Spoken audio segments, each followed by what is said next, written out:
being able to put the hours in and figure everything out. The one thing that I do like about this lineup, you know, is the fact that they're so young, right? From 18 to 22 years old, except for Dexter, who is 28. And yeah, I think that's a really good mixture of, you know, experience and youth, I guess. You know what I like, Trace? What's that? Predictions, man. Oh, here we go. I love he gets predictions. one right. It's like Load it up. I mean, I just give the man what he wants. no, Yeah, man. okay, It's just cool. like Asadi's gonna say, "Oh, but the leaderboard and blah blah blah." Man, this pick is worth like 5 of your favorite picks. No, It's like he goes and it's like, "Oh, ENCE versus HEET. What do you want? I'm at the top, dude." It's picks like this that I played the game for. Why are you not on the the hell top? up? Are you kidding me? Why the hell are you not at the top then? Yeah, because I've got balls, man. No, I because just don't play the you don't know how percentages. to- I play okay. I play to pick the ones that no one expects. Okay. And that's why you are not at the top.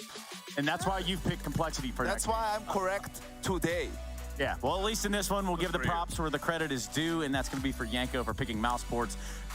In the grand scheme of things, it doesn't quite matter, all things considered, but we do go to a It considerable matters break. that I was right and everyone else was wrong, Chase. That's the were one right. thing that matters the most. Yeah. How We'll close get back to it no in the one. pregame tomorrow. How close is this game going to be? Not very close. Okay. Well, we're going to go to a break. Might be a long one, might be a short one. Who knows? Stay tuned. You never know when we'll be back on air. Looking to get more out of your CSGO fan experience? Introducing CSGO Bingo, event pick'ems, and fan club showdown. Claim free bingo cards to win amazing prizes. Predict the winners of ESL events with pick'ems for prizes and glory.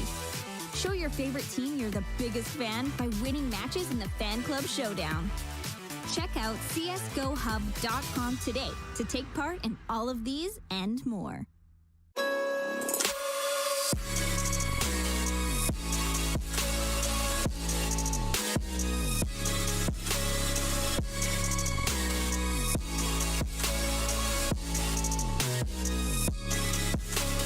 You love it, you wear it. What's your style? Get your merch at shop.eslgaming.com.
Stones in a helpful hand, broken bones in a bloodstained flag.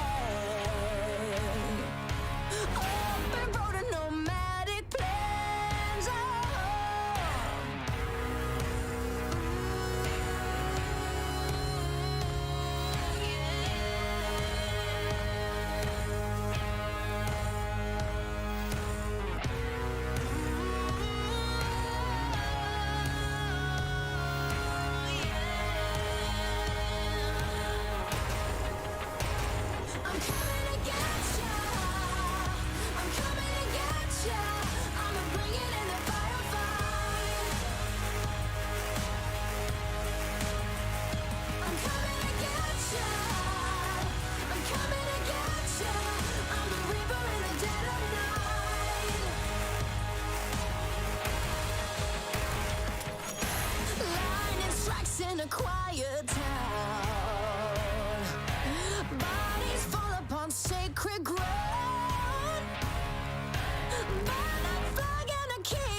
then I'm coming to show them what I'm made of.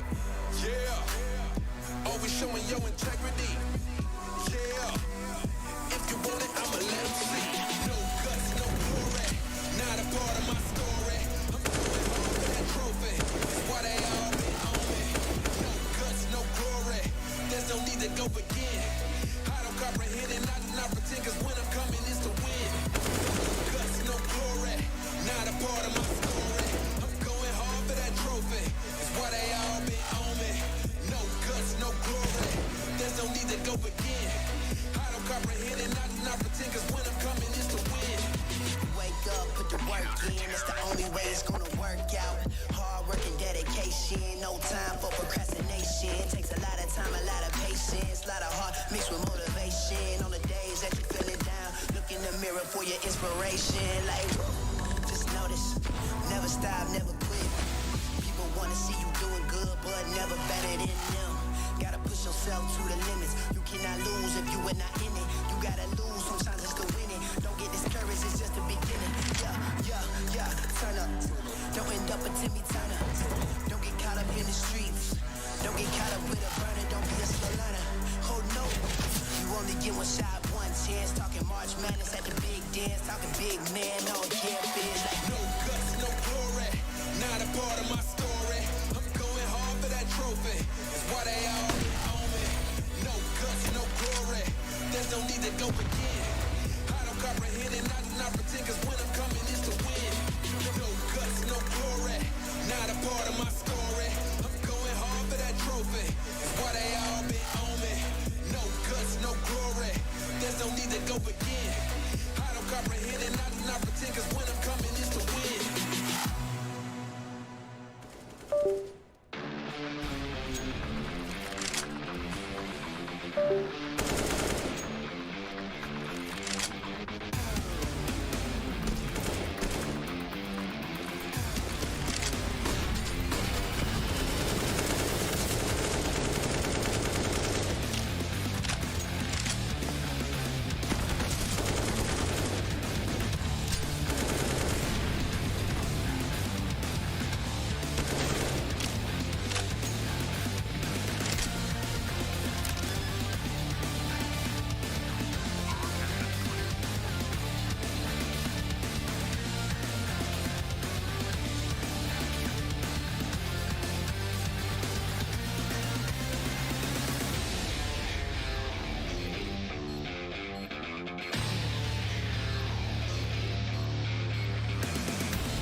streets. I see you foes trying to trap me, but I don't run like a track meet. Even though I'm number one like an athlete. And the way I maneuver around you and through you, I'm coming and I'm bound to pursue you. I'm everything that you knew of, plus more. What's in store is I'm about to get to you. Sleepless nights, better think this twice before you step to me and come and speak with strife. There's a lesson when you reach my life. It'll be chin checking and I'll teach you right. Plenty tried, plenty failed. Too many times I see you fail.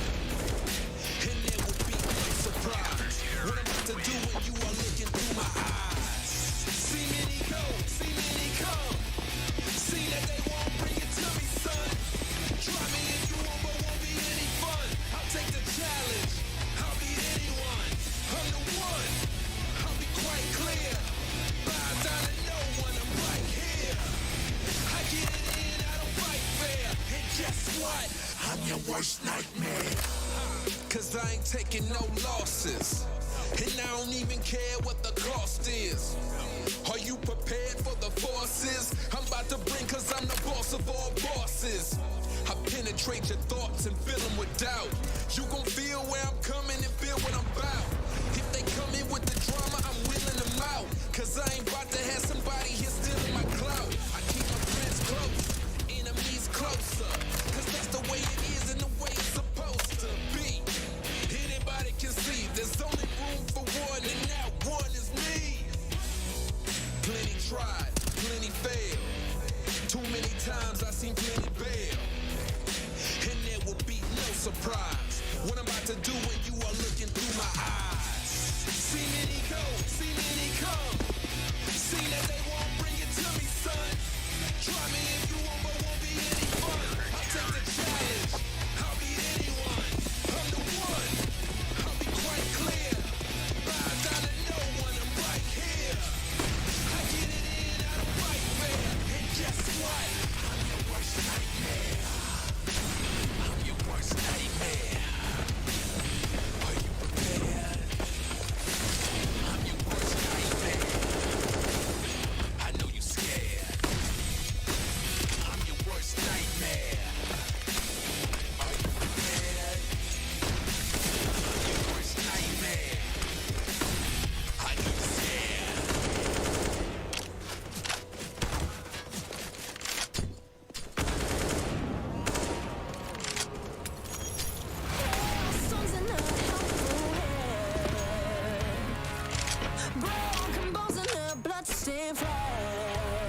That should be the kill on Nitro here, but still, Elite will pull one back. 3 versus 3, and they're heading in towards the B side. Taco in the perfect position to get the 3-man straight out if they commit to this. Oh my god, he can't find the lineup just yet. They take him down.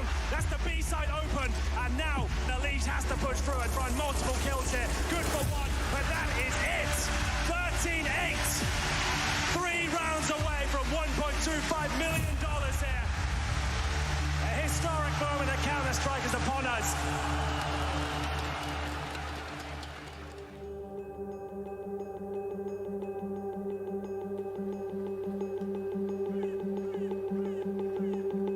Intel Grand Slam. Yes, indeed. That is something you need to remember. Basically, the way this is going to be working is there are set events, ESL 1, IEM, DreamHack Masters, where you can win 1 of 4. You need to win 4 out of 10 events, and you get to pick up an extra $1 million in your back pocket if you do so. The first-time winner of anything has a special place in history. The first team to get the Grand Slam, I think, will be remembered for a very long time. So it's not only just the prize, but it's the prestige, the badge of honor he mentioned, and they're going to go down in history. My initial thoughts when I heard about the Grand Slam was that no one is going to win this one. I simply thought it was too hard to win. ASTRALIS, an all-Danish Counter-Strike team competing for the title of the best team ever. Reformed after the departure of a teammate to a rival organization, 2018 has been a year of unprecedented success for the Danes. They now seek to top it off by being the first team ever to win the Intel Grand Slam.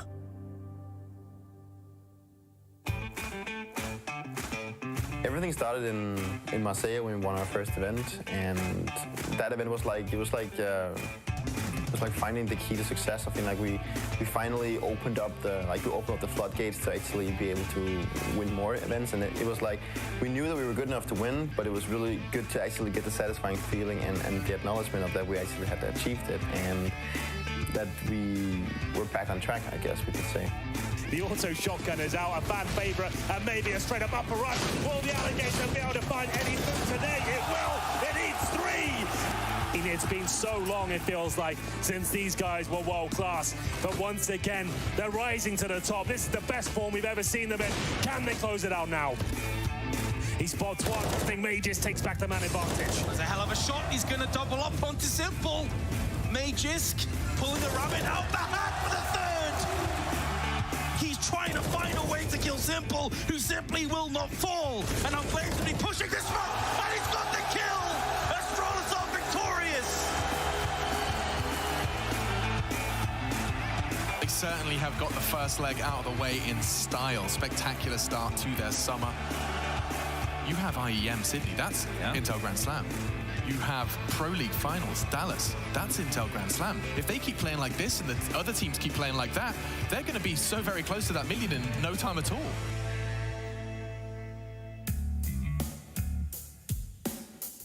Dallas was one of the better tournaments for the team, but also for me individually. That was the first time I achieved my MVP status. So that was really great for me. So it's definitely an event I will remember. Oh, it's going to be absolutely electric, whatever happens, Harry. Like, this is going to be a great final to cast. There is one team that everyone in the world is talking about right now, and that's Astralis. They just look way too strong.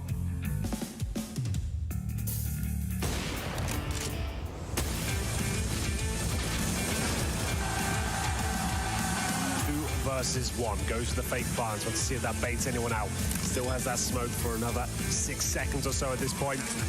Taco's all the way down towards lower, just confirming it is an upper plum.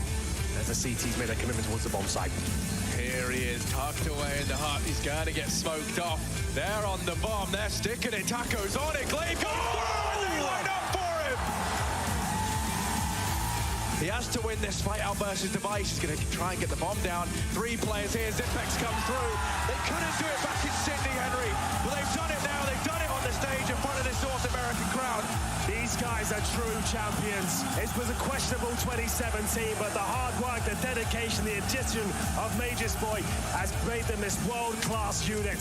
I'm happy to say, Alex, it feels like we're ushering in a new era of Counter-Strike, and Astralis are leading the way.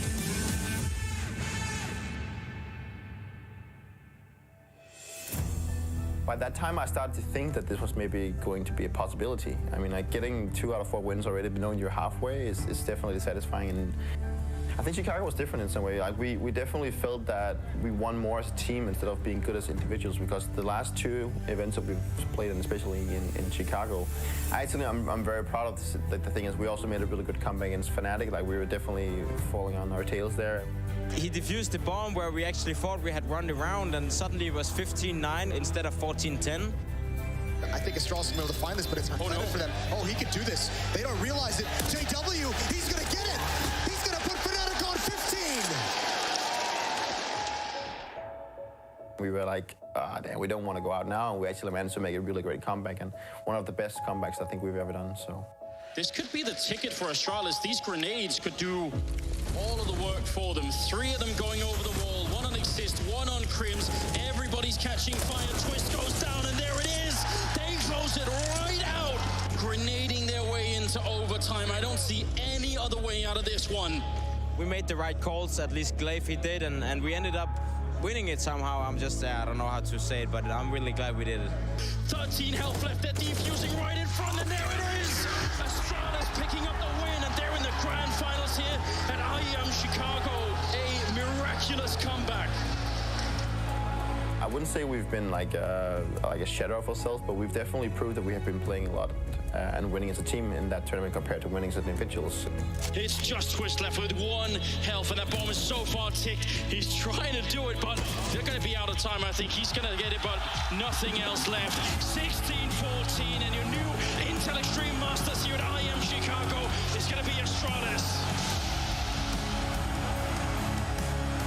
You are the #1 team in the world, which means you're in the prime position to win the Intel Grand Slam. You only need one more notch. There's 2 more chances for you to do it in the current setup. You can either do it in Denmark, again, you know, in front of your home fans, or at the major in Katowice in 2019, which I'm told is going to be the best major ever. But in this tournament, there's been more pressure on them than ever before. All the talk about the Intel Grand Slam, the fact that they've never won on home soil here in Denmark, the fact that they could win back-to-back Pro League seasons. There's a lot on the line for these guys, and I'm sure the $1 million is the biggest one over their head. I think what matters most to us about the Intel Grand Slam is the prestige about it. It's not about winning $1 million for us, it's more about doing something no other team has done before. Nobody thought it was possible. We thought it to be one of the hardest tasks in Counter-Strike. And if they're able to pull this off, if they manage to take this victory, they will cement themselves as the greatest team in Counter-Strike history.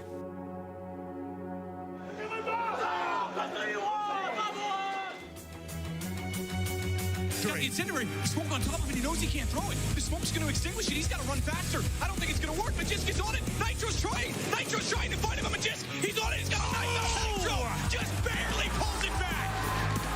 Team Liquid are in favor right now, according to the community, and that was certainly not the case when this started. Glaive, my God, man! Clearly their most successful feat so far in this series. Glaive's going to confirm it. What a round from him. Oh, yeah, there he is. That's absolutely massive, the defuse as well. And here's Glaive getting it done. He sprays them down for an ace! Are you kidding me, Glaive? That's insane! Double digits for Liquid would be incredible. Zipix has other plans! He's got better plans! He gets 3 on the ladder! Nitro has not turned up in this final map, and Astralis are so close to this point. 1 kill is going to secure it, and that's it! The Grand Slam is theirs! ESL Pro League Season 8 as well! And now, for the first time ever at home, Season 8, Astralis are the champions of ESL Pro League, and for the first time in history, the best of all time, Intel Grand Slam, it's Astralis!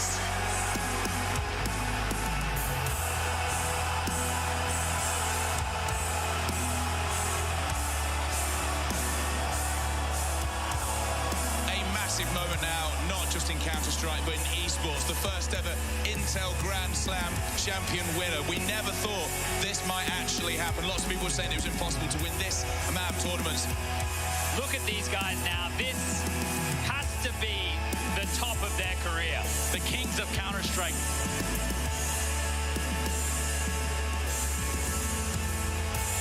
People said that we couldn't win on home soil, and I think all of the Danish fans in the crowd, they knew that it wasn't true.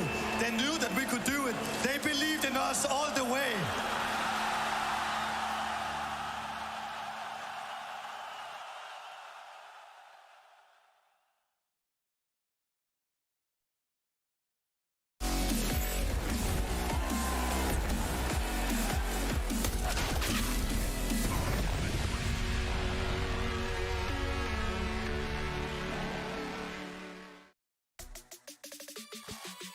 can't believe it, everybody. We are 2 weeks into ESL Pro League Season 16, and it's time for our third group, Group C. We've seen one match of this group played out so far, and it was MOUZ 2-0ing Heroic. To me, that's a surprise. Up next, it is going to be Complexity versus Astralis. My name is Paula. I'm one of your desk hosts for the duration of ESL Pro League Season 16, and I'm still joined on the desk by my cohorts, my brothers in arms, Blair and Maui Snake. Homies all the way.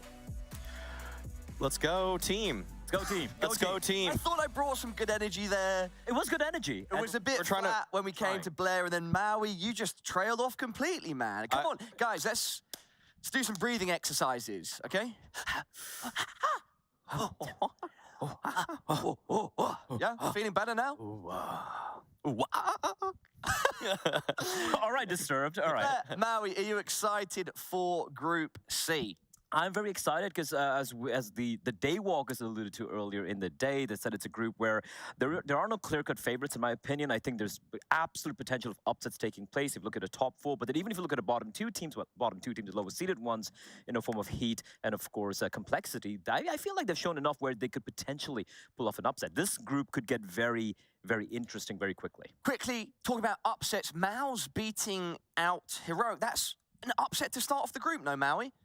With MOUZ having the form that they did in Cologne, you would think that that was probably a fluke. I thought it was a fluke. And with Heroic, picking up Yabby, they were trying to integrate some more skill with the team. But I'm going to be honest, I've never been really sold on the Yabby pickup, and I'm continued to not be sold. Whereas Exertion for MOUZ in his debut with them, I mean, he looked great. He's a fantastic player. If everybody was watching the Academy League, he's one that, in terms of aggression and just sheer firepower, he is a force to be reckoned with. So I'm liking that. I'm liking that he hit the ground running. Blair, Maui, thank you for your initial thoughts. Why don't we start breaking down our second match of Group C? It's Complexity versus Astralis. Let's take a look at how these two fared at ESL Pro League Season 15. Yeah, Complexity wasn't even there. I mean, we did, of course, see Astralis struggle a little bit. I think they got knocked out in the round of 12, if I'm not mistaken, during the playoffs of the previous season. But, of course, it was a while ago. Again, it's Astralis lineup, man. I don't know where they are right now. We see moments of some performances coming out from Farlig and Config again being inconsistent. Blameoff, though, like he's been incredible. He's been a rock for this team. The question is, when are the rest of Astralis going to be stepping up to the plate and helping out the big man? Right, with Astralis, when you look at this team right now, you can understand where one set of frags is coming from of course BlameF, but everybody else has been a little bit streakier, a little bit less consistent. People were calling for Zipnix's head earlier in the year. He was having some hugely, just way under performances, and people were saying that he needs to be the next guy out. But Astralis have put it forward that they're trying to stick with this lineup.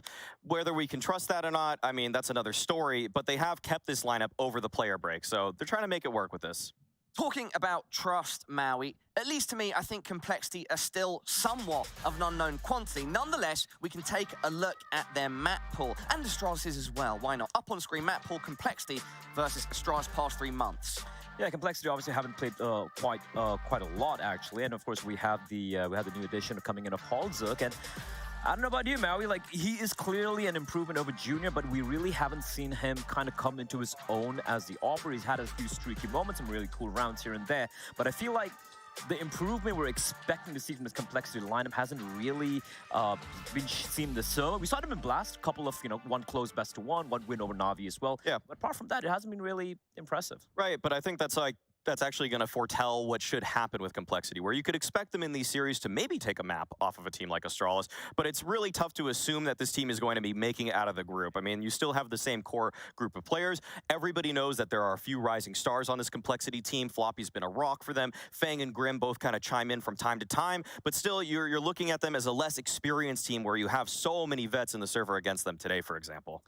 We actually have a statement from one of the players that you mentioned on Complexity, Grim, with his thoughts for ESL Pro League Season 16.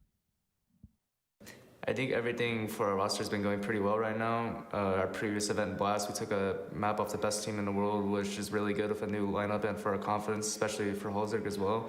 And after that, we went to a boot camp in Norway for about 12 days. I think that really helped us, and especially Halzuk, get more comfortable together. And then I think that we got a lot better. I think we'll be able to surprise a lot of people going into this event.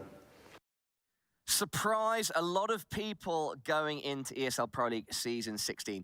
Boys, how likely is that before we turn our attention to Astralis? I have to be real, it's looking unlikely. I've loved this complexity lineup ever since they brought it together. I was like, I like what they've done here. You know, finding some of the up-and-coming guys like Fang, Grim, and JT's the IGL, but they stuck around a little too long, in my opinion, with Junior. And even if you take out Junior from the equation, the team was still not performing to the level I kind of expected them to. So yeah, like that we said, maybe a couple of map wins, but I really doubt they're going to make it out of the groups.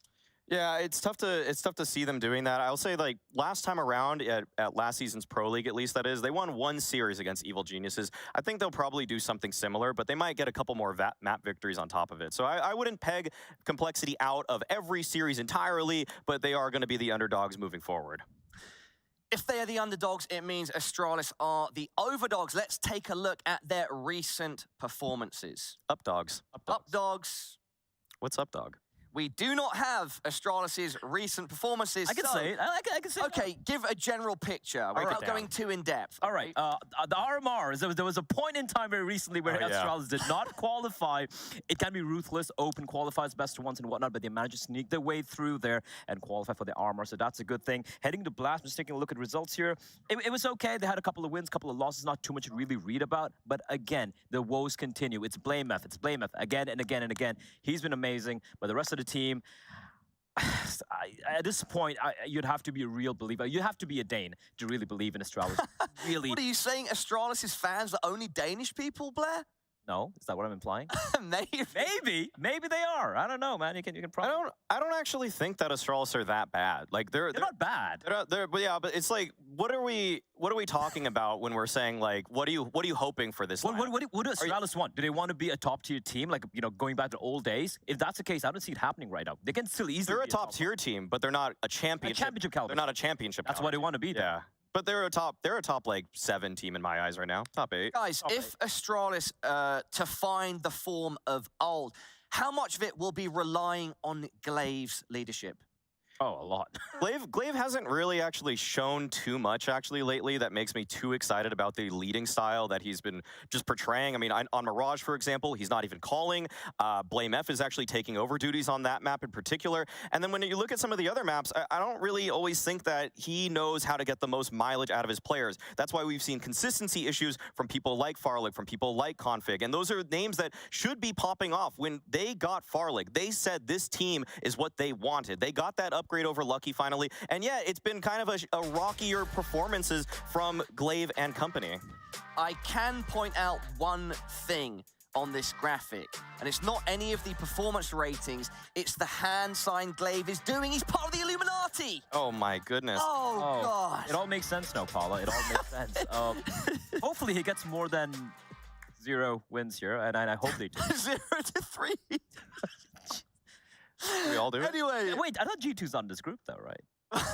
They went 5-0, so I can't even meme them anymore, so anyway. Yeah, okay, I think we actually have an interview ready with the man that we just took a look at in more detail. Let's hear from himself. It's Glaive. Hey everybody, just in a few moments we're going to start the second series of the day, but before we do that, let's talk to Glaive. Glaive, when it comes to your team, you had like a little break between Blast and right now, what did you do? Yeah, so we took some time off, of course, just a couple of days just to relax a bit. We had a really stressful period with both the Armor and the Blast on top. Yeah, took some time off, then started practicing again, tried to fix some of our bad maps, and yeah, now we're here. Talking about maps, in the previous season, you were sometimes banning Mirage, sometimes banning Vertigo. How do you feel about your map pool right now?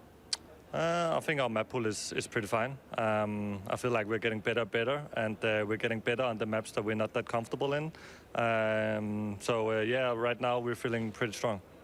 Well, today you're going to play against Complexity, and they recently went through a change. They changed Junior for Halzerg. Do you think now they'll be a harder team to beat? I mean, that's a tough question. I didn't play much against Halzerg, but it feels like from the things I have watched that he's a pretty good player. So, and it feels like the Complexity team has gotten better since he arrived. So something he must have done right. So yeah, I'm looking forward to play against them. Awesome. Thank you very much for the interview, and good luck. Thank you. Thank you, Heku, for the interview with Glaive. To me, it doesn't sound like Glaive is underestimating complexity in any way. Oh, you can't afford to underestimate any team right now in modern-day Counter-Strike. And I'm sure Glaive and Astralis learned the hard lesson playing this RMR open qualifiers where they got taken up by some certain teams I've never even heard of. I haven't heard of them either, Blair, so I'm not going to help you out I don't even know the names. Yeah, well, then... 422 YOLO something? No, that was who Endpoint lost to, Okay, actually. But I want to say this. I want to kind of flip the script a little bit here, just briefly. We talked about Halzerk and how they should be improving complexity. Farlig hasn't really looked worse in his career than he has on Astralis. When he played for Godsent, he had no events with under a 1.0 rating. Half of his events with Astralis have been under a 1.0 rating. Like, this is not the same player that was coming in from 2021, 2020. This is a worse version, and so it's up to Glaive now to look at how does he get more from his opper, because everybody was saying Device is a system opper, but I don't think really that system is being crafted here for Farlig. If Maui is saying that we need to keep an eye on Farlig, I'd love to get Heku's opinion as well. It's our Colex players to watch.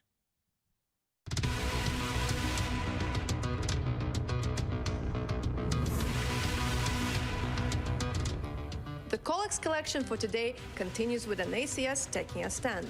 Grim will be the one to watch in this banger as they go head-to-head versus Astralis. Grim rocked out a 138 rating as a top performer in their Navi victory at Blast. He will definitely want to repeat that here in the Pro League and put an ACS back on everyone's radar.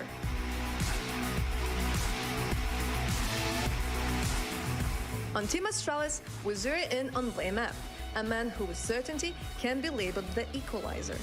BlameF has shown that no matter what is thrown his way, he always comes back better, and here will be no different.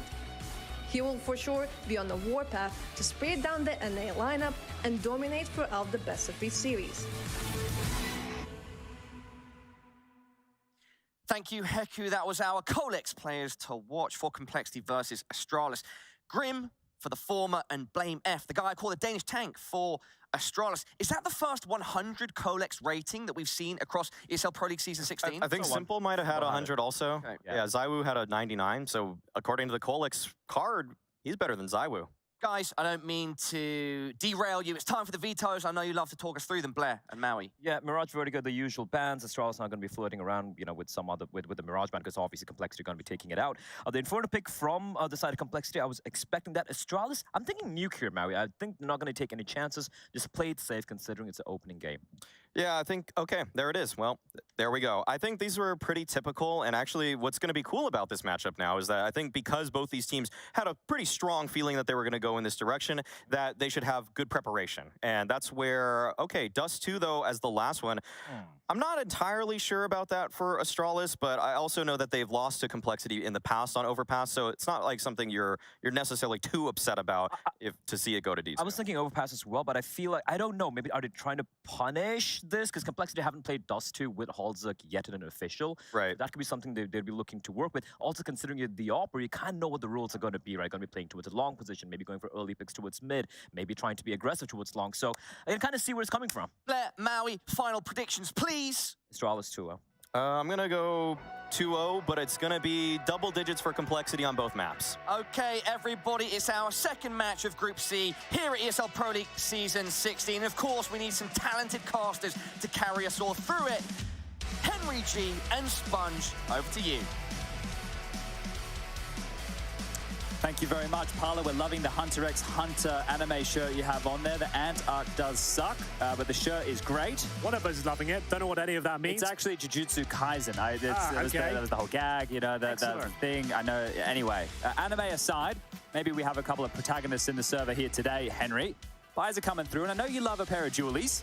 I do now. You've been kind of forcing me to use them the last couple of days in our games, and I have to say, it's been a great bit of research. I'm a vending machine for the Julies. Yeah, I'm now on board with the idea. They are very effective, and the fact you have 30 bullets, you know what? It feels great. So I take it all back, and I'm on board with Team Berettas. As we get into it, Astralis, of course, this is not their pick, so they'll be starting on the CT side.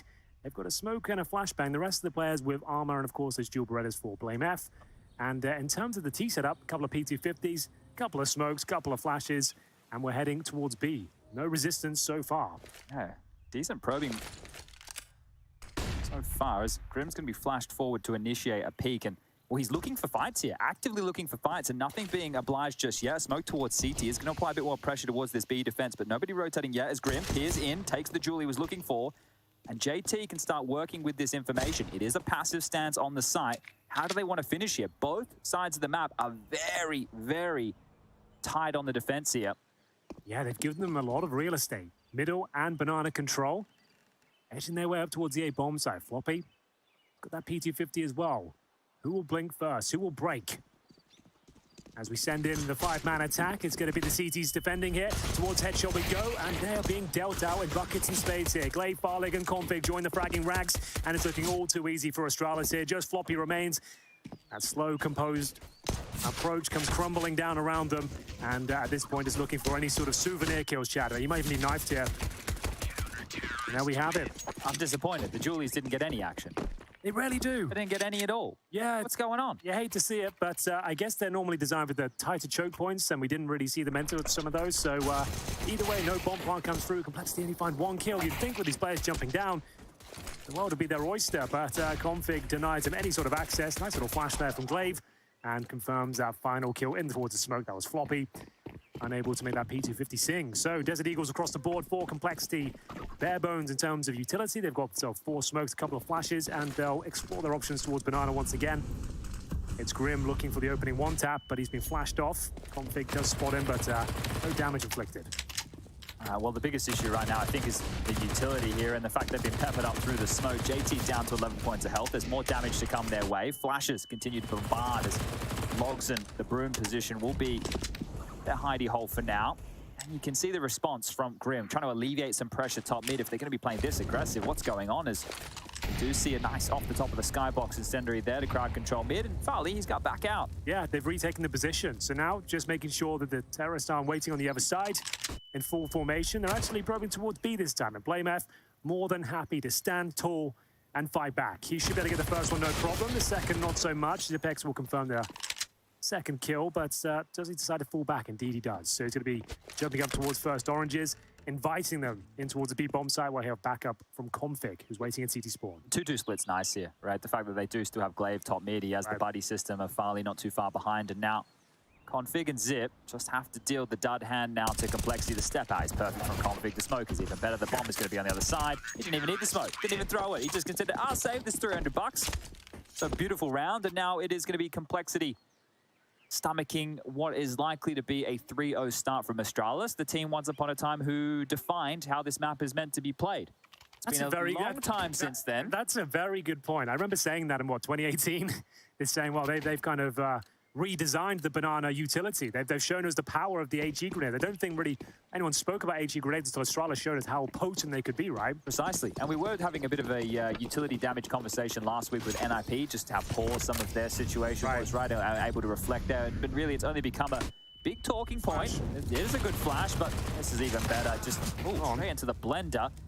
Fang somehow gets 2 P250 kills. Now, the question is, what can they scavenge off the ground here? They've already been cottoned off. You can see the push down banana here. There's going to be so much pressure from BlameF. They just want to make sure they don't give away any more casualties right now, and Blame is going to confirm that alongside a Zip. So a great little lockdown, all good in the hood, no dramas there, and a 3-0 start. But a couple of shaky moments. But this is where we really get to see what this Complexity team is bringing to the table. Well, the new signing, the new sniper, Holzerk will bring out his favorite weapon for the first gun round here, AWP in hand. A couple of kills there for Fang as well. One of the key fraggers of this team, I would say, Chad. Looking for him to pop off if they're going to stand a chance in this best of 3. Yeah, I think Fang, Grim, and Floppy, we always just want to see a little bit more. You know, one of these guys needs to separate themselves from the rest, and not in a way that, you know, they want to leave their teammates in the dust. Just they need a superstar, but here we go, seeing stars. Astralis. Throw one blows down Banana. JT with the AK out. In-game leader action here as JT will dispatch a Glaive. Config with the trade back, but look at the space. This is a huge gap, and they're not ready for the AWP. Hauser, perfect play. That is great. It's Config now, stuck between a rock and a hard place. The bomb's in front of him, though, however. Fang on very low HP, needs to be incredibly careful with. Config gets both of these kills, they're in a lot of trouble. Does the swing come out? Apparently not. Config changes his efforts here, but surely going to be dead momentarily. How is he still alive? There's no pressure coming from Banana at all. Please go down. That was looking a little bit troublesome there for the Complexity side, but you're right. They spot that gap, they capitalize upon it, and what a great shot there from Halzak. Very confident. You need to be able to identify if it's a 3 banana hold early, exactly like that. And we do see these players making heads-up maneuvers now. If you're seeing a 3 over towards banana, then there's usually going to be a gap towards that long side. If there's not, there might be a gap towards apartments or short. And here, just able to pip that perfectly. So great work for Complexity to get on the board early. I dare say that is a bit of a bonus situation, though. Bear in mind, we had the MP9 coming into that round. They're trying to solidify their foundations. They win that with a bit of a gambit towards the bottom of banana, sacrificing a couple of players, perhaps. That would be amazing. It's not the end of the world. It didn't work out. They're going to save the AWP and the M4 here. A little bit sketchy from Complexity to close things out. Config surviving for way too long, but the headline is 4 players surviving the first gun round. Hold that thought. There's a chance here. Grenade will find a kill at least. It looked like the grenade was following there for a second. Yeah. Blame fortunate to stay alive, and that was an important save. You can see there he doesn't have a whole lot of cash to his name if he had to rebuy, but smiles already out of Fang & Co. So good to see Complexity in good spirits here on Maltese shores. We know Graham Pitt is with them as well. We've seen him. That's true. Looking forward to seeing more of him. He did say he'd join us in the commentary booth at one point. We have got a 3rd microphone. So we might have to get maybe him not for the here. first game, but as the week develops. We'll see how they're playing, because if it's an absolute bit of a shocker, then he might want to stay away. But if things are looking all right, maybe we bring him in. Well, this is looking all right. Farlig actually pushing towards the apartments there with the AWP. Lots of information, but it's all for naught if he goes down. Definitely doesn't. Floppy doesn't predict it. Another HE coming through. Luckily, doesn't connect as well. The man advantage. And Zipex will just be deploying that smoke back to his teammate to allow him to buy some more time here. He's using the pixel peek. And there's a smoke. JT's effort. I was about to say thwart. It's actually a terrible smoke as well. He lines them up, knocks them down, and that's the B bomb side wide open. Couple of mistakes there. Yeah, bringing Sexy back early here. Mr. JT, he's in the building. Nice nade. Glaive knows that he needs to stay quick on this, and Config's actually found a freebie, so hold up a second. This one's got more to be said. He wants to get on this smoke, but it's in the flames. They're going to be able to stall out this plant for now, and Farlig's opening. Maybe it's not all for naught. He's setting up a flash. He's gone back towards the well. Yeah, it's going to be a hell of a flash as well. Make a wish. We'll see whether it connects. Glaive. Emo Molly here. Oh, that's towards Emo, you're right. So here comes a flashbang. Their attempts. JT feeling the heat. He'll have to fight in the open.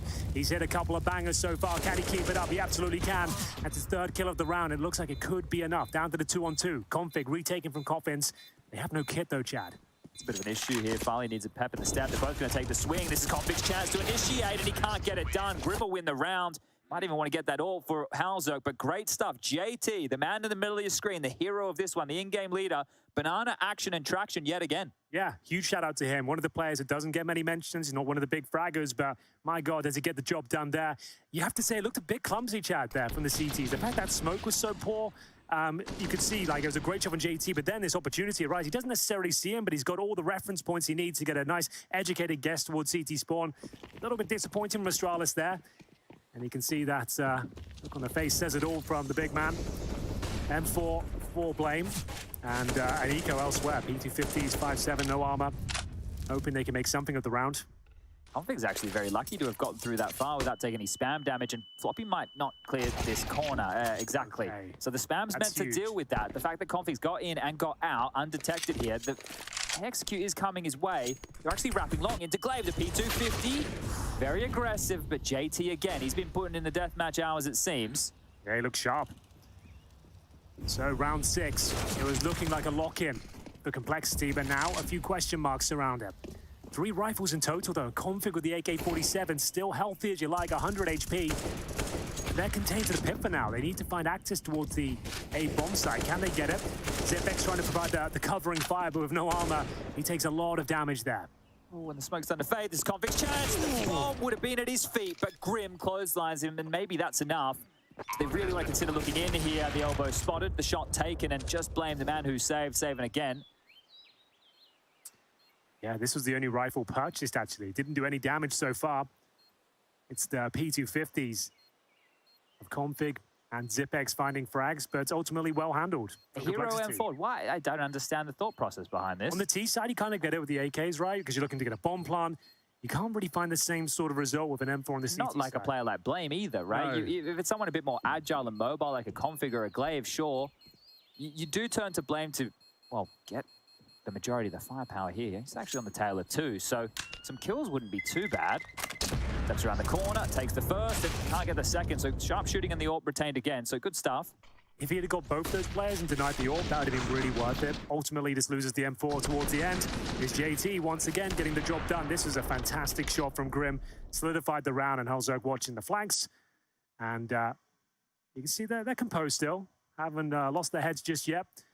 We'll see more subdued Astralis, though. Well, now Blame's operating with an MP9. Yeah, it's not ideal, is it? It's not what we want in the early stages here for the Danes. It wasn't fantastic in map Series 1 for the Danes, so hopefully Series 2 is better. He plays Banana. It's one of the tighter areas of the map if you get towards sandbags or something like that, but you're right on the back foot here for sure, and the pace is just increasing as Fang, he's not going to force the issue here, but a great shot from Glaive will shut him down. An equal exchange, though, you have to say, in these sort of scenarios where you're spread thin with utility and firepower, 4 and 4, you give it to Complexity. And look at the radar. Everybody bearing down on Config. He was the lone defender of the A side because, once again, it was a 3-man B sack from Astralis. It should be a save call. How are you meant to get back into this unless you find a free kill as they cross the archway here, and they've been able to get across with safe passage? You have to save. You can't justify going for a round like this. I'm liking this pace from Complexity. This is much different than what we've seen in the ESL Pro League so far in Inferno. It's normally quite slow-paced, focused towards Banana, establishing map control, but Complexity is spotting gaps, tucking tail, going in together, trading out frags, and detecting open bomb sites. This is looking very, very promising. They're punishing this, and I'm loving the pep of the step with the flashes up top mid. Yeah, right.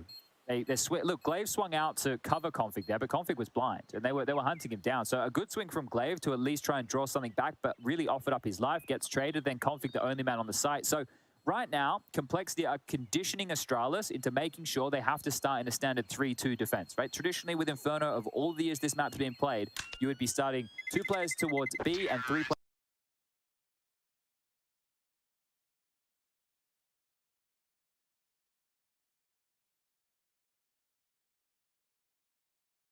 towards A, right? That's how you'd be finding it. But obviously in the evolution of this game and how good teams have been at taking Banana with Util, right? We see some things. Heroic even start, I've seen them start 5 players top Banana, lobbing Util down just to get Banana control and then rotate back towards A.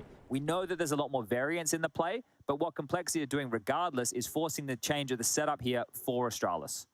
Well, Trace has called for the timeouts here. We'll see whether it yields any sort of result. They are going to be buying into the round. Farlig with the AWP. He's one of those snipers we don't talk about so often. It's not down the same vein as, you know, your Zywus for Vitality, your Wonderful for Team Spirit. It's just not that same conversation right now. And I guess that's maybe a problem. We need this AWP to start delivering, and this would be a great time to come online. Yeah, I think the issue with Farley is he's always going to be in that device shadow. We saw what happened with Lucky in the team and how the AWP got passed around a whole bunch. And I think a lot of us assume a similar fate for poor Farley here. You also heard the desk talking about his performances not really being up to snuff. So that's a problem in itself. But they are going to go with another 3-2 split with the lion's share of the defenses towards B. They might have to force the issue here. So through the fire, through the flames, and into a fight. They've got something out of it this time round as Config and Zip will both produce. It's a scrappy affair, but ultimately it will be Astralis coming out on top as they claim Banana. They'll be able to upgrade some weapons as well. Find an AK-47 or 2. Nice shot from Hellzerg to keep things competitive at least. Found Zipex. Playing left to rotate. Feeling like they've got full control of the Banana area. Config left to his own device. He's got a smoke as well. I believe he'll probably have some utility behind him as well. This can go so wrong in so many ways. Because sure, they have a crossfire on top mid here. That's all good. But we can see they've regrouped for bottom Banana. If they're able to deal with Config, they can get into the site. Yeah. They might just contact play it as well with no utility. And he is not in a position to get multiple kills. That's the kind of one and done. That will not do. There's the first and the second. So, well, I take it all back, Chad. It's a multi-kill position sometimes, and you can get 3 headshots if you try your best. But it's always a temperature check with Config, right? This is the thing. This guy is inconsistent. That's Config's brand, being inconsistent. He can, you know, in the game, in the first, I don't know, 6 or 7 rounds, have 15 kills, or he can have about 3. There's a disparity with Config when he enters the server. But if he's on form and hitting shots exactly like this tight little 3-piece, then I think you need to be worried if you're Complexity, because Config can be a monster when he's having a good day. Sigh of relief from Config there. He delivers on all fronts as we go 4 and 4. Round 9 coming up here. The bombardment of utility towards Banana continues. No one to receive it, though. Bomb down in T-Spawn for now as we go into more traditional play. on the T side. BlameF confirms that the bottom of the banana is clear. You have got Floppy towards the apartments as well. So yeah, very standard round here for now. Smoke towards the arch side. Grim will deploy that, and we've got Farley underneath the atrium position here.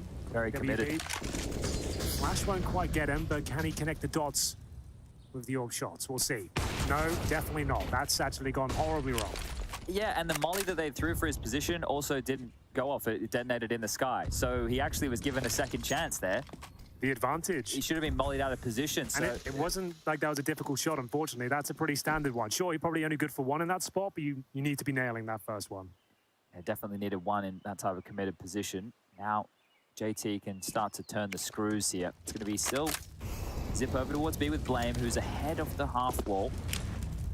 Not be anybody over towards the logs just yet. It's going to be the deep. Nice work. Sendry just to clear out close, and that might be enough here. Scratching their head with 30 seconds left. They have to go into this passive stance. Glaive and Config bunker down in towards the pit. Oh, and even time with the one-way. Floppy, what are you meant to do? Jump out, not cleared, not heard. Now there's some issues. It's just the one man in the pit being peppered away. There's flashes to hold him at bay.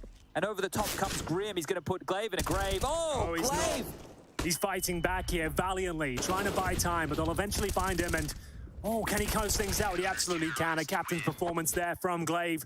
I don't know how he survives for so long there, Chad. How did he have the premonition that the player from the graveyard would be above him? He nails the shot. It just was no intensity on dealing with that position, right? Once they jump in and they clear out that of Config, needed a few more bodies to be thrown in Glaive's direction, but you have to credit Blame. Those two nice kills being in front of the half wall, not a common clear. And this is the shot we were talking about. So the wide swing, giving some of that North American sass right there with the wide swing right in your face. None of those naughty jiggles. Absolutely true. Looked like Glaive was absolutely done for there, but he fights back, stands on his feet, and it's down to an eco once again. As we'll see the initial shot come through, it's Grim. Takes the bullet to the thigh, down to 10 HP.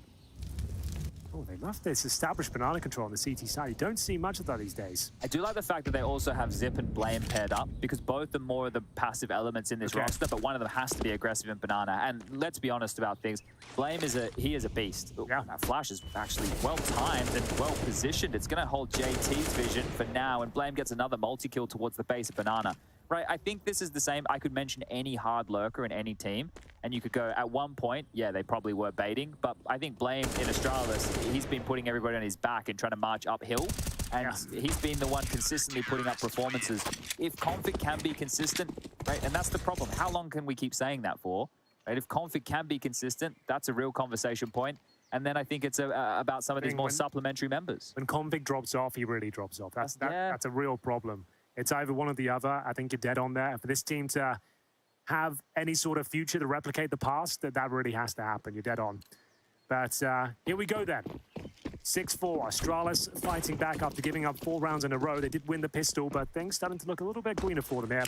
As we'll see Farley with the incendiary down towards T-steps, and Astralis has to be said to be battling tooth for nail to gain control of banana each and every time. So they'll throw the initial utility, but not pushing forward.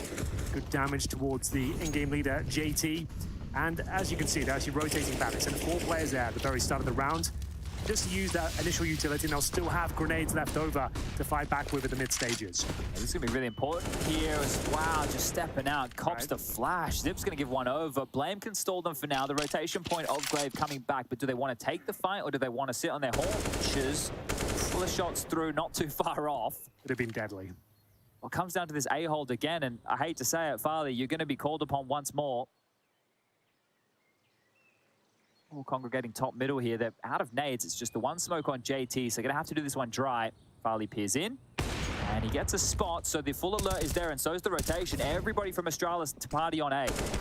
No one connecting the shots so far. Glaive will finally land one, but it's still a 4-on-3 advantage towards Complexity. Do they go towards Spawn? Do they try and challenge that position? It looks like yes is the answer. Blame F, though, takes care of him, no problem whatsoever. 3-on-3, 35 seconds. They're committing towards the A side. JT, low HP, will take the bait, and it's Floppy to hit. A tremendous shot there. Farley needs a double, but only good for one, and that's leaving Blame F, as we've mentioned a few times here.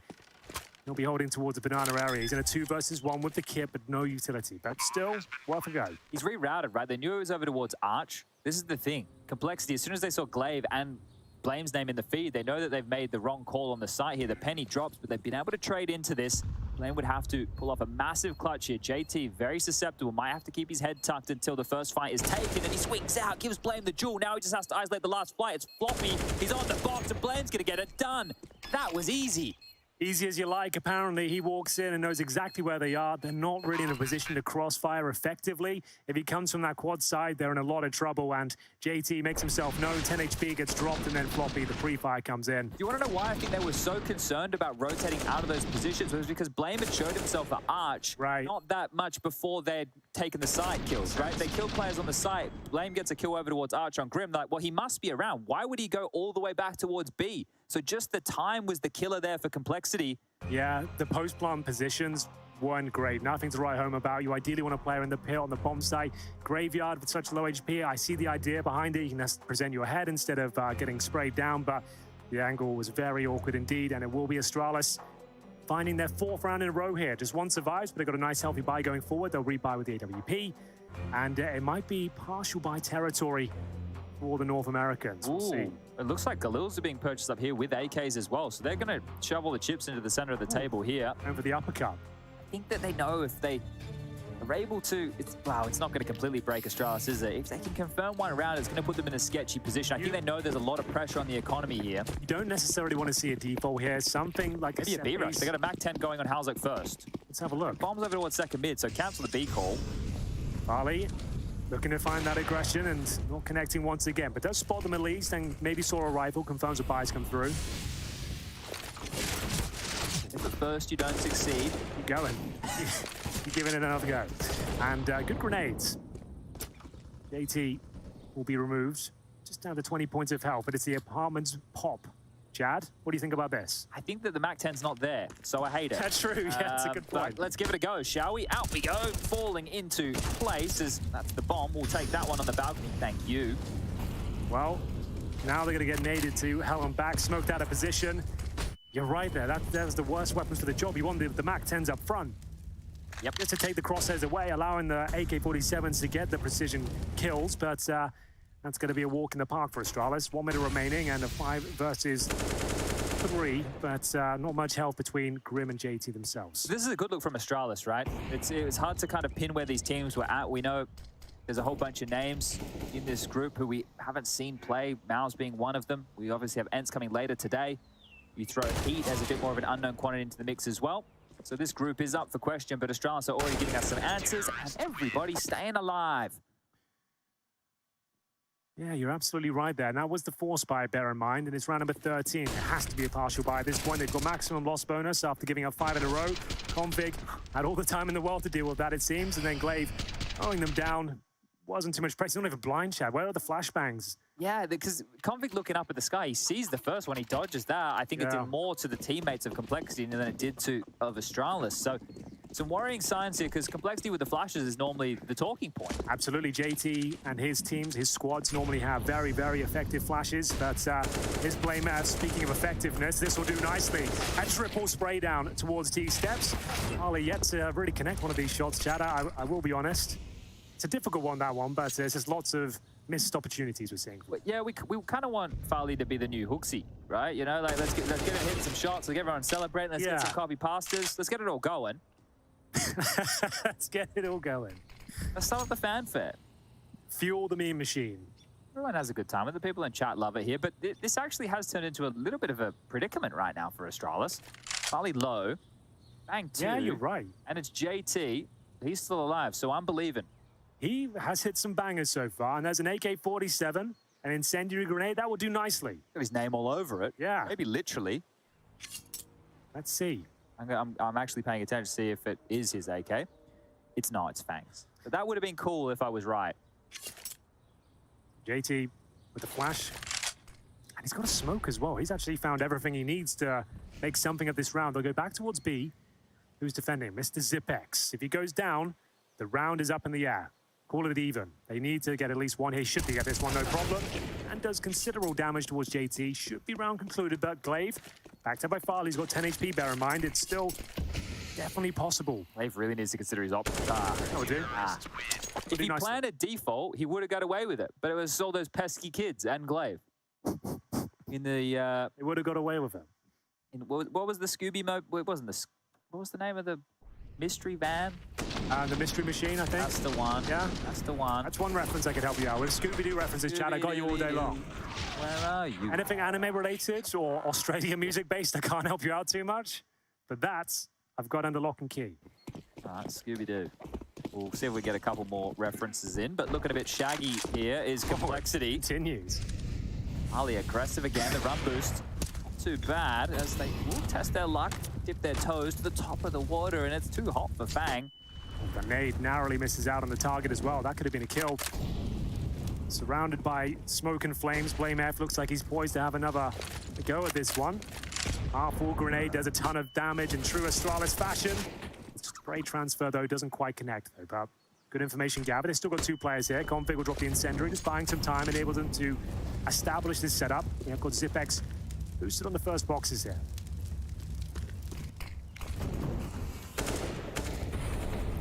Looks like they're aware of multiple players. You can see that spam over towards Coffins as well, so they can see the trajectory of some of that util. Spamming towards Coffins, telling of 2. This A setup again. Passive stance, they do have the early information on Farley here on the big green. Floppy's gonna give some grenades down. Utility over, so we'll take that flash, thank you very much. And perfect. Glaive repositioning in time. Long smoke. Ooh, this is Farley's chance, Henry. This is really his chance here. He's been scared by the smokes in the sky. Maybe thought it was a flash or 2. He's gonna peek back out, and that's what we're looking for. Sends them towards the short side, and this repeat from Farley, beautiful stuff. Silver platter now for Astralis as the repeats keep coming. And the Farley story has another tail as Floppy. He's going to have his between the legs, tuck on back and get on out of dodge. That's what we're looking for. Just hitting the shots that really count. Nothing too flashy. No flicks required. Good positioning. Bides his time. Hits all 3. And Floppy, he can't do anything with this. Just 7 seconds remaining, so he'll fall back towards T-spawn. He does a little bit of damage there, but AK-47's recovered for Astralis. I dare say they'll go find the AWP. Instead, I guess they have 10K, 9K. You're right, they do, yeah. It's the last round coming up, so yeah, keep the AK-47s. Good point. So everybody will be able to buy, at least on one side of the server, some question marks on the other. Maybe it needs to be another Halzerk Mac 10. But great showing from Blame here. We're getting exactly what we expect from him. He's got 17 kills. Config 14, 13 for Glaive, 9 for Farley, and 6 for Zip. Taking a quick look at some of the utility damage. Config's got 300 utility damage so far. Blame's almost got 200, 100 for the other 3 or thereabouts. So everything looking fantastic so far. Oh dear. So far. Well, that's not the start they were looking for in round number 15. A fantastic shot from Halzerk, and same story for Grim. He doesn't quite get the kill with the Galil, but gets the dink in and sends Glaive packing. You can see licking his wounds as they try and recover the AWP, and Halzerk's actually got it. Nice work. That's a huge upgrade. Yeah, the fact that he was able to get that frag and he deserves it as well. It's his kill. Yeah, no one taking his AWP, but I guess the biggest question is, what is JT going to call here? Because Astralis are showing a little bit of heroic right now. Very reactive on the rotations. They've completely evacuated the B bomb site here. They're all bunkered down over towards the B side of things. It was the run boost. Boost as well. Yeah, that was not the roller coaster he was buying tickets for, but they've already searched out all this information. They were happy to put Config forward because they had so many bodies there. He's called boiler clear, halls clear, top mids clear, and now they have 3 players on B. What a rotation from Astralis. Still a lot of work to be done here, though, but BlameF, the captain, boosted up. We'll see whether he can spray them down here.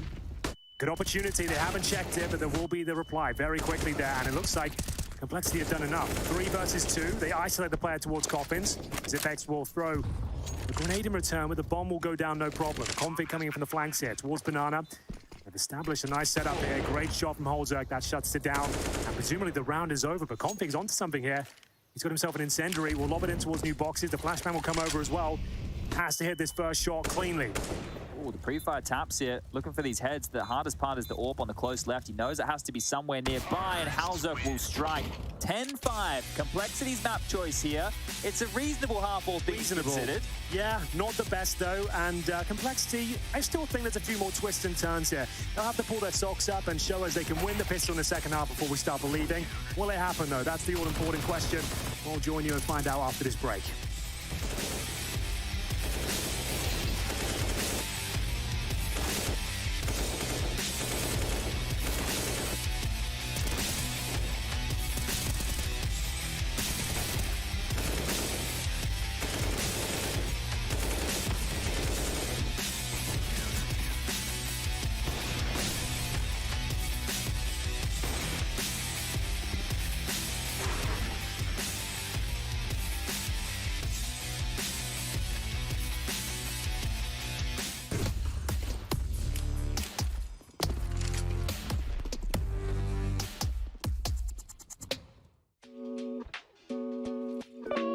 Hey Future Pros! In the depths of Inferno today with a util set to take top mid. You will need a smoke, molly, and a flash for this one. Throw the long smoke, get into the corner of the bench, and aim at the top of this white decal. Run forward and jump throw the smoke. Then pull out your molly and aim in the middle of this metal railing. As you jump throw, tap your move right key as this will allow the molly to land deeper under the balcony. Finally, toss your flash against the wall to push anyone still close to shore back to the side and then take some space. A nifty, simple utility set, and I'm sure you'll find some success with it.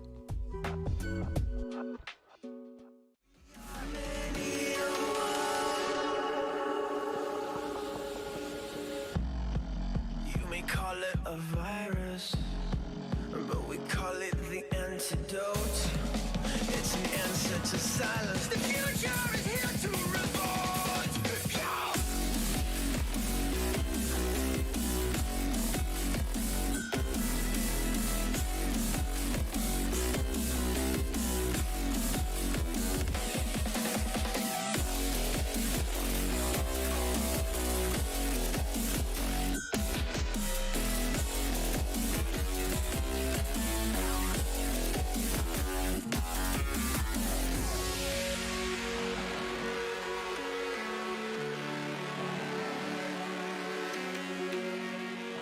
How can NACS get back on track? That's a really hard question right now, and I think that I know people say that practice is limited because they can't play against European teams, which I think is a problem, which is why I'm glad that some of the European teams claimed this recent Philadelphia LAN started helping out there. But in my opinion, like we just need to stop with some excuses and just start playing better personally, because even in the FPL in the region, the way we play there is just not how CS should be played, and people are a little lazy. So I think at the end of the day, it's up to the players, but obviously the circumstances suck because they can't play against the tier 1 CS, so it's kind of hard for them, but it is up to the players. I think that we just need to change and get better, and that's the only way.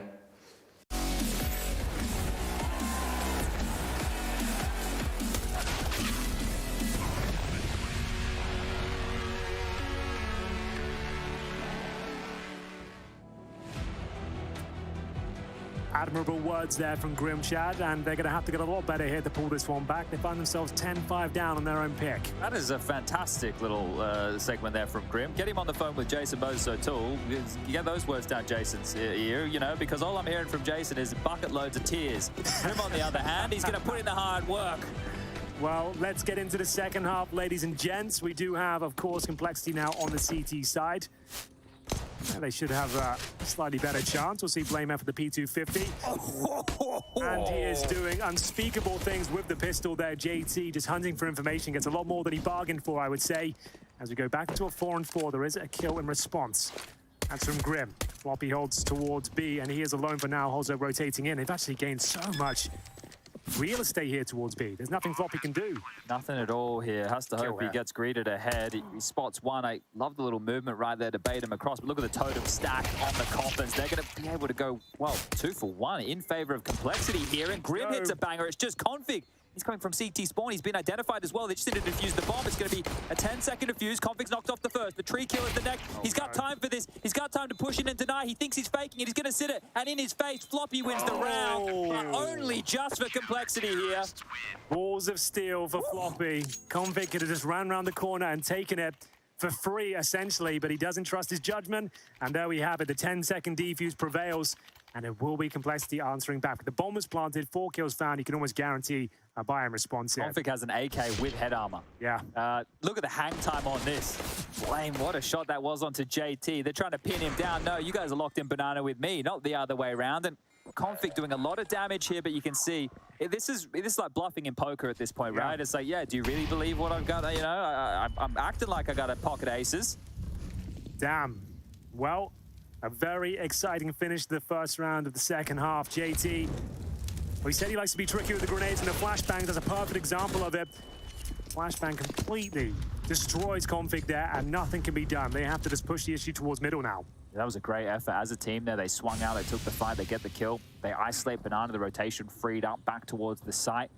Top mid is the biggest issue now, and slinks into place with the MP9 perfectly. The Famous be the next to take contact towards long. And the jiggle should be enough. The dink, just hide. Pressure is coming, but so the rotation can too. Oh, and Farley looking for a gap here. Hasn't blown us away on the AWP, but a move like this could change the tide of this. With the dink, they're right back in this round. Alzok has to fall back, and it's actually towards B they seem to be adjusting to. Maybe a bit of a banana split here. But they have to know that Farley's through. And Floppy is, you can see already, looking towards that play. Now, if they smoke CT and Coffins, true, JT's going to have to turn around and then Farley can activate. But do they go first or do they let Farley play? 35 seconds, these are the questions. Well, here we go. Glaive to lead the charge, as you would expect, and Floppy just trying to be a nuisance here towards the new boxes. Actually doing a very good job of holding them off for now, but it's back to a 3-on-3. Deep smoke, they have very to deep banana. smoke. Yeah, well, they will be. Absolutely true. One flashbang between them, but it's incredible pace. The flash will have to go over. They'll send the rifles in. And we have got Farley very low indeed. There's a flashbang. Here comes the swing. Can they capitalize upon this? They once had the advantage, but it's slipping away from them now. Blame F brings the round ever closer in favor of Astralis. Grim and Fang remain. They do not have a kit currently. They're doing damage here towards the coffins, but time is of the essence. Past the halfway point now. It looks like their chances are running thin, Chad. Might just have to give in. Fang waits patiently towards the pool position, but Farlig surely takes him down. Got the information here, and there it is. That's going to conclude. And a very good job from Astralis there. Spotting that gap towards CT spawn. The banana split comes in eventually. Not the cleanest finish, but they get the job done. Yeah, it was handled. Like, Farley did what he needed to do. You can see how awkward it got, and I was a little bit concerned with Glaive's forward presence, but it drew the fight, and it gave Farley that little window. So here it is. JT drops down because his boost gets identified. He knows that he can't stay in that position. They can then focus fire towards the back of the site, and as soon as Fang makes it across the pool, there's no way forward. So Floppy with a bit of frustration there. That's not how they wanted to stick the landing. 11-6, the buy in, and yeah, this is going to be rough around the edges. Winnable, but winnable, sure. 4B. 4B, one rifle, Grim with the utility as well. Might want to give that out to the teammates, and there it is. Definitely want to create that reservoir of utility towards the first oranges. And actually going to fall back. So they've left Floppy with all those grenades, and hopefully he can suggest there's more players than there actually is. But it might not matter. It's the MAC-10 leading the charge here. It's actually looking very good. The CTs have done tremendous work here. They'll have to fight and push forward through the flames, but it's actually looking like they've taken the round here. Just Farley remaining, and he'll be detected as well. So a bit too much pace there from Astralis, perhaps, Chad. I don't know what they were reacting to, but it was very fortunate for Complexity with the re-rotation in Arch. They couldn't have found a better timing on that mid-push. They were just setting up. They were just enabling Floppy to have all those grenades towards B, and they'll come back and set up towards A. It's caught everyone top of middle. They got very lucky there. Lucky for sure, but they'll take it all day long. Well, we got the Force by Wars on here, real thick and fast. It's going to be going into round number 4 of consistent buys from both of these teams. Farley this time is going to be conceding so he can get the AWP out. That's what Halzerk was doing in the previous. So we've got some Deagles, some Tech-9s, and light util, but this is looking much better for Complexity. You saw Floppy in the previous looking like, man, we've really stuffed up. And this time around, he's like, well, we're actually gods. That actually probably worked out better for us in a way. But here we have it. As you mentioned, the Force buy. Astralis still with the 11-7 lead, but round number 19 certainly not in their favor. Speculative shots through the smoke from Config, nothing connecting just yet. A passive setup here, to say the very least, for Complexity. They've got 2 players towards the pits, Halzerk towards the library. They're not giving anything away, not even investigating. Just let them have top of middle. Just reeks of an apps pop, doesn't it? With the amount of smokes they have, they could smoke off the bike, do a moto smoke and a long smoke. They don't have HEs like we enjoyed FTW doing. That was one of their highlight strategies. There's the long smoke. Towards quad we go. Flashes to be deployed, but a good response so far for Complexity. Plugging the holes, ensuring the T's can't flood on towards the bomb site. It's all about Fang right now. Really nice position, but Henry. Not the best shot. Still absolutely fine. He's got a player in towards the app to deal with. A great grenade. That makes up for it. Grim will join him in towards the pits, and it looks like everything's under control. I said that with bated breath. Zipex will pull one back. And now the P250 starting to make things very interesting. Zipex, clutch minister of days gone by. Now in a 2 versus 1. A winnable one as well. Low HP towards Halzerk, and fortunately for him, he has to reload. The full defuse will come in, Chad. No chance now. A valiant effort, but unfortunately doesn't really work out for him. If he wins that first fight, Halzerk's so low, and even though it's not planted for him, it's likely Zip could win that. So a very close one indeed. Remember, that was a force, but the Force by Wars will come to rest. No more issues with trade in the Galactic Cup. Nice nade from Fang. Well, like, missed the first few shots. They were difficult ones, to be fair, but ensured the round was under control. That was almost like jumping on the grenade for your teammates, because that grenade, if it went deeper in the site, I could only imagine how much residual damage that would have done to the 3 players clustered up.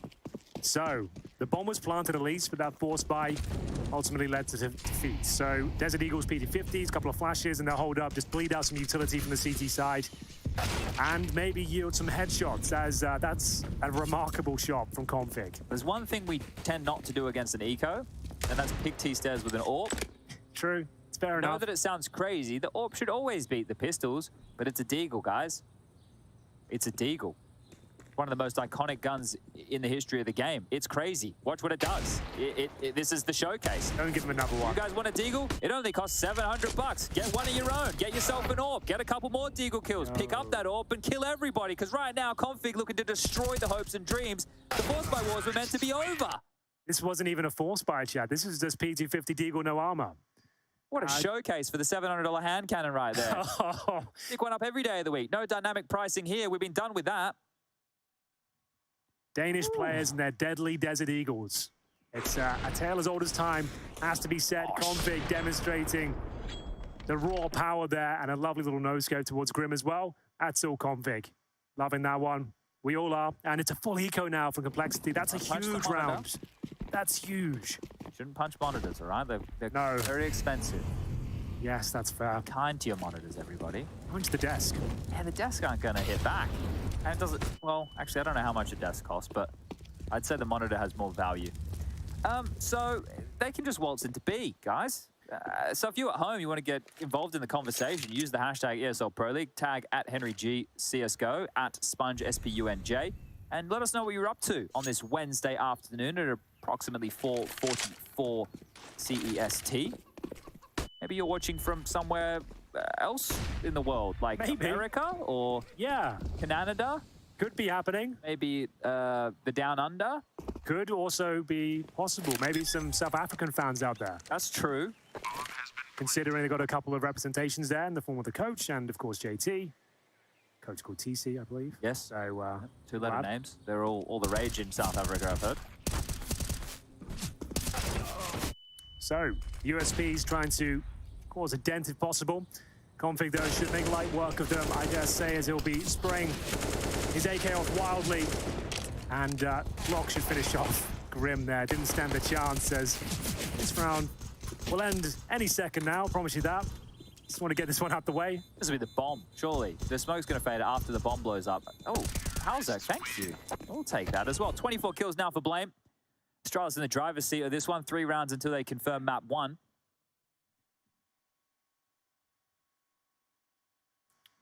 Well, there we have it. 13-8 touching distance now on their opponent's map pick. Nuke coming up second. I dare say Astralis will be very comfortable indeed. We'll see. We get into round number 22, how this one concludes. Fang with the FAMAS. They are lacking some key bits of utility, mainly the kits.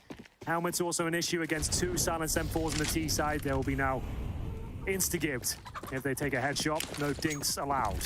I'd say the best round, the Complexity of 1, is where JT got that triple kill. That was a lovely round. Yeah, and that's the unfortunate factor of all this. So identifying there was 3B, a bit more A pressure now. Half-wall utility has been expended, and that's quite early. For a minute 27 on the clock without any real banana pressure, that's going to give Astralis a lot of information for free.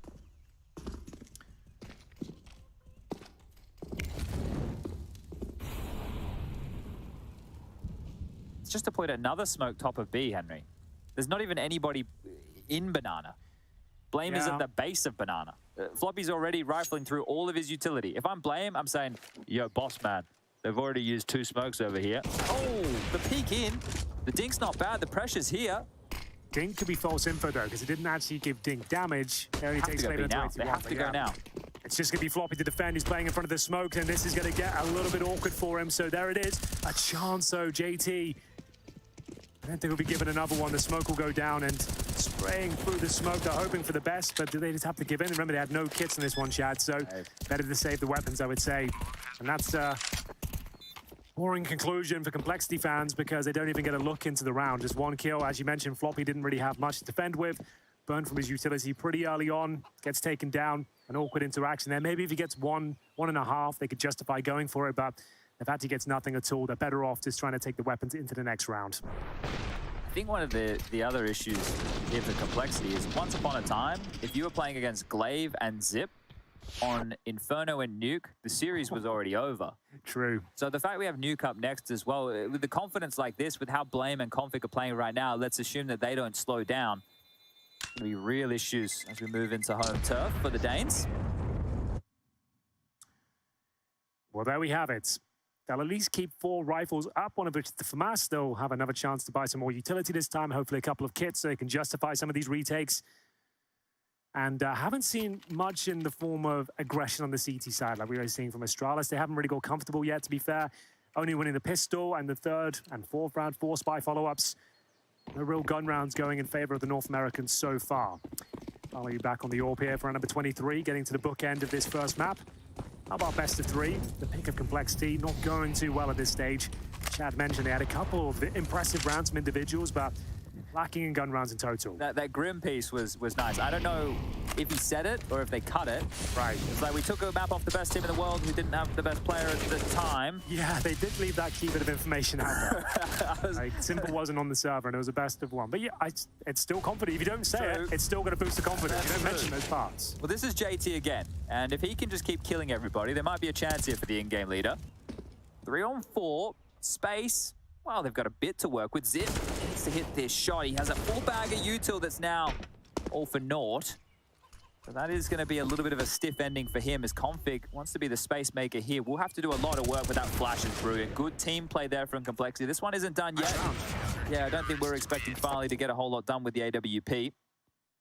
Definitely not, but there it is, a pretty clean one from Complexity. Didn't have to break too much of a sweat. Only 1 player gets dropped, and they are within touching distance of double digits here. Astralis still have to make map points. Still 1 more required until they're there. Can be the hardest round to find. And they're still with a full buy for now. And they've got 1 buy in the bank as well. So here we go then. So maybe Complexity finding their footing, a bit of confidence after that one. Haven't got themselves an orb just yet. And here we go, the aggression we were looking for. And Farley will make light work of the first player. That's Fang. He wants a bit more as well. Is he going to go through this smoke? No, falls back. Good call off here because now with this number advantage, just allow the round to play out. He will go for a banana pick. It looks like he's being instructed to do so. They're flashing him to fight for territory here. But there is no rush, realistically, now for Astralis. They can take their time. And I guess while this is happening, we can talk about TC. I think he's the coach that smiles the most out of all coaches. Yeah, very, very kind smile. Always looks happy behind them. That's what you want to see. He smiles the most as a player, I would say. Yeah. Well, this is the round. If they push and die, Complexity is screwed, but the kills, they could change the script, and nobody seems too ready for this. Farley's AWP does strike again, the push through, and now B should be open for business. The last 2 marooned on A on an island. Looking for Tom Hanks. That's a Castaway reference, I believe. Right? Could have gone with Wilson, but I went with Tom Hanks that way. No one can question No discrepancies there. We can know exactly what he's talking about. Tom Hanks was indeed the actor in that film. Had a big beard. Had a beard, and I think he was suffering from a lot of different issues out there. Cuts in his legs, illnesses. Couldn't eating coconuts, I believe. You get scurvy eventually. Actually, do you get vitamin C from coconuts? I would probably. I don't think you can survive on them forever, though. Like, you'd get some sort of nutritional problems, I'd imagine. That's something that would happen to the pirates, right? On the boats with no vitamin C, they get scurvy. Take limes with them. That was the thing. Yes, that's the one. Limes would last a while, I believe. So, well, we're educating you on things we don't really know, everybody. But that's all, really. That's just the remnants of my education coming through. That's about it. We do have a whole bunch of people who are tweeting in. There's a whole bunch of tweeting. Oh, really? Going I haven't actually checked it. Let's have a look. Somebody's having a burger. Unforgotten's having a burger right now. I got gifted a burger by HEET for their birthday. Oh, that's nice. How does that work? I'm not sure. I don't know the details. Dodge, he's watching at 10:46 p.m. While Dota qualifiers are going on. He's getting his fix of Counter-Strike before bed. So have a good night's sleep. There's a lot of people with attraction here. We'll have to read it in the break because this game, I think it's coming to its logical conclusion. It looks like it. For a moment, there was about 3 rounds in the first half. So, wow, we're really onto something here. This could be a fantastic one. Complexity are keeping it even. But as time goes on, you can see that distance is getting further and further away. Astralis just need 1, and Complexity with Mishmash buy here for Masses once again. Lacking key pieces of the utility setup, and Zipex, well, this is that one. He beamed that one, didn't he? This isn't going to go well for Config, I don't think. There's 3 prongs and the first strikes. I'm surprised at the amount of unsilenced M4s we're seeing on the board here as well. That's another talking point that is going to continue to, well, not play Counter-Strike. I guess it is play Counter-Strike when that's all we seem to talk about, but there's a 4-on-5 available here. Avoid the nade damage down Banana. A B finish, probably the best option. I don't hate it, Chad. I don't hate it at all, because you have the man advantage really no matter what, even if they cheat a player across. You've got 4 players going in. You're showing a little bit of presence here with the flashbangs. Now you're not going to rotate if you're a CD player for a good 10 seconds after receiving one of those. You're calling, there's at least one here on this side of the map. He could be Apps, could be Boiler, we're not sure. Either way, I'm flashed, and the B execution will be coming in momentarily. So Blamer from up here as well can Molotov from some key positions, namely towards Emo. And we'll see if he stays up there. Are they fully out of util on the B side? I don't see anything between JT or Floppy here. Now, Blame's just made steps. The rotation from Halzerk needs to be quick. He has nades to bail them out, but really needs to get a move on here. They're in trouble. It's a FORMATOS at the back towards the pillar as well. Floppy trying to inflict any sort of damage he can. There's a decent flashbang, though. That's from Halzerk on the rotation. Throws out from spawn, but the defending players go down. Back to a 3-on-3, an even kill, and Halzerk makes himself known. He'll need some fortune here. A no-scope through the smoke is the only thing that will do, and there's no saving at this point, Chad. They have to go for it to survive here on Inferno. All right, well, the flash from Fang is going to be the way back in. That's been lobbed down. It's the AWP Halzerk that needs to be able to activate here from the Coffin's position, and he's already dead as a doorknob. Zipple taking him down. Farley peeks out. He's gone. A 2-on-2 still as a nade lands at the feet here. They're just going to stand and fight. It's Zip to get this one done, and time is starting to tick further and further. Zip's under so much pressure. They're charging him down. 6 bullets in the gun. He needs to get both kills here. And Zip, the clutch minister, guess what? Oh, dear. How's he alive? There's time for this. The Glock comes out. Zip, he's going to do it. Rolling up back the years. And that's going to be 17 kills in total. 16 rounds as Astralis close it down. Yeah, you're talking about Chad when he was doing that sort of thing, but I loved it all the same. He gets the job done. It wasn't the prettiest finish, but they couldn't either. Everyone ran out of bullets, and it will be Astralis picking up the map pick of Complexity. Now, the scoreline suggests it wasn't that competitive, and I dare say the second half wasn't. Complexity couldn't keep up with the pure fragging power of Blame F and Co. It sets the scene for the rest of the best of 3, and we'll move on to Nuke. We'll see if Complexity can fight back after this break.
stand up. You've got what it takes to fight back. Don't stop until you black out, out. Stand up. You've got what it takes to fight back. Don't stop until you black out. Give all you got, show them how to lead.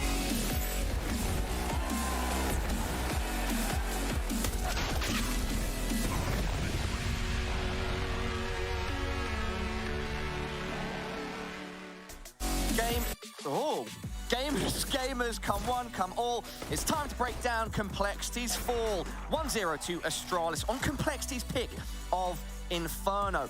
You know, that T side for Complexity, maybe they need more than 5 rounds. And on that CT side, they just kind of got eaten up by Astralis. It's time for Blair and Maui to tell you all why that happened.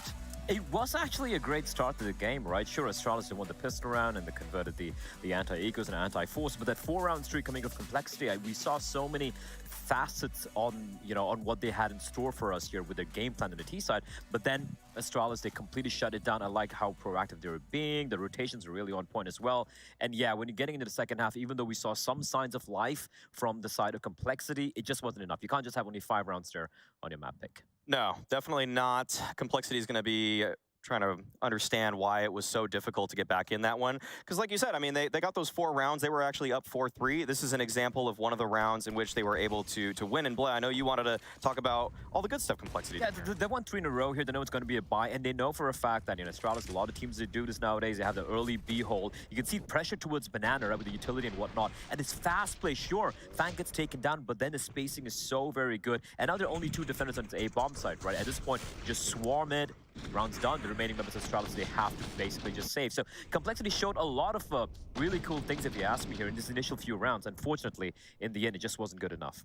Yeah, even they had this, they grouped up together, they went through the arch side after that, and it was just a nice concerted effort, and that's what I wanted to see from Complexity, just them taking initiative and making sure that they were on top of things right away, like make sure that they're playing together. And I think that more or less, they kept trying to do that, but Astralis started crawling back because they would just pick somebody off, one little pick here and there, a Blame F peak, Farlick peak, whatever it is, and those kind of moments just seemed to rattle Complexity a little too much by the end of the first half.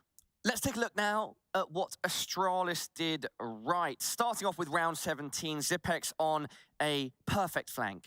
Yeah, and this is kind of the half buy, if I'm not mistaken. I mean, it's a force buy, rather. And the fact that there was such a big window and arch for the side of Complexity, allowing Zipex to come in all the way from CT. And once... Farlick, sorry. Yeah. He actually sneaks it in there. Once he's in, that's pretty much an unlosable position for Astralis. So quite a bit of holes there early on for Complexity. Well, the thing is that you can run that setup if you know that people are going through arch. It's just that you really need to be confident that your new box player is going to nail his shots. And Floppy wasn't having a great game today. I actually don't think that setup is necessarily incorrect. Maybe it's not the most optimal setup, but some people would like to play an emo new box setup so that you basically phase out that whole idea of people coming from CT. Sometimes people like to group up double construction. Also, they opted for that kind of boost setup. And like I said, that's just Floppy just needs to nail that guy in CT, or that setup is just so fragile. There were also some crucial turning point rounds, one of them being round number 20, and that was an eco win for Astralis. Look, if you're Complexity, you can't let these rounds happen. This is a round where basically we just kind of knew it's over. Hey, just timing your shots, can't even see anything, and then we have the duel being taken. This is basically config. This is a config we love to see. Yeah, this is a can you not config kind of round.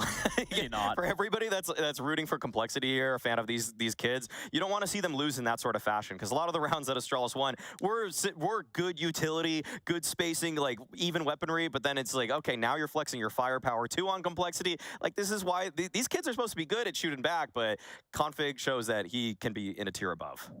Let's highlight quickly, as we bring up our Air Force Aim High head-to-head, Glaive versus JT. I mean, Glaive didn't even have to put up the requisite numbers to be on the dominant side here. He really doesn't have to, because you have BlameF is just continuing his incredible form, and then you have Config going little mini berserker, so to speak, today. But JT, they've got to give a shout out to the man, right? The IGL coming in, and even though it was a bit of a quiet day in the office for Floppy, as you pointed out there, Maui, and also for Halzug, it was actually top of the fragging charts, and I feel like even some of the early initial duels, he was the one who was primarily being a part of it, right? Going 3 and 4 in the opening duels, but at least he was getting traded. So he was leading by example, at least in the first half, but just not good enough. Guys, we mentioned BlameF in our Colex players to watch, 100 rating on his Colex card. And I think on Inferno, he showed why he was a highlight for us and someone that we were looking out for. He went 27-11, 1.79 rating, just a stellar performance from the man. It's really tough to match BlameF in terms of just getting him out of a position. Honestly, the thing with BlameF is he's also so frustrating on Inferno in particular because it's one of the few maps he's not just baiting when he's on the T side. He's running up banana, and he is so good at weaving through utility and making sure that he's keeping himself alive while taking space away from opponents. That's where he finally looks like the player in the server that he is actually outside the server, where he's just bulldozing his way through a part of the map. Blair, Maui, quickly, because the second map is ready. It's Nuke. What's going to happen on this? I mean, Maui said Complexity is going to get a double digits in both the maps. I don't think it's going to happen in either of these two maps. One round off. Doesn't matter. It wasn't double digits, Maui. But jokes aside. Maybe take a stand, Blair. What do you think the scoreline is then? All right, fine. I mean, what do you think the scoreline? All right, it's going to be 16, 16-8. I'm going to say that's not. I'm going to say it's not that.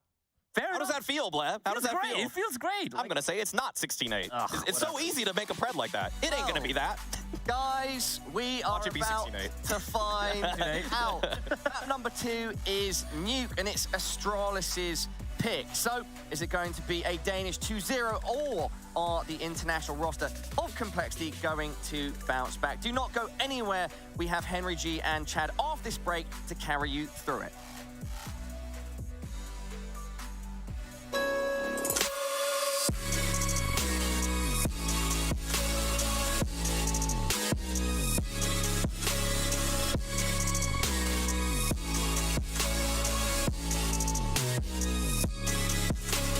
You love it, you wear it.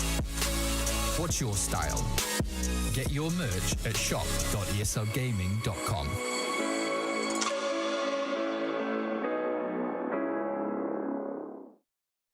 Looking to get more out of your CSGO fan experience? Introducing CSGO Bingo, event pick'ems, and fan club showdown. Claim free bingo cards to win amazing prizes. Predict the winners of ESL events with pick'ems for prizes and glory. Show your favorite team you're the biggest fan by winning matches in the fan club showdown. Check out csgohub.com today to take part in all of these and more.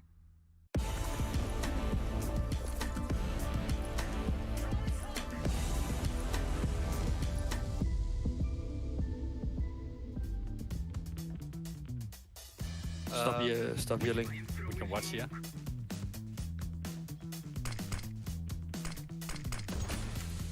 That's 40.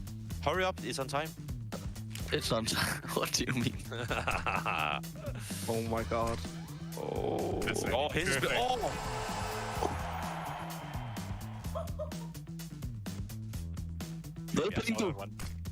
I'm so good at this video game.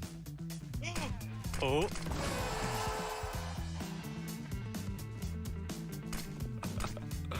Oh my god, that's ass. No, we're not. Oh, Kalle. No. Super, stop, look. Hello, he's looking. The old guy is looking. Oh. Oh my god. Flyt dig lige, Benja. You have to move. Line-up. So much. Hey. Kalle. Kalle. Come on, Super, throw it. We don't have all day, dude. Come on. Throw it, Super. You need to fail this one because you fucked up. I'm just gonna throw it now.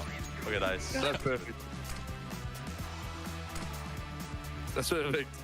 That's what you get for cheating. So Super 1000. It's perfect.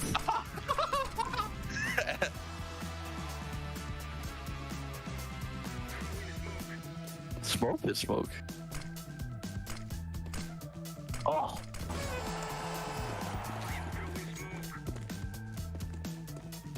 Oh my god, that looks perfect. 0 points awarded. Men ja, lad nu være. Lad nu være, mand.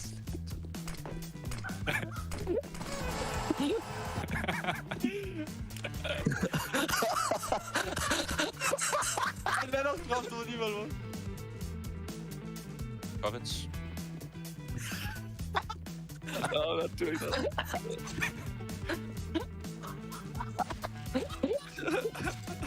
Throw your coffins, bro. Fast. Oh,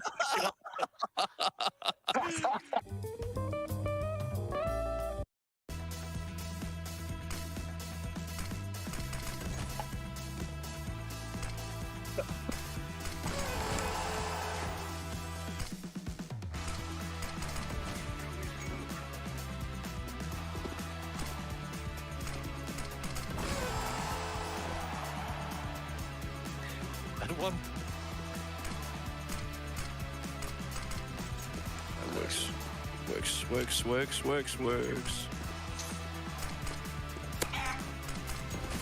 team blocked. What should we do? Wait, that's cheating. Oh, it is. Super is disqualified. Oh!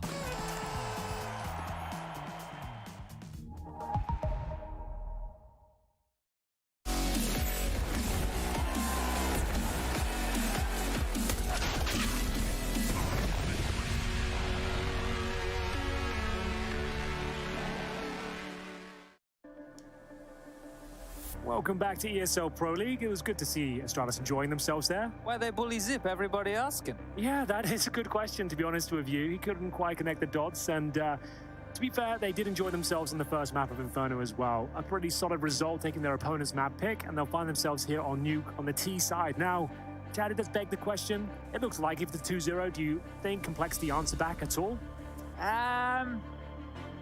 No. Yeah, I think that's fair. I think you might be onto something there, but they did have their moments. JT, not the name you necessarily want to be popping off the most. Isn't it? It is a bit of an issue. We do need to see the other names step up, and we'll see if they can do that right here, right now. It's going to be the first round of the second map. CT start for Complexity. The dual Berettas out for Halzerk. And of course, he's got armor, JT with the defuse kit, and no grenades to speak of on the CT side, Chad. So, okay. We'll see what they can make of it. All right, well, they had a similar fate over there on Inferno, I do believe. Let's see if they can net themselves a couple of tidy shots as Halzerk is going to dismount down onto the top of the hut. Great position for those dual Berettas.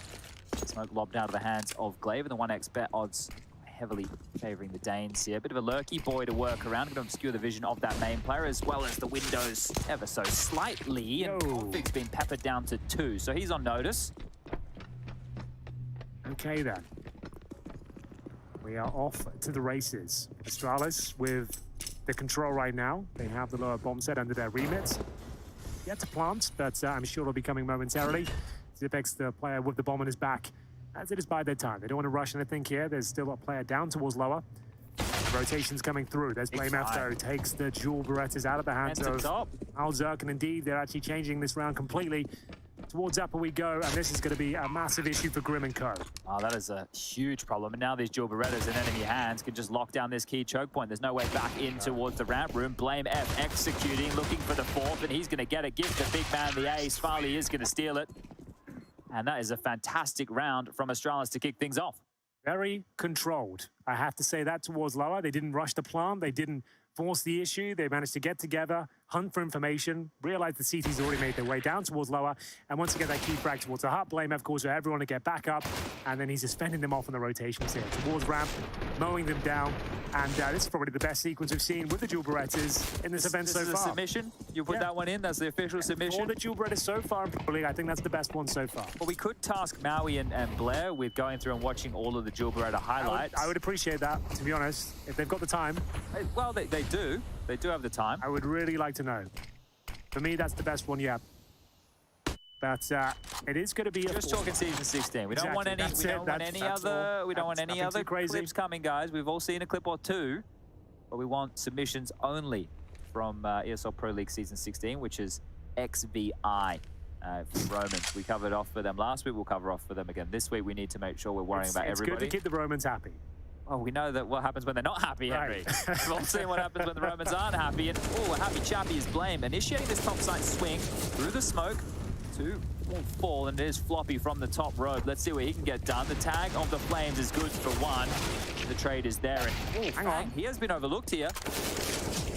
got the AK-47 as well, and too many players to deal with. He's overwhelmed, but Halser might get the headshot here. Isn't required! That's absolutely massive. He steps up and the round looked like it's completely over and steals it away. We go 1-1 out of nowhere. Okay, the low HP, didn't think it would come into play, but the scout shot. The last being the hardest, the difficulty level there through the roof, but this is what they want from Halser. The first two short, they're slightly peppered up, but just peering out, the head over the top of the box. Blame, sit down because Halser is here to party. My word. Gosh. What a turnaround that is. You can see what it means to the boys. They had no chance to win that round. It felt like it was completely over. The first 3 kills going in favor of Astralis. They're down to the Deagles now. Everything to play for. Wow.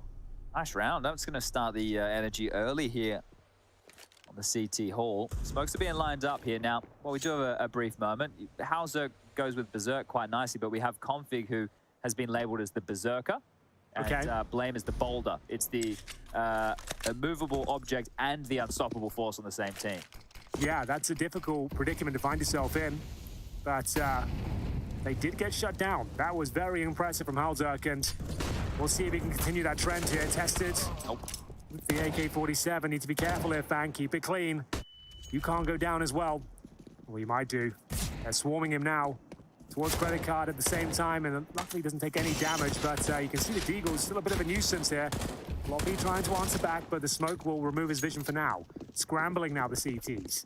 This is the issue while they try and deal with... Oh! There he comes again, the Grim Reaper.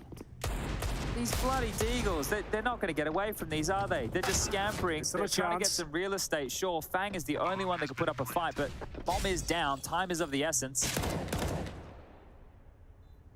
This might be the shot. Back of the head with the Deagle right here into the vent. Grim on notice. I think they should consider the save here. How's Grim meant to get out of this? He's slinked in towards the decon door. Sure.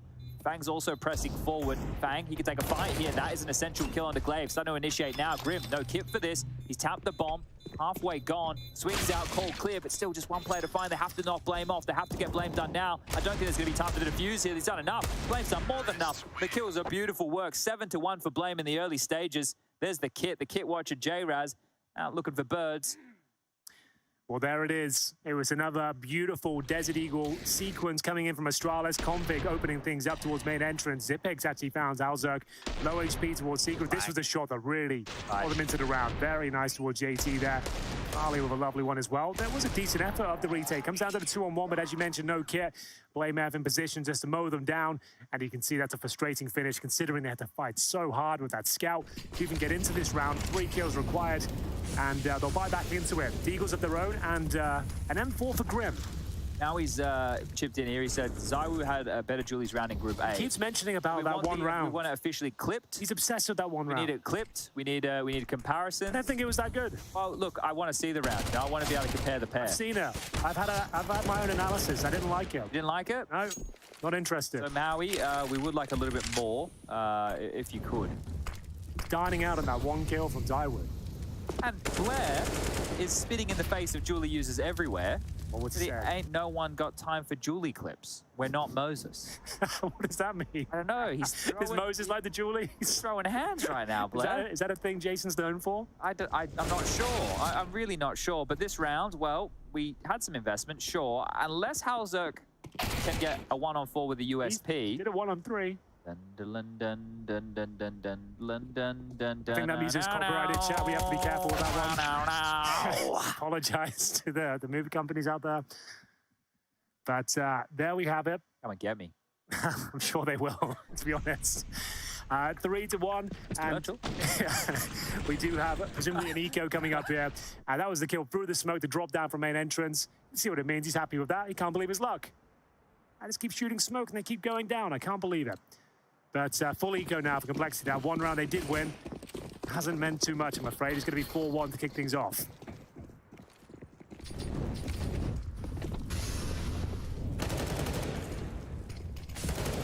Well, 4 of them on the base of the site here. You at home, have your vote now. How many kills do you think the USPs are going to get? Type in chat numbers 0 to 5. We don't want to limit you here. Maybe you don't think they're going to get any kills at all. You never know. There's always a chance. Three-man stack towards the A silos, player towards the CT vents as well. Blame F already in the vents. It's going through the motions here. Hoping to dissect the lower bomb site in terms of presence. Of course, nothing really down there for the CTs.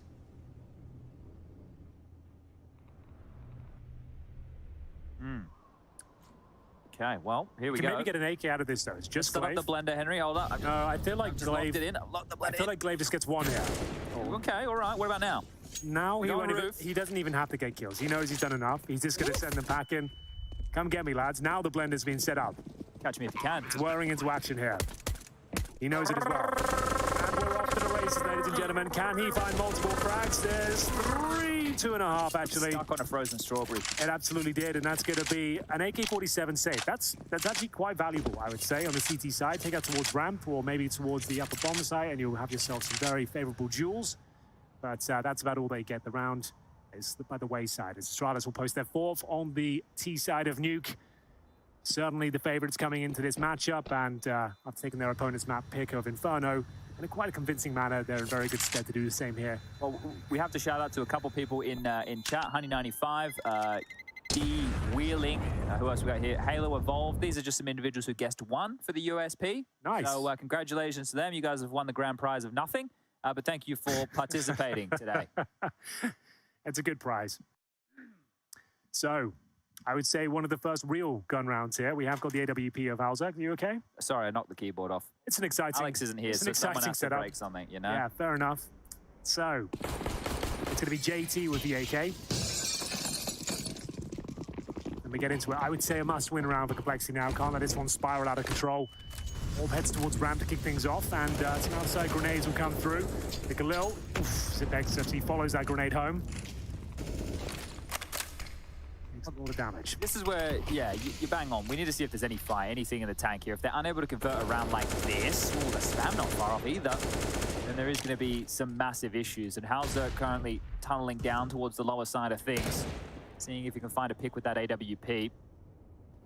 Tasked with a whole lot of real estate, but ASTRALIS don't have any presence towards Yard whatsoever. Another squeaky door smoke will plume. There's 2 more left on the board, 1 for Fang, 1 for Hauser, but he's removed from the picture here.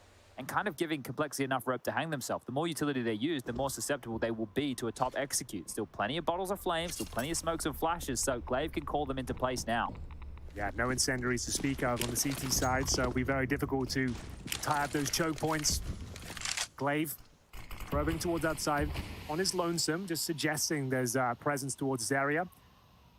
Alzok still towards Secret, bear in mind, with the AWP as well, so they haven't got full control of the outer area. Very late on the final smoke here, so I think they're going to try and... They're just suggesting. Yeah, but it's just so late on that I guess it needs to be respected, but Halzerk's here, so he knows that there's nobody down lower. Here we go, the upper pop will come through. It's up to Grim on top of that hut to do considerable damage. It will be required here, but no kills found so far. Who will open things up? It's going to be Config, JT to chime in as well. Remember, Grim's still on top of the hut, yet to be detected, and here he comes, looking for multiple kills here. He will find them. It's still going to be a 1 versus 1. Ali versus Holzerk, but he comes up towards the vent with the AWP. 8 seconds remaining, has to go for the plant, and that means he can encroach in his position, but it's going to be close range AWP, and I think he's got it. There's no way Ali can know. We'll spot him though, surely he spots him. Sees the leg, surely one of the teammates saw the leg. Farley now, he knows what the player is. Halzerk on the side, up close and personal, but wow, more than enough chances there to course correct. A close one. I think there was a couple of unforced errors there from ASTRALIS because Grim was on top of the hut. I said there was plenty of bottles of flame. There was no molly top hut. It must have missed. It must have done. I have no idea. He was absolutely fine. They didn't even check that position to the final fleeting moments of that round. And here's the replay because no one's even checking it. Yeah, that's why they either threw the molly that doesn't spill to that side of the hut or the molly missed altogether. I didn't see it burning when they were coming out squeaky, so I assume an unforced error there. Damn, good shot from Halzerk as well to close that one out. Stressful. He's contributed for both rounds that they've converted here. Both have been Halzerk clutches.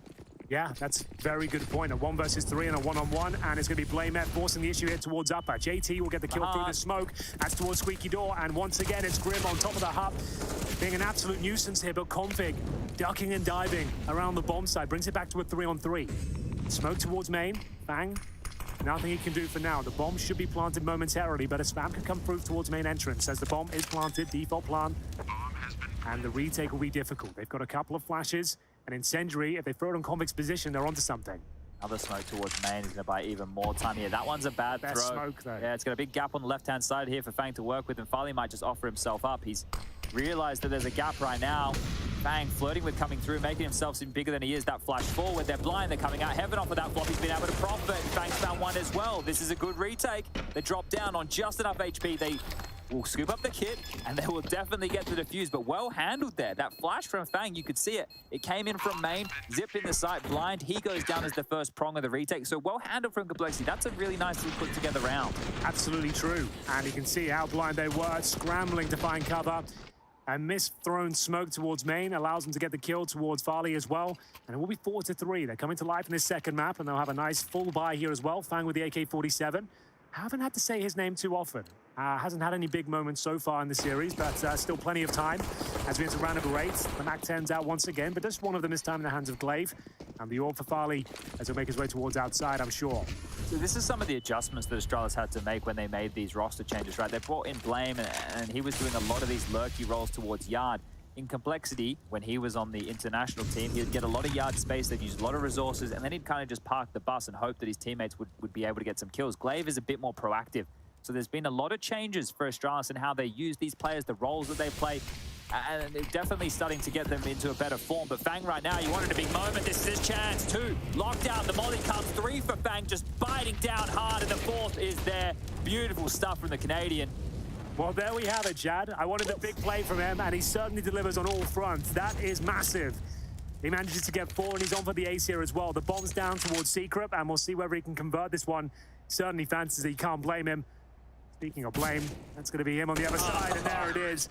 That's going to be a highlight moment for him, for sure. That's absolutely fantastic. Perfectly positioned, and just as I call him out as well, he delivers on all fronts. Snappy stuff there, wasn't it? And a big smile on his face. You'd love to see it. And Astralis now are the ones who have been a little bit more humbled. A timeout to be taken, a conversation to be had, but let's watch this one back again. The first 2 were mental. Then he had a chance just to slow things down. He's breathing at the moment where he takes the fight with Farley, and then it's a one-on-one for the last kill. The first 2 is like a car crash. The bodies go flying.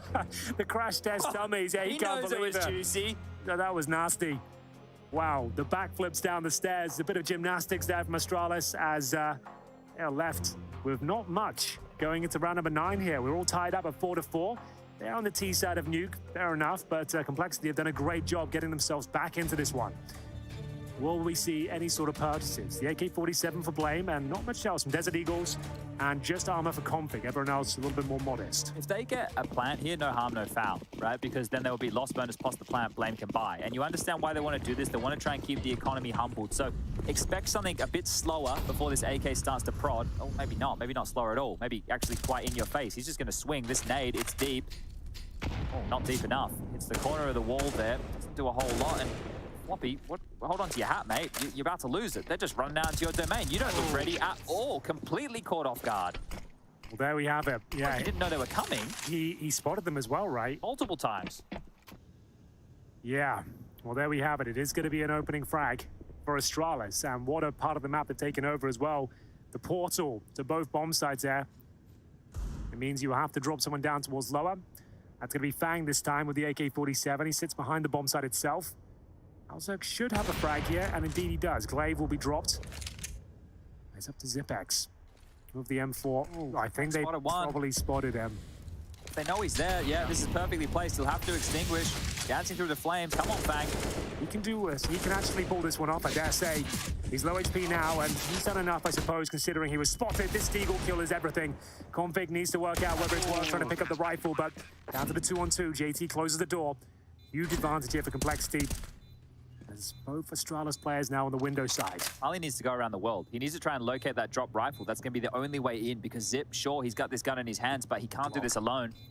Yeah, you're absolutely right there. Of course, they have kits, but no smokes to throw on top of the bomb here, so the rifle will be recovered. A chance is. Zipex makes himself known from the window. Hello. Swings it open, and there it is, the rifle. It's done everything and more, and it has to be said, Chad, that play towards ramp from Floppy has led them to this detrimental situation. Getting nothing there, not surviving. The key of ramp, if you are overwhelmed, you drop down towards low. You don't need any kills, you just need to survive.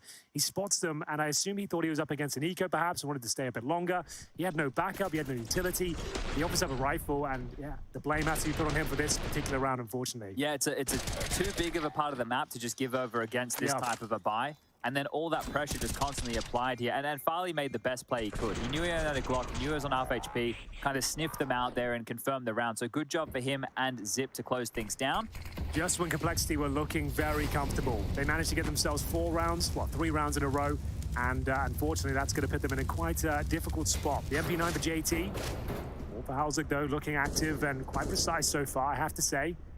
This is looking very good. He can hold this position. He might be onto something. We'll see. It's a bit of a standstill for now. And they're going towards outside with the bomb. The only unknown, I suppose, is Blame at this juncture. The unsilenced M4 maybe not as tidy to spam through these smokes, so Fang needs to be very careful that bullets don't come back his way. Being able to flash Glaive to get this secret control, and JT's playing just looking through this slither gap with a smoke deployed as soon as he takes any action. So Blame is really in a rough spot, but he is aware that the lobby push is possible. Well, that smoke. Secret push, and that's good. They can now start worrying and try and throw more aim map smokes. They're throwing one towards the windows. They smoked off towards main. They want to fight towards heaven and hell here. Well, they might just get those fights. Bang, isolated behind the windows. Convig, he's well up for a fight. He'll be sending it towards the heaven position, leading the charge here. Bang is ready and waiting, so is Floppy. Licking their wounds from the previous round, but still have enough to fight back here. He's going to flash this. Oh, this could be nice. Floppy is in sort of an anti-flash position, not anymore. Oh, no! He catches a face full of it. The flashbang and the ledge. Bang beneath him, Grim needs a double kill, not gonna happen, but Hauser, remember, he's been here the entirety of this round. 10 seconds remaining, Chad. This is the kill that really matters. And where is Fang? He is nowhere to be seen. The bomb will be planted. There was a chance there for sure. Good positioning, but ultimately, this round will slip by. It's going to be just so one. good, because Blame was disconnected. He couldn't assist. He still did get a kill during all of this, so I don't know. I love the play from Yard, because as soon as they apply the pressure towards Secret and that smoke gets dropped, you understand that there's definitely a player under and that you can now start applying pressure towards heaven and hell, because that's one of the areas that you lose that member, right? You have to rotate that player somewhere else. And Halzok was in lobby for a lot of this, so he couldn't even lock down a key position where the AWP really reigned supreme. So that was an unfortunate positioning for Complexity in this round. It looked so good at the start because he got prime real estate, right? He's holding towards squeaky door. He's looking towards lobby, but they go outside and they're just fending off that area, smoking him out of the round. A chance with 10 seconds if he hits the second shot, but wasn't meant to be. We'll have a look at Convig's position here. As you mentioned, flashed in by Glaive. The perfect flash. He just eats it. Nothing can be done. Floppy tries to retreat, but you can see the frustration from Halzog there, knowing he had a prime spot, one they can't convert, and it will be 6-4 with an eco coming in here. Fang saves an M4. He purchases just a single flashbang, and they can't really justify much else, Chad. No armor, no real upgraded pistols. Grim will bring out a P250, but it's Farley with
Times of the essence need to tuck himself in. He's got a couple of flashbangs to work with here. The first shot will be successful. Can he make the second? He absolutely can. Down to the 1 versus 1. And the AWP range could be the best weapon for the job.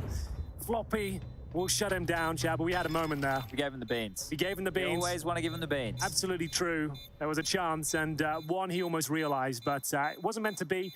Significant financial damage to the defensives there of Complexity. They only have one player surviving. They recover the AWP, but there'll be compromises to be made going into round number 14. That was exciting to say the very least. I can't believe we got 2 there towards a single door position. Yeah, it feels like it should get 1 and traded almost immediately, doesn't it? So a real opportunity. The first one was How another wasn't one it of these traded? backflip, crazy kind of reaction shots. And Oh, it was. Didn't stick the JT landing. kind of painting a picture around him with those bullets. So lucky for Mr. Floppy. And He's about to throw the monitor yeah, off. you know how that feels, though. I can sympathize with JT in that situation. Monitor was always flung out of the Those arena. facial expressions said it all. How's it? Yep, well, it happened. You should have hit it, but you didn't. It's unfortunate. We still won the round, though. That's like every round of Counter-Strike I play. It's a good idea. So, like we said, compromises to be made for Complexity. Sure, they won the previous one, but at what cost? 3 versus 1 quickly. Almost spiraled out of control. Round 14. Smokes deployed outside momentarily. Willingness to recover the other one. Okay, no utility required here. Floppy has been pantsed a couple of times now in round. He has been getting bullied ever so slightly here. A defensive smoke to stall out this secret crawl is the best thing I have to report right now, because from above, Config will strike Fang in the dirt, and that saved AWP as well. They didn't get into a bomb site, and they have all 5 kills, all 5 staying alive. This is not looking good. This is likely 10-5 half. Yeah, I think the operative word there, bullying, that round encapsulates it, right? The fact that it's walking into significant choke points, very difficult angles like the ramp room, helping yourself to a kill there, that's never good news, not a good feeling, and it provokes a reaction, right? The CTs have to reclaim territory. They can't let them have ramp for free and go towards lower. They push in towards the lobby, and they are completely mowed down. MP9s are FORMATOS, and maybe an upper rush here, as we'll see Astralis set up towards the lobby. Smokes will enable a drop down towards the vents, and there it is, an equal trade for now. They'll find an AK-47, but Glaive can hear them running around, scampering in towards that lobby, and I guess they might have a couple of kills here. Flame's still activated, though. He's gotten down the vent during all of this. He needs to be most worried about Fang, who he doesn't realize. Oh, actually, he should realize now, because he's just heard that smoke, Henry. As he comes around the corner here, Mr. Blame should be... Oh, not good for the kill. Uh-oh. The MP9 strategy, it's a matchmaking classic. It might pay off. It's just 1 man remaining. It's Farley. Do you want another crack at the 1-on-3? I can give it another go. If he gets close to a bomb site, we'll get into it. This one's harder to win, I imagine. Yeah, and I'm going to need about 30 seconds to build up to it. So we'll see what it can do. So, Farley now. Presumably this one out of his remit. Out of his reach. AWP in hand, and well, that's going to be it. I'm glad I did give that time to Stu. That really could have got out of control, but there it is. That's the first half concluded, ladies and gentlemen.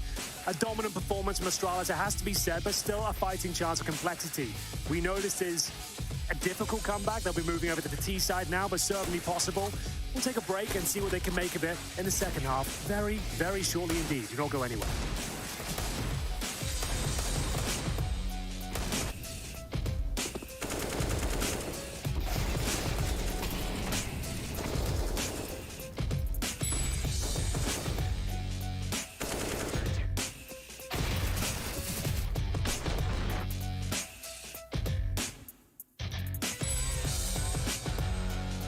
Vil du have det? Ah, okay. Læg lige etter. Jeg skal lægge lige ettermonoren, og så er jeg klar med Shadow Flashes efter. Okay, vi bliver lidt delayed, så tror jeg. Hvad gør du nu? Eller shocks. Ja, det er fint, det er fint. Okay. Jeg går lige så klar. Klar Forrester.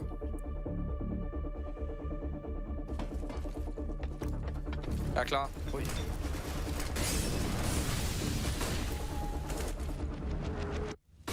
Så flashes. Flash nu. Flasher. Flasher. Kan være vand. Jeg ser intet. Intet udenfor, dreng. Jeg pusher.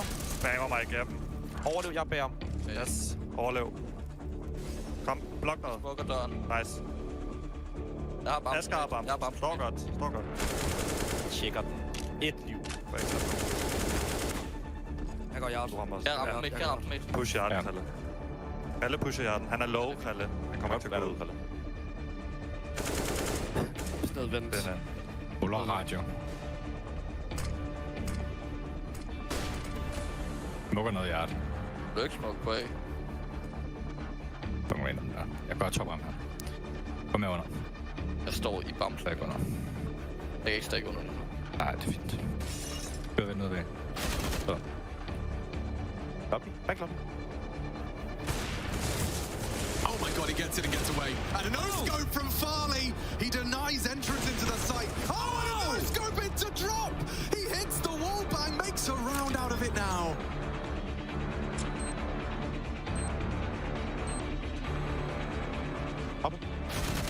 Hvor du CSGO. Hvorfor fanden? Hvor du vandt? Knipper du ham bare igennem? Lad du valgte det der så? Ja, det var fandme heldigt, det der.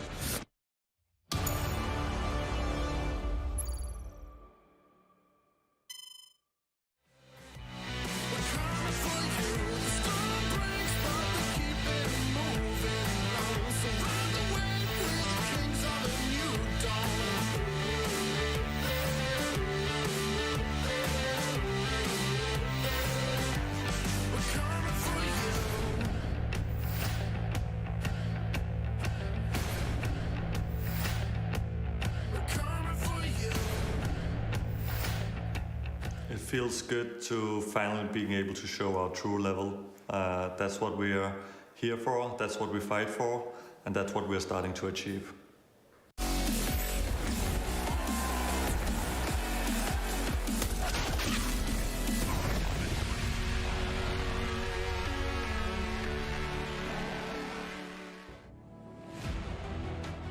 Give him the beans, Chad. Confident words from Glaive there, Henry. Couldn't bloody believe it. Their true level, their true power level. Is it over 9,000? That's the question we're going to have to wait and see. But it's looking fantastic here today against Complexity. Some frustrations from JT as he wants to throw that monitor well and truly in the sea just outside the door. But blame.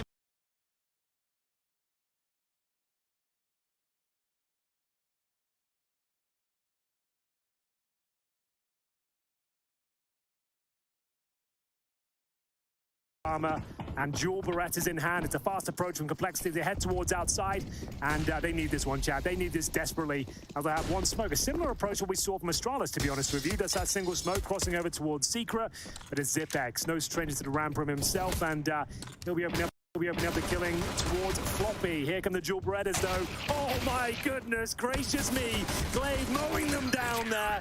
Another one for the scrapbook. Put it in there. Send that one to Maui. Weigh it up against the Zywoo clip. Get him, think it's better. side by side. Again, I think that one's even better than Zywoo clip. How many out Zywoo of 10 clip is can get that out one of here. That gets an 8 out of 10. What Zywoo? No one's talking about the Zywoo clip. Just Maui. Just Maui. Just Maui and the poor Zywoo clip. But I think Glaive's maybe taking the cake now. That was brilliant. Two in one map. That's where it makes sense, right? In the vents where it gets real dirty down there. That's where it all comes together. In the vents on the pistol. Yeah, you love to see it. And it's going to be the full eco now. Complexity with nothing to work with. Glocks across the board. No upgrades, no armor. And if they get the bomb down, that's a victory in and of itself. So we'll see what they can do. M4s and a FAMAS. So they focused on the rifles here, Chad, preparing themselves for the AKs going forward. So you take a few concessions with utility, you take a bit of a risk, I suppose. You could lose a couple of these rifles. So that's the way to play it. Spot them, drop down, and Blame F won't be getting much more than one. So that's unusual. Yeah, that looks like that was here's all day long. As they'll drop down. Well, it's the rifle with low HP going first. Not great, but they actually could find another one here. Maybe not now. JT, there it is. So the fact they've got 2 kills, that's pretty decent. They came in with literally nothing. That's used correctly there, Chad, literally. Yeah, not like the death to start. Hold on. Hold on. JT, see how much you've got to say about this, because you're getting clamped down on from both sides. The MP9 of Config, it's not good enough, but Glaive, he has to do it all on his own right there. I can't believe how many casualties there were. That was Glocks. No managers, but Glocks. I'm going to call. Oh, that got me, sorry. Sorry. You know, I've been known to wasn't ready for it. And yeah, you're right. The fact it gets 4 kills in total, that is not ideal. As we mentioned, it's the full buy coming in now. So started with nothing, got a lot for it. A chance to even win that round. Glaive with a great shot there. Yeah, a wry smile, but can they stay alive here? Config, he's brought out the auto shotty. Oh, I like it. I do like it, the auto shotty. It's got some snap to it. I believe it was Hiko that made this a trend on Nuke many years ago, Chad, maybe before your time. That's even further back than what we've been going today. Jeez. I remember saying that in my early casting Valorant career. streamer. Yeah, exactly. Now that says a lot. Floppy's been able to find some space down the vent. I'm not sure if they would have heard his descent. He was quite noisy when his toes touched the tip. And this is a lot of yard space here as well, so completely negating the smoke wall with the positioning. Floppy is towards lower, but I don't think that's a concern.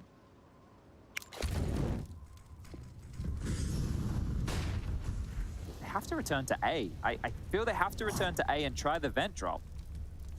They've only got smoke and flashes, Henry. Commy's going to eat him alive. Hungry. But he does get wrecked. There it is. Quite a simple procedure in the end.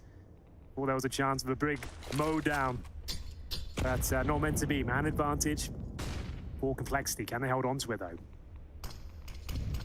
This is going to be it. Glaive steps out. The flash is good. Farley, he's going to eat that one. Both eyes as the trading onto the site efficient, and the other two individuals there are on the lower side of things. Blame and Zip well out of position here. Thought they had all the information they required, but I guess Floppy making them doubt this. The bomb will get planted. Very likely to see Complexity pick this one up. I don't imagine they even go for this round considering the finances here. I think you might be dead on. That previous round against just Glocks and nothing else has come back to bite them. Their money is going to be completely sabotaged, and it's all thanks to JT.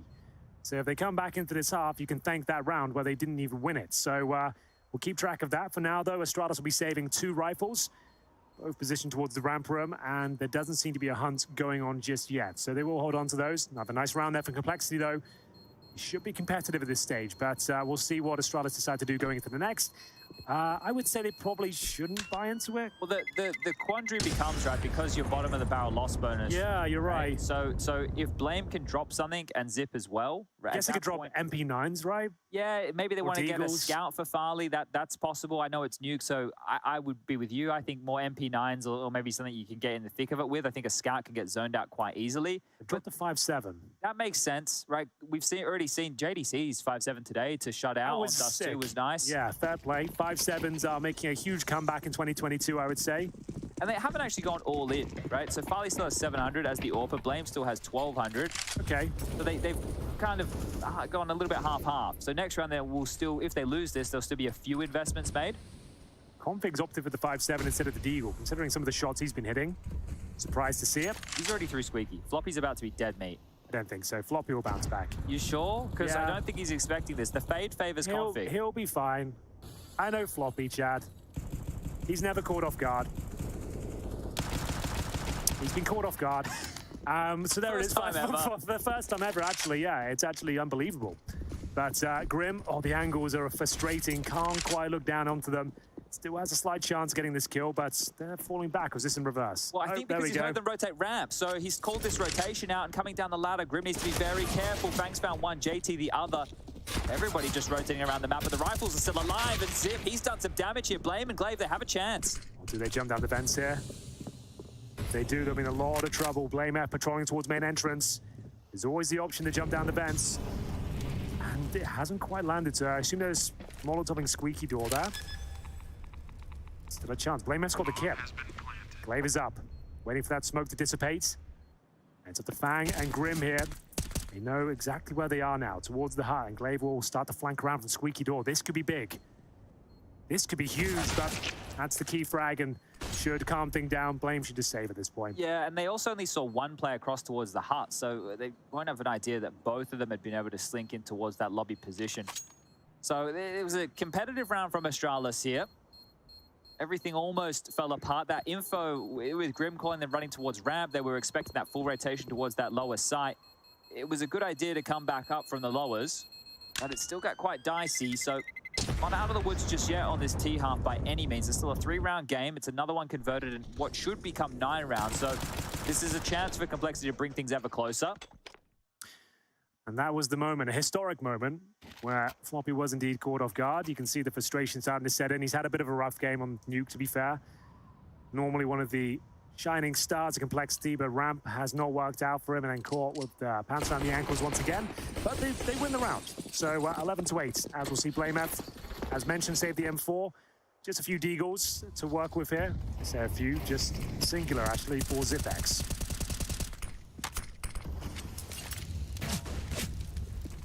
Now, you would have to say this should be a complexity round, but the next gun round is... Oh, they're going to... I was going to say, that looks like a nice boost if they could look over. Yeah, that's not a bad shout, but they opt against it.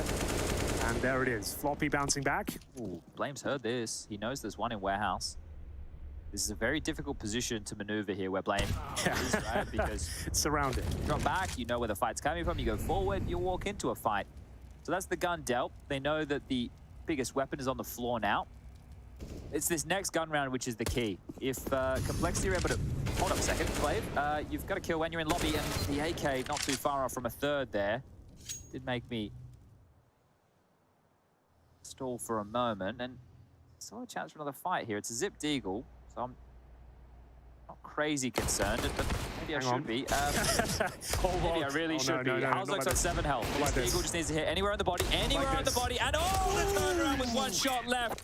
Imagine the scenes. God, there would be unspeakable. There would be unspeakable scenes. There'd be riots around Malta. These boys got to put their fists down. The next one of these Complexity lads, I see raising a fist at anything. We got to take them outside, put some gloves on, and they can punch a bag or something, boys. Good frustrations. Well, it's an expensive one, but fortunately they get through it. Wasn't even the cleanest round from Zipex. He's just spraying them down with the Deagle. Had the 1D come through then. Devastating, but yeah, stop punching the monitors, boys. That's one of the rules. Not the monitors. Don't punch the monitors. We need those. We need those to win. So, closing the gap. We have got a full buy Astralis with concessions again. No utility in terms of diffuse kits, but the money low on both sides after taking heavy expenses in the previous. Complexity slow things down. This is different. The AWP over towards ramp. So shot there as well. Angle he's taken. That's a one and done drop down. Yeah, it is a bit of an odd one here. He hit that and he just want to get the hell out, which he does. He's done his job. And the bomb as well. Do get the ramp room control, and if that's all they were after, I'm sure their Astralis are happy to go for that type of a trade. You can have the space, we'll take the kill. Zip, you can see him, he is still worried about Yard. He knows he needs to help on both fronts here. And now the utility issues start to fall in favor of Complexity. You'd love to draw that one back, wouldn't you, JT? He's going to continue with the dual play. Will oblige, just steps out, and that's a huge kill from JT. Yeah, you'd love to see that one. Very precise. Read him like a book. Not a very good one. Head towards this squeaky door and tunnel down the vent. They can go towards B where Farley has that AWP. That's an option available. If they try and hit towards top, a smoke towards main, a flash towards the CT vent, that'd be the best option they have here. And remember, Floppy still has this ramp presence. So if they want to activate top, Floppy tries to make his way around and get up the heavens. That could be the difference maker as they're starting to search out Squeaky. Grim, the point man of this. He spotted one towards the site, will win the duel. Glaive goes down, his Config up in the rafters, and he has to do it all. Config has to get every kill required here, because Farley, as mentioned, is on the lower side of the map and will have to save. Well, 11 to 10, we could be going to 3. We could be. That's a 4 and 5 conversion for Complexity. That's very difficult to do on the likes of Nuke on the T side. You don't see it too often, but they've managed to actually make it look quite comfortable in the end. Quite a lackluster hold towards upper, and it will be Astralis giving the round up. Farley to save the AWP, and he's going towards outside, and he could find himself in a bit of hot water here if the T start retreating towards spawn as well. So where will he position himself? That's probably a wise choice, I would say. Don't go any further. It's not very often that Blame is the one who makes that kind of overstep. So an anomaly there in that regard, I imagine. It was so unnecessary as well, it felt like. The fact they've already got the advantage, he doesn't need much more information than that. I guess he just thought he could straight up win the aim duel, but you have to say, a cracking shot from JT. He's been playing tremendously well. He had some fantastic moments on Inferno as well, single-handedly winning them rounds towards that banana position, but let's have another look at that one. Just so well read. And then Halzer confirms things towards up, but Config definitely should have got more from this. He wasn't flashed, and they'll call the timeout. Things starting to get a little bit questionable now, as they save the AWP, but once again, money's not amazing. A 4th stage loss bonus here, yielding $2,900 per player, but not going to be quite enough in the CT Forces, Chad. No, and the thing is as well, just get a Deagle, you know, maybe a flash, play around with the AWP, try and facilitate Farley to find an opening pick. This is when you need to, in your arsenal as a team, have ways to facilitate your AWPer. You can see Blame understanding very well the finances and how much of the loss bonus will be afforded to him in the next round. He's spent down to around that $1,000 mark with an MP9. So he's had one of the heaviest investments here. Wow, Astralis yet to post a gun round yet. They've won the pistol in the second round follow-up, but since then, been nothing but complexity, and this could be yet another one. Looking for 11-11. Make a wish, Floppy, as he jumps down towards the vents. And for now, absolutely fine. Detected for sure. Oh, Glaive. That was brave, ambitious. Yeah, they just needed a heavy rotate down ramp here, right? That's the key. Nobody's here to help Zip. So the forecast for this round seeming very gloomy. Starting to get a little bit overcast here for Astralis. This is a much better looking complexity on this map than on their own choice. Yeah, which is strange to say, but you're dead on. This is the best looking they've been so far. The T side of Nuke, who would have thought? Their CT side left a lot to be desired, but this is fantastic. So's that shot from Config.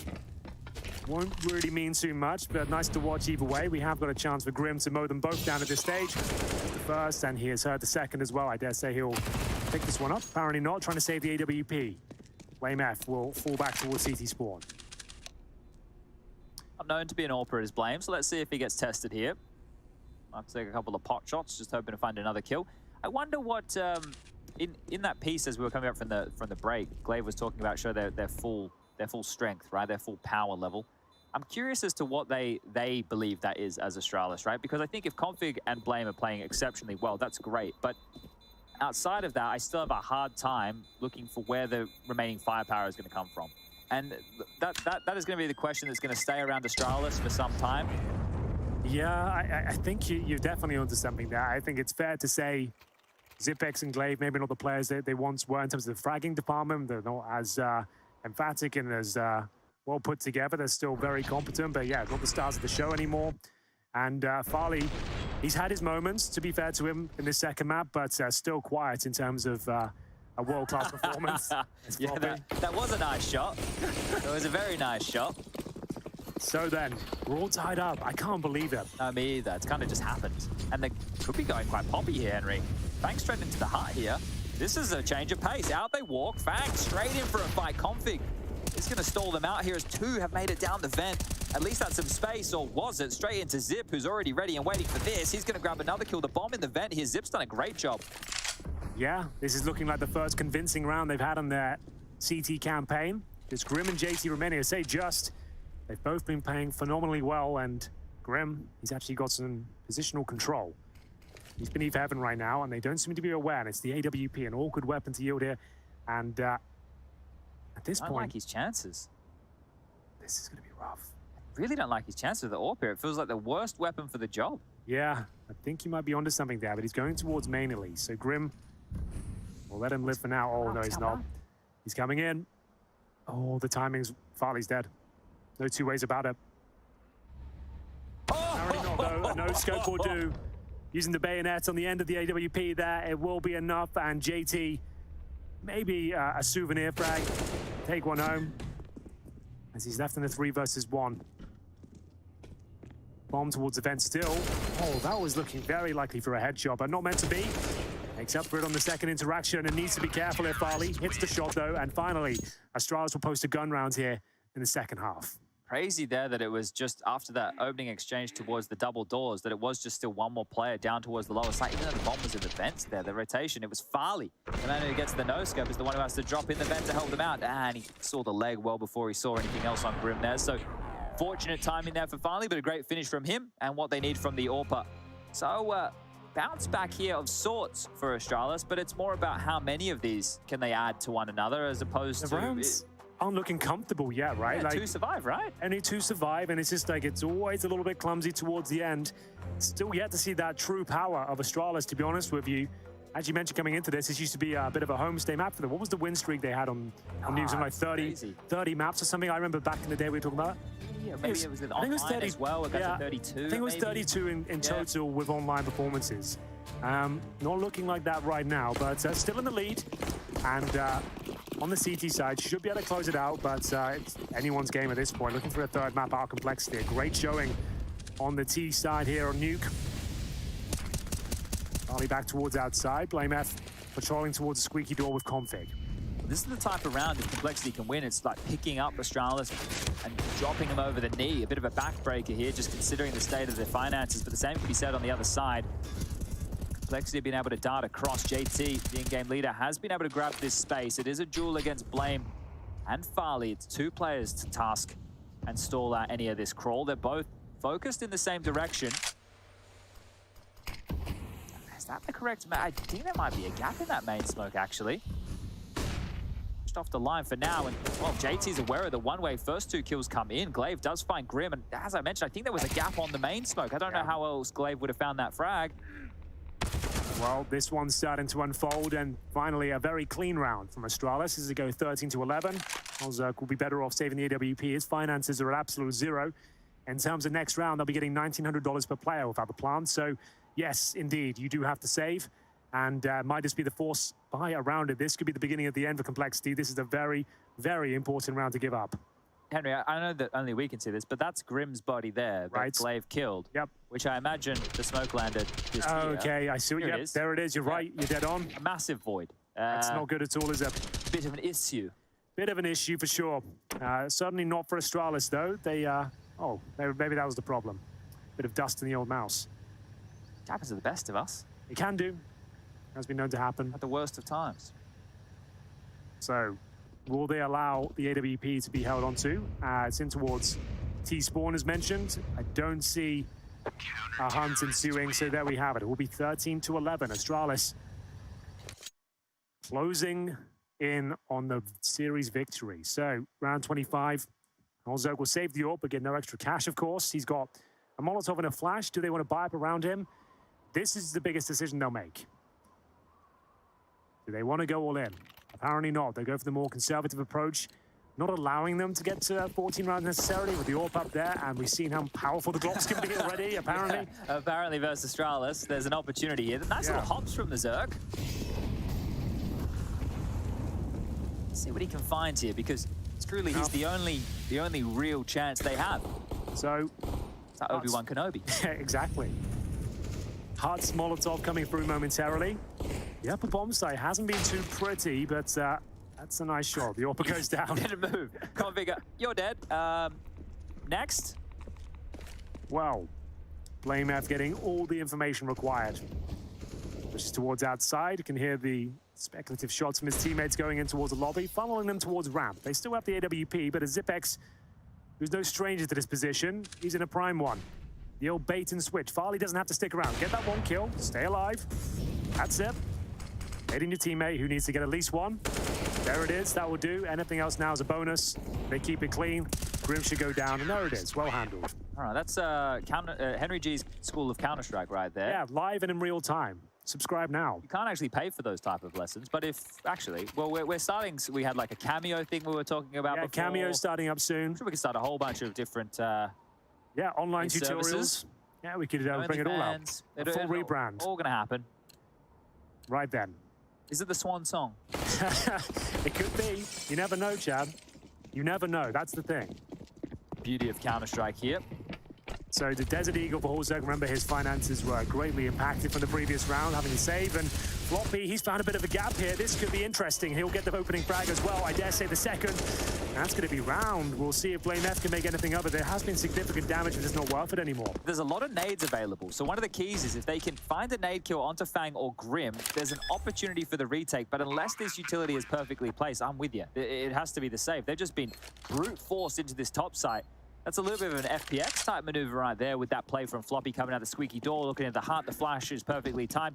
Seen that one once or twice, and just the save immediately. So you know that Astralis are taking things seriously when they're not even giving this a look in. Yeah, I think that's totally fair. They weren't expecting that sort of play coming through as well. Very well done for Complexity. We did talk about the flashbangs and JT sides, and that was a perfect encapsulation of everything coming together. You got Floppy at the tip of the spear as well, cracking things open towards the bomb site. Let's have a look at that right now. You can see they're so blind, discombobulated. Blade has a standard chance, and just handling that spray like a man is going to be Floppy, and well done. 14-12 as we get into round number 27. And there's been a bit of an issue, Henry, here as far as opening deaths concerned, right? When you look at Astralis, Config has been involved in 7, 1-5. Zipper's 5-0. Glaive's been involved in 7. He's 1-3, lost 4. He's the only one negative for Astralis. Blame has been involved in 5, 1-5. Farley's been involved in 2 and 1-2. So you guys do the maths right there, but opening kills are few and far between here for Complexity in this matchup. And Floppy, he's been the one suffering a lot of opening deaths. He's 3 and 8 as far as opening exchanges is concerned. What's going on here with the AWP? Well, a lot. Farley means dangerous. He's getting real dangerous. One done, dead. The fight on the side, though, that's where the real action is. It's going to be Config and Glaive in tandem getting a couple of kills here. It's a 2-on-2, a 2-on-3, sorry. A 1-on-3. Maths is hard, and so is this for JT. He's dead. 21 kills for Glaive, 15 on the board, and maybe the save was worth it after all. Apparently so. That was very interesting. I wasn't sure what the AWP was going for there. You could hear all the grenades coming through, the Molotovs, the flashes, and he's just jumping in towards Squeaky Door. He gets the kill, and thankfully they are mowed down. Complexity, that is, as we find series point for the Danes. 15-12. Money still there for Complexity. They now need 3 in a row to stand a chance at overtime. They've got AKs across the board. No AWP to fall back on. And will they continue with this fast-paced gameplay? Time will tell as we enter what could be the final round here of the series. Looking for the 2-0. Astralis open things up with a deficit. It's Convict towards the hub. It's good that Floppy got one back in the column, right? We were just talking about his woes in that department there. So one back, not bad. But a lifeline again. Right? This really could come back to bite Astralis in the arse here. It is Blame behind the T-red box is just going to try and wait this one out. It's Farley trying to assist here. And if I'm Complexity, I'm in absolutely no rush whatsoever. Oh, they're going to be ahead of the smoke wall. If the smoke wall gets used, there's a kill for Farley. He has to hit this shot. Has to hit this, and he does. So they're going to now accelerate. You want to try and pressure ramp in this environment. You know the AWP can't be there to help them. So apply pressure to Zip, who's been having a go at things. Oh, he's timed this very well, Chad. He's made things uncomfortable, but they rise to the occasion. At least take him down. I was about to say one of the best in the business towards ramp. Farley will have to deliver here. He's going to die to the flames. Not quite. 20 HP, and Glaive will have to put on a bit of an aim display here. Smoked off, though, however. Might try and make his way towards the silo, but also one step ahead of him. 4-on-2. Blame F residing towards Winded, the last line of defense here. If he can get a kill here, there's a chance. There's no bomb planter just yet. I know exactly where that planter is, and here's another opportunity, but Grim with a nice shot. That should be a... Ali, we've already seen him try and clutch from this position once. This time, well, the same result. He's going to go down. And that's it. Okay, so Astralis, they lose to an aggressive play, then they save, and then they make adjustment, and they win. And then they go aggressive, they give away the opening pick, they lose the round. What's the adjustment going to be here? It is sweaty palms moments now. They can buy, sure, but with their loss bonus, bottom of the barrel as well, they are the ones who risk going into round 30 with not a whole lot next to their name. So this is a very important round for Astralis. Complexity can truly take this to overtime if they can convert right now.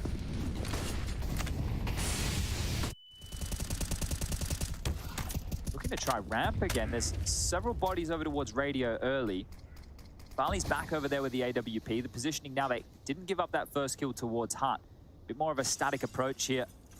The CT. Zip is so ready for this vent drop. The fact that he's just literally been tasked with making sure Floppy cannot get down the vent from the squeaky door maneuver, these are the adjustments you have to make. If teams have persistent utility, persistent ground taking like that, you have to dedicate someone. Well, these late smokes coming out once again at the 1 minute 15 mark. We'll see a response as we'll see smokes deployed towards squeaky door. And Zipex actually leaving rampantly Farley here. This is another ambitious maneuver from the Danish sniper. He's got players all around him here towards lobby. And he'll pick up the first. What a trade come through. Nice smoke. Great smoke. Nothing they can do with it now. They have to go towards upper. They've got those outside smokes, but they are dissipating. 5-on-4. Astralis with their best opportunity yet to close things out. Zip's in the perfect position as well. If they do try and pincer towards this top side, he can just pivot out at any moment. JT's not going to be ready for a move like this and playing for info with 39 seconds on the clock. This is Zipex every day of the week. Now towards top, the mollies, the flashes, they're coming in, but they need to find the frags. Floppy's found one, bang the other. They're in, but they need to get more of these kills. It's every single frag falling in the favorite. It's just Farley. They just melted. They were all there. They were all healthy.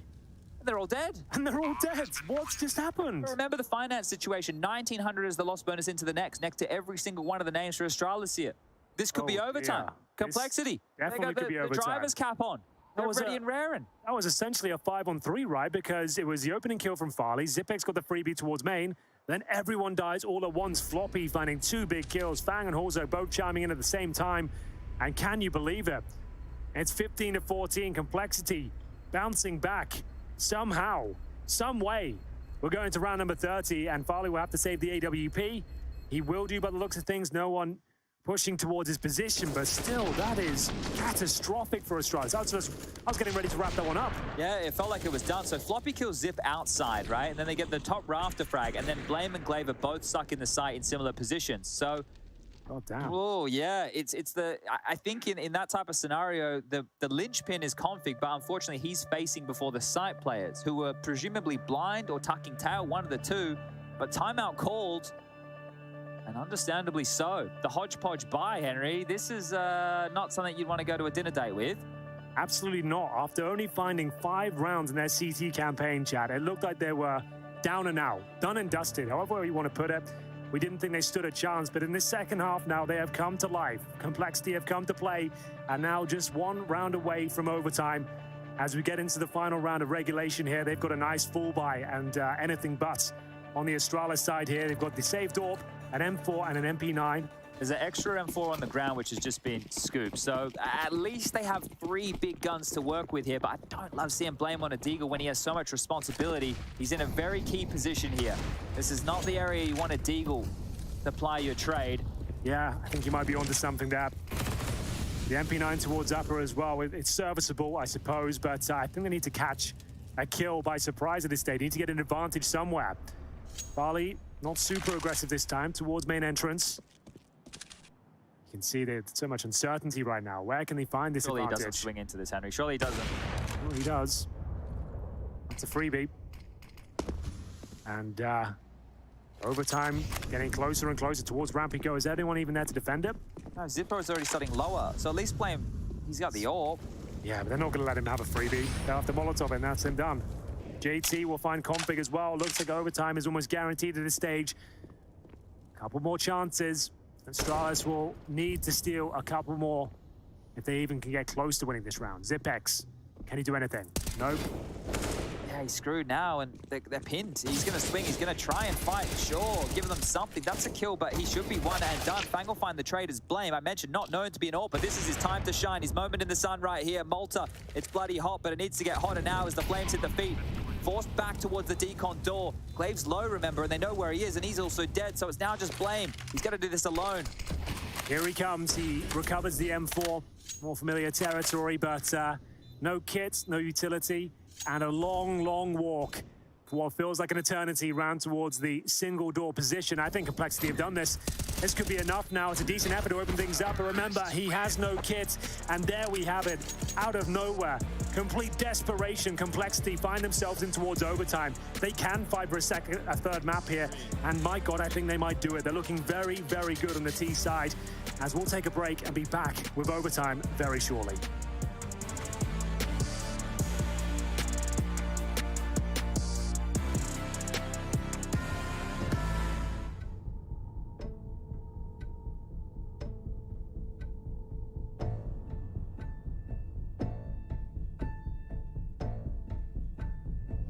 The kings of Counter-Strike, juggernauts, and an unstoppable force. That's how you could describe ASTRALIS' blazing hot form in the latter half of 2019. There was almost nothing they weren't able to win. However, the semifinal in Cologne against Team Vitality just wasn't one of those days. But they didn't bow out without a fight. After being demolished on the first map, the Danes showed their true colors on Inferno, and after an intense battle, managed to bring the game into overtime. Now was the time for heroes to rise, and Device was the one to heed the call. They do have a 3-man stack on this side. Device just had a really rough game. Flashed, he's going to get that shot, and that has to feel a little bit going out middle of the air. Oh, you've got to be kidding me! He takes every single one from nothing to the AWPAs.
Welcome back, gamers. You join us here day one of Group C, and the tension in the arena couldn't be higher, Chad. We are actually going to overtime. After ASTRALIS found 10 rounds in their T-side campaign of Nuke, how did they find themselves here? Feels like a bit of a capitulation, really, doesn't it? From the Danes here in that second half. Early stage, losing a lot of casualties to Glocks. Yeah, that's a big problem. A very big problem. Put them into a massive hole. But let's see, JT's feeling himself now. The calling looking good. Absolutely true. Fortunately, ASTRALIS remain on the CT side, but first kill almost eludes them. They'll actually open things up here with a couple, but still a lot of work to be done. The bomb goes down towards upper, and we've seen this bomb site melt a couple of times. Fortunately, looks like it's completely under control here, and Farley gets a very nice one to close things out. He's coming alive as well. He's had some impactful kills. Yeah, he's actually been able to find some impact here on the AWP for the team. He is dragging up the rear here, but not too far behind. From top to bottom, the scoreboard is quite close on this ASTRALIS side of things.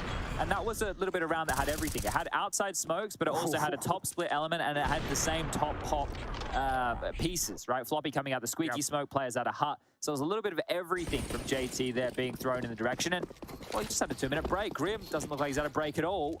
I think they're the ones who feel that this is their game to lose now, whereas ASTRALIS probably just going to focus in a little bit more because I think they got a little bit lax in the final stages of that second half. Totally agree. They looked like they were uncomfortable towards upper, couldn't fend off any rushes. I think your point about losing, not even losing the round, losing so many casualties to the Glocks, set them up for such a difficult half in terms of the finances. But here's Glaive. Don't love this angle. The swing out will come through and Fang will take him down to 1 HP. Unfortunate there. Oh, does he spot him in the corner? He absolutely does. Config comes out on top, 4 versus 3, but still so many players just funneling out of this hub position. They actually have control, I would say, as well. Incendiary down towards the bomb site, but one received towards Heaven as well. Also with the AWP, he's been great. We'll see whether he can continue this as Farley, man of the moment, flashed off and not taken down just yet. Oh, I was going to say, they still hadn't dealt with him. He was just sitting there completely blind in main. Halzerk will get it done. Coming out the Heavens here, it's easy to stifle. This is just zip. And that was a round that started with ASTRALIS openings. You know, it really falls apart quite quickly there. So you look at that hard situation. I understand what you're talking about with Glaive. I think they're having the problem of, where else can we stand on the side? These bloody complexity kids are mulling everything. Like the util is smothering. So I assume that played into Glaive's positioning here. But this, look at Config, after 2 kills, he only had 2 bullets left. Wow. Through the legs. That could have been a double up. Because if Farley got unblinded there and took that shot with the AWP, important kill from Halzerk. Well, we go 1-1. Complexity have already got the job done, really, with a single round posted in overtime. That's more than enough. Ideally, we'll get 2. We'll see if they can convert it here. ASTRALIS looking uncomfortable on their CT side, it has to be said. Halzerk in a real thought in their side of their AWP. JT and co. making maneuvers towards outside. Grim covering him from the upper position here. Blame F. This could be a very important kill. One which he'll convert. 73 HP. Halzerk feeling brave. With the AWP, I dare say he'll have this one. Flash. Very good flash. Good shot as well, 4 and 4. Teamwork now, it's still staying paramount for complexity here. But the curious thing with ASTRALIS, if people take a look at some of the patterns that they've been rotating around the map on the CT side, it's strange, but it's going to work for now. Farley will buy them some time. And again, the reposition, looking for some more real estate. ASTRALIS extremely proactive on this CT side. Glaive will smoke off towards main entrance and just going to be exploring his options towards T-spawn. Maybe he can get behind them, but they're actually heading towards ramp or Heaven. We'll see which way they're inclined. There's Glaive on the flank. It's actually going to do nothing for him, though. If he cancels it, I think it'll be better for him. Farley's in a strong position here if they do go up the Heavens, though. He might be at... Oh, is it ramp or is it Heaven? 30 seconds. 30 seconds indeed. Gonna be ramp. Got a lot to do here. And with no smokes, they'll do so well to clear out this position. They can flash window effectively. They might be onto something. It'll have to be a hell of a flash, though. Here we go. Zivix needs at least one. Not going to find it just yet. They give him no opportunities. He has got Config down there with him. Not going to pull the trigger just yet until it really matters. And now mowing them down, and there we have it. It's going to be 2-1. A nice clean finish there for ASTRALIS. Running out of time. Complexity. Have to scramble down towards low. I didn't check the window room. And we go and switch things over. ASTRALIS now on the T side, and Farley will bring out the AWP to kick things off. This is where it's going to get interesting. Both teams starting with 12,500 full buys across the board. It's where you really get to test these teams going toe-to-toe. No real woes as far as the economy is concerned. You can get every single strategy that you would want into play here. I think that the T side put together, it got desperate in the final stages for complexity, but they definitely had some well-executed rounds. This is Halzerk swinging out, taking the fight. He's being tagged, but he's going to get the kill. So Halzerk gets the better of the head to head of the AWPers. But speaking of head, there's someone above him. They might drop in any minute. That's Config. He might as well. He knows he's low. Has he been detected, Didn't though? hear him? Apparently not, and he gets the double kill, Chad, but still at 3-on-3. Even situation. Good reaction here from Krim. Will manage to flash his way back into a decent position, and for now, everything slows down. They've got two players in towards T-Spawn. Blame F once again alone towards ramp, but Floppy's actually given it up. They go towards B. Fang is already down on the lower deck. They take inventory right now on the Astralis utility. They have enough if they were to finish B that they could smoke off the doors, they could molly into the windows, and I think Blame can smell blood here. He knows there's one just directly above, just hoping for an overzealous peek here from Floppy. It's so noisy. Blame has a lot of information on at least one player, and Floppy is only now just considering the option. If Blame was to go back, he might see the boots here. He wants to try and bait him down the ladder. Come on. Come on. Down you come, Floppy. It's all about this fight. Who will come out on top? It's wasting so much time, though. Blame might not even get this kill. You're right. If he goes towards Vents, yeah, which he has, now he doesn't really have much to talk about. Do they go back A? They must do. Well, he's called that he's dropped down lower, right? He would have heard that drop down from upper. So maybe he's calling for his teammates to come back, but it is Grim. This is the all-important shot. He is primed and ready for it. Storing the one-way here. Boys, there's 13 seconds. You need to get the bomb down. You need to get in the site right now. It's loose. They're dropping in. They're getting it down. It's Blame and Glaive, two players you want alive for this. The one-way, it's going to subside pretty quickly here. This is going to get very dicey indeed. It's up to Glaive now, repositioning himself, but allows himself to be known. Back to the 2-on-2. Who comes out on top? The spam war's coming through. Lots of time left, and it's going to be a 2 versus 1. Down to Blame F. He's got a flank behind them. I don't think this is the correct call. For that. No, it's definitely not. Oh, he's got no chance at all now. I would say that's going to be it. That was an absolute fumble from Astralis, Chad. What a poorly played round that was in the mid-round there. They thought they had all the information in the world, but that information works against them here. That was an opportunity to get yourself double overtime secured at a minimum. And again, the same thing. I don't know if it's lack of focus, they let their foot off the gas, or maybe it's just the wrong calls. But either way, that didn't look good at all. Yeah, it's a lack of assertion, it seems like. He's toying with them, dropping towards heaven. Like, he didn't even know there were players down there. They get these opening kills to kick things off as well. Glaive, usually in this sort of scenario, you'd be thinking, yeah, this guy, he's going to make mincemeat of them. He's outpositioned them, and anything. But it's just quite messy, and it looks like that is a little bit discombobulated as well. We'll get into this next round, and it's actually Halzerk towards ramp that's actually opened things up. They're the ones looking for map point now. Yeah, Dust2 looking very likely here, isn't it? Yeah, I think map around the corner. Didn't expect this one to be coming out to play, especially with how things started here on Nuke. Both teams looking to concede their own map choice. This ramp is the port of call again, ahead of the smoke. Zip, sure, but the rotation's coming. It's coming quick, and he's still laser focused towards Floppy's position. Oh, yeah, for good reason. Zip doubles up, Fang and Floppy in the dirt, 3-on-3. But again, a 3-on-3 in the mid-round from Glaive. That's what it needs to be. They're just pushing. Config now's got another. They know where the last player is. They know where the bomb is. It's stuck up towards the rafter. This is all JT. Config's going to get it done. 18 now for Astralis. Didn't look likely, but they pulled it off. That is insane.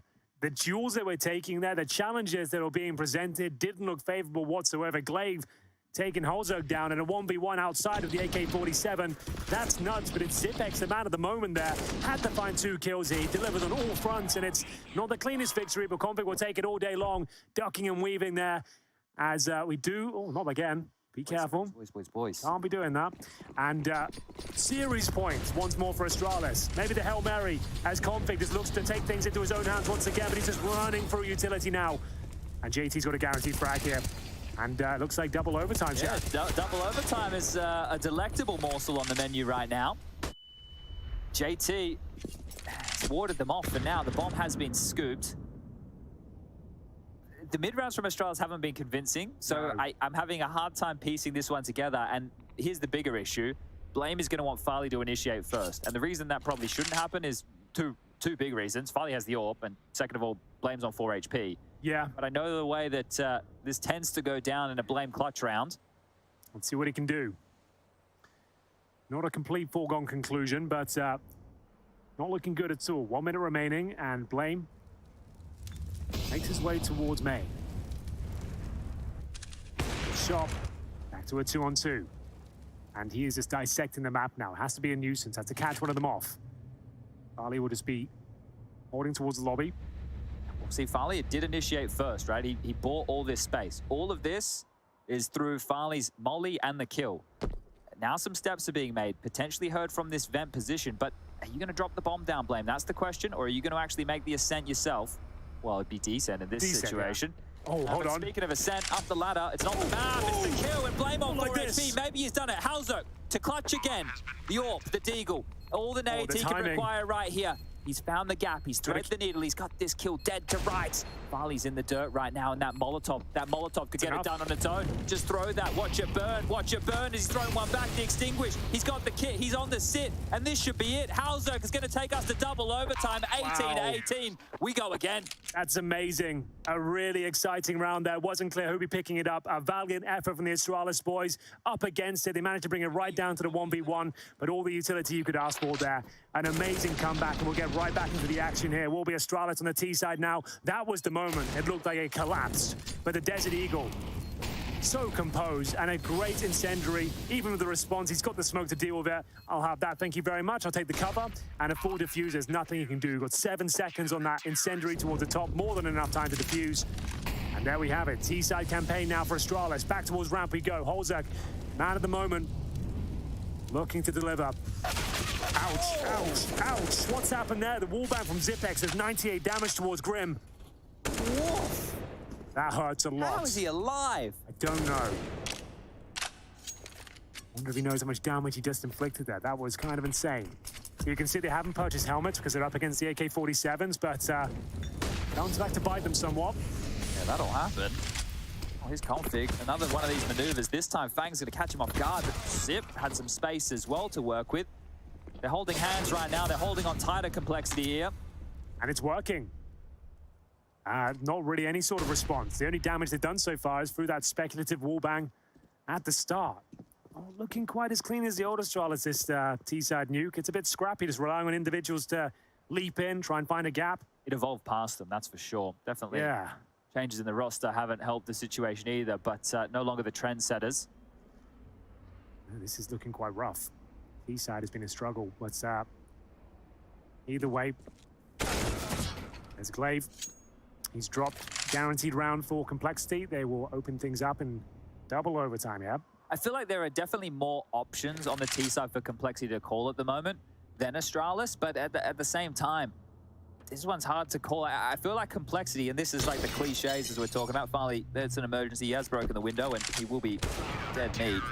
But I think in this kind of situation, it feels like complexity want the win on this map a bit more, right? It just feels like with some of the plays they're pulling off here, yeah, they look more up for it. It seems like a ridiculous thing to say in Counter-Strike, but I don't know, I'm just getting that vibe, and imagine that with a VR headset on.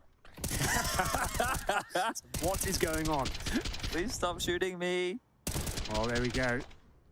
Good team effort here as they find 1-0, smiles all round, and looking to take us a dust too. I feel like we're already there. Yeah, it does feel like that. But this is a very nice setup, changing things completely. The AWP towards outside now. Wave and Co. setting up some smokes towards outside, looking to cross, but will they be aware there's so much manpower deployed from complexity? The AWP, AK-47s, Fang in the corner as well. They've got so much to check, and unfortunately just pushed back once again. There will be Astralis finding a couple of kills, make it 3 now. So they actually bounce back very nicely. That was tidy work right there, isolating these fights here. You're expecting Astralis looking for the space. They'll take the kills. Now, how can this mid-round go wrong?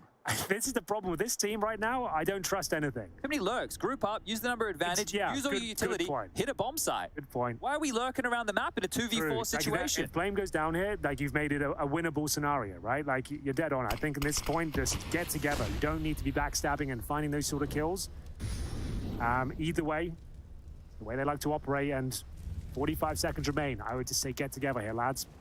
They're letting him work again. The amount of space he's being given every second that goes by, they're going to be considering this, right? You can see it happening now.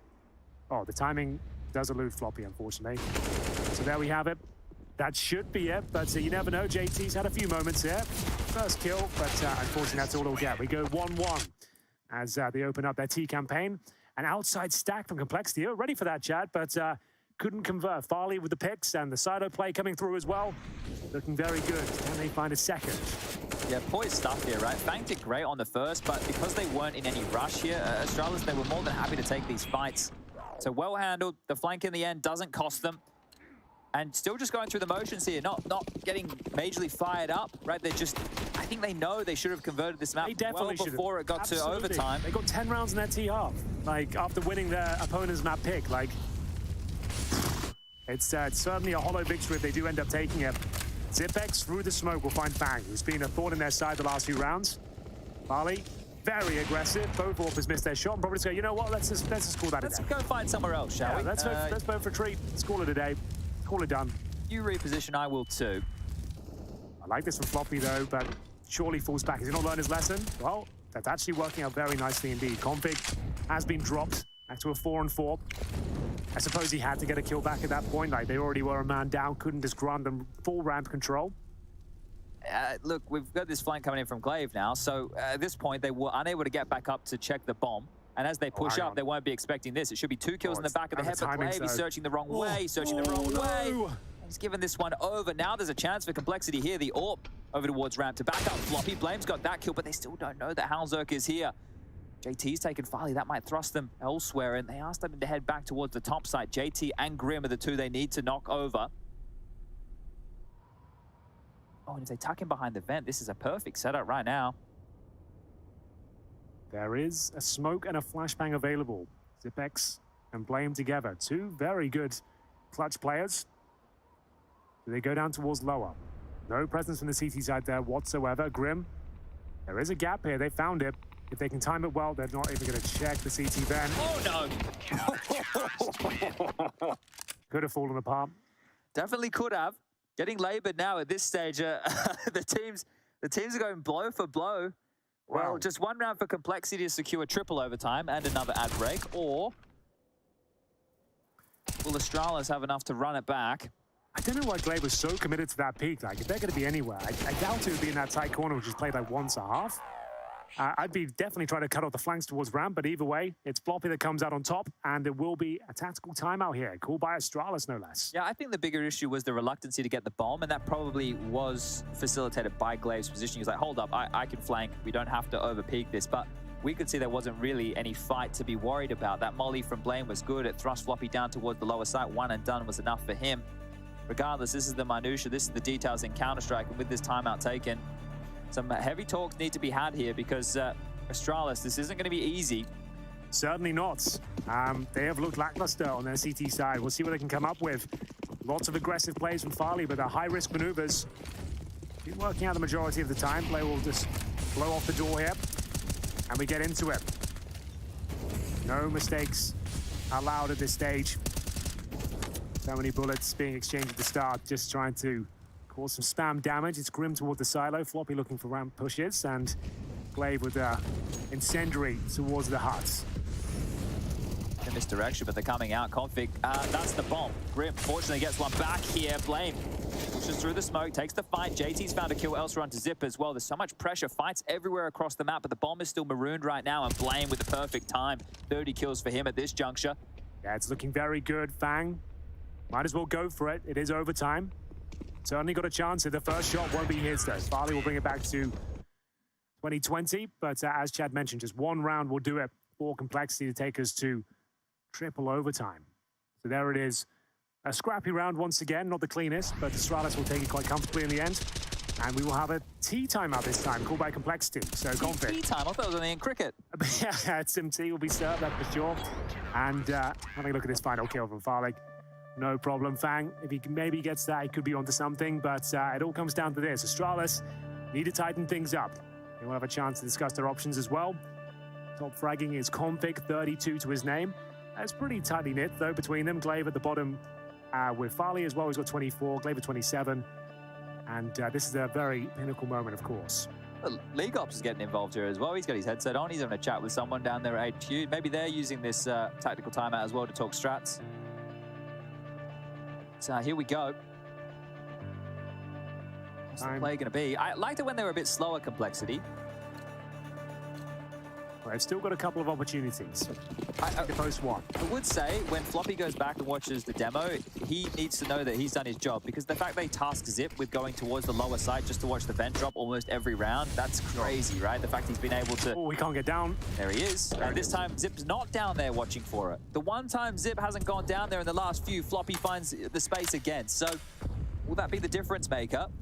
Yeah, certainly a fly in the ointment for Astralis. Now they've lost track of Floppy. Where could he be? Actually towards window room, down lower. So that's a problem in itself.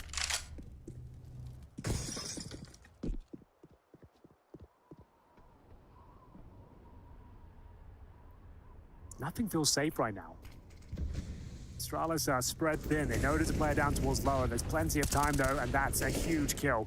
Config, he makes a bit of a meal of it. Can he get out alive, though? That's the question. If he does, they presumably win the round. Nice incendiary to buy some time from Glaive, and now they need to watch towards the hut.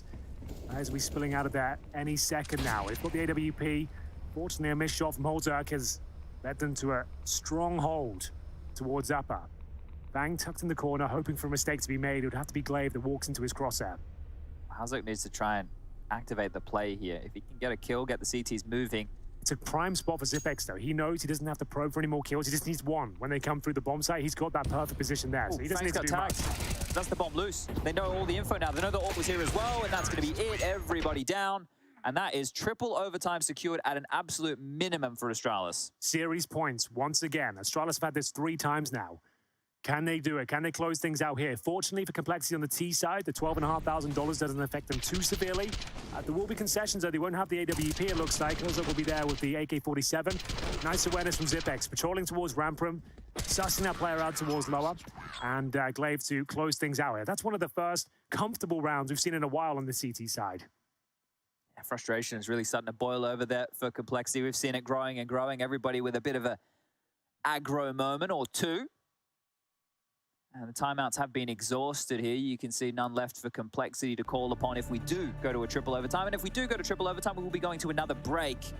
So make sure in that time you go get yourself some snacks. Thanks for reminding me. Yeah, would have missed that one. But here we go then. For all the marbles, looking for the 2-0. Astralis with it all to play for. Whether they have the advantage, they have the AWP, and AK-47 for Config as well certainly boosts their chances. And will it be that upper explosion? That fast pop coming in from Complexity? Doesn't seem to be the case, but it will be the first couple of frags. Will they live to tell the tale? Glaive fighting back for his life here, trying to avoid triple overtime, and it's the AWP is getting aggressive once again. Bombs down towards lower. Floppy is a menace. Keeps getting himself down towards that vent, and I dare say they've done it, Chad. That could be enough.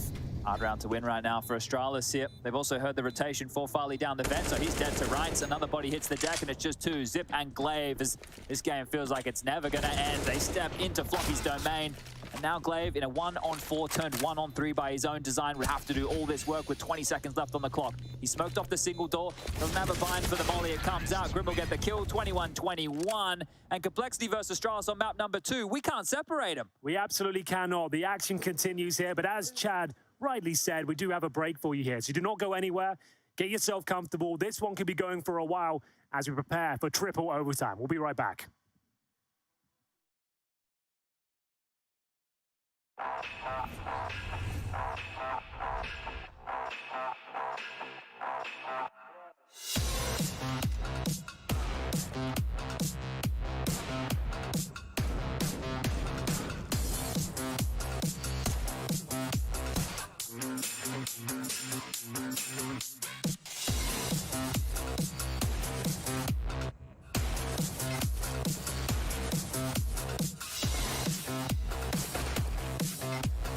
To get to a third map, I just think it's everything you could possibly want here. The bell is ringing, certainly ringing for Astralis right here. 1 versus 4, and he's going to get a headshot.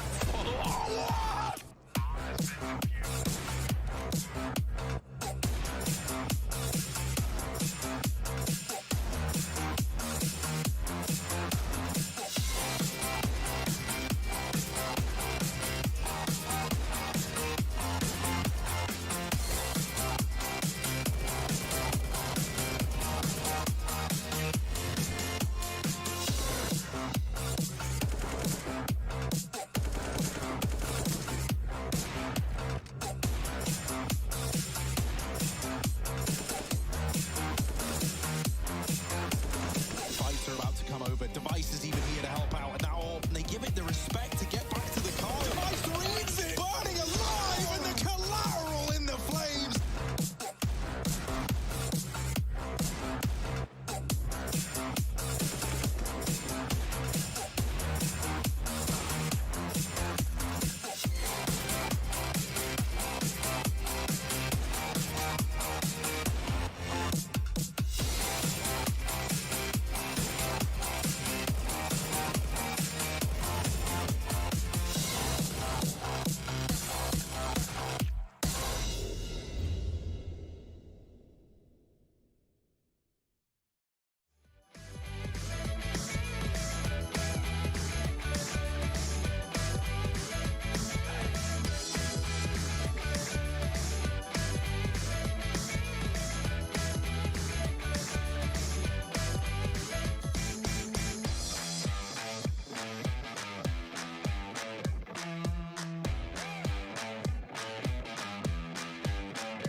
Welcome back, gamers. If you're just joining us, where have you been? We're here for the crescendo, the conclusion, whatever you want to call it. It's triple overtime between Astralis and Complexity in map number 2. Chad, Astralis are on the CT side, but I have to say Complexity have looked like the better team in the last dozen or so rounds. Yeah, it's a curious game. The fact that Astralis have had these opportunities to close time and time again and just haven't had that knockout blow, you have to question, where does it come from? Who needs to step up? Because there's nobody leaps and bounds above the rest. You got 34 at the high end on Config, you got 25 for Farley there. But at this point, it's not about the numbers, it's about the plays. And somebody needs to make a game-winning play for the Danes here, or this one could go all night. Back on the CT side with the start. Again, a little bit worried about this vent drop from Floppy. It started to plague them again. He's down there number 2 every single round. Yeah, and that's half the issue, right? So when Zip was going down, there was nobody. He's kind of caught between a rock and a hard place, and now trying to position himself ahead of this. The flash, it's good, but the kill was better. There is the trade from Grim, and now starting to work towards ramp. They know that's where Zip resides. Config's also dropped down to try and plug this gap. If they can just take these fights and confirm that type of a kill, there should be no pressure, no need to step on out. It's a rough one. It's a very awkward angle. Back to a 3-on-3 we go. Nothing separating these two teams so far. 1 minute on the clock. Config, the only player down towards lower. He's got his work cut out for him. The doors are open, and he's just waltzing around like nothing's coming his way. Well, there will be a lot coming his way, actually. It's going to be 3 players in front of him, the AWP towards the ramp itself, and that's rough. Config gets nothing done there whatsoever. A freebie for Fang. Wave away towards the double doors, and this one could be done already. Once the bomb's planted, they've already seen in a clean shot, and there we have it. Config didn't want to wait for his teammates. He wanted to take the fight straight away. I don't know why he was so blindsided by the fact that they were already down ramp, because Farley just died 2-0 at ramp. But either way, like I mentioned before, I feel like Complexity want to win this map a little bit more so than that of the Danes. You might be right. Well, that's a very good way to kick things off. Very convincing shot as well to close things down. Fang, he's coming into play, and there's going to be 1-0 in the first round of triple overtime here. What's the response? Astralis just not looking good in these CT rounds. Pulled all over the map, taking challenges that aren't required, and this one especially was very confusing. Could have waited for the teammates to turn up, just want to take matters into his own hands, I suppose. But it was always going to be an awkward fight, especially after he spotted 3 players. So, round 2.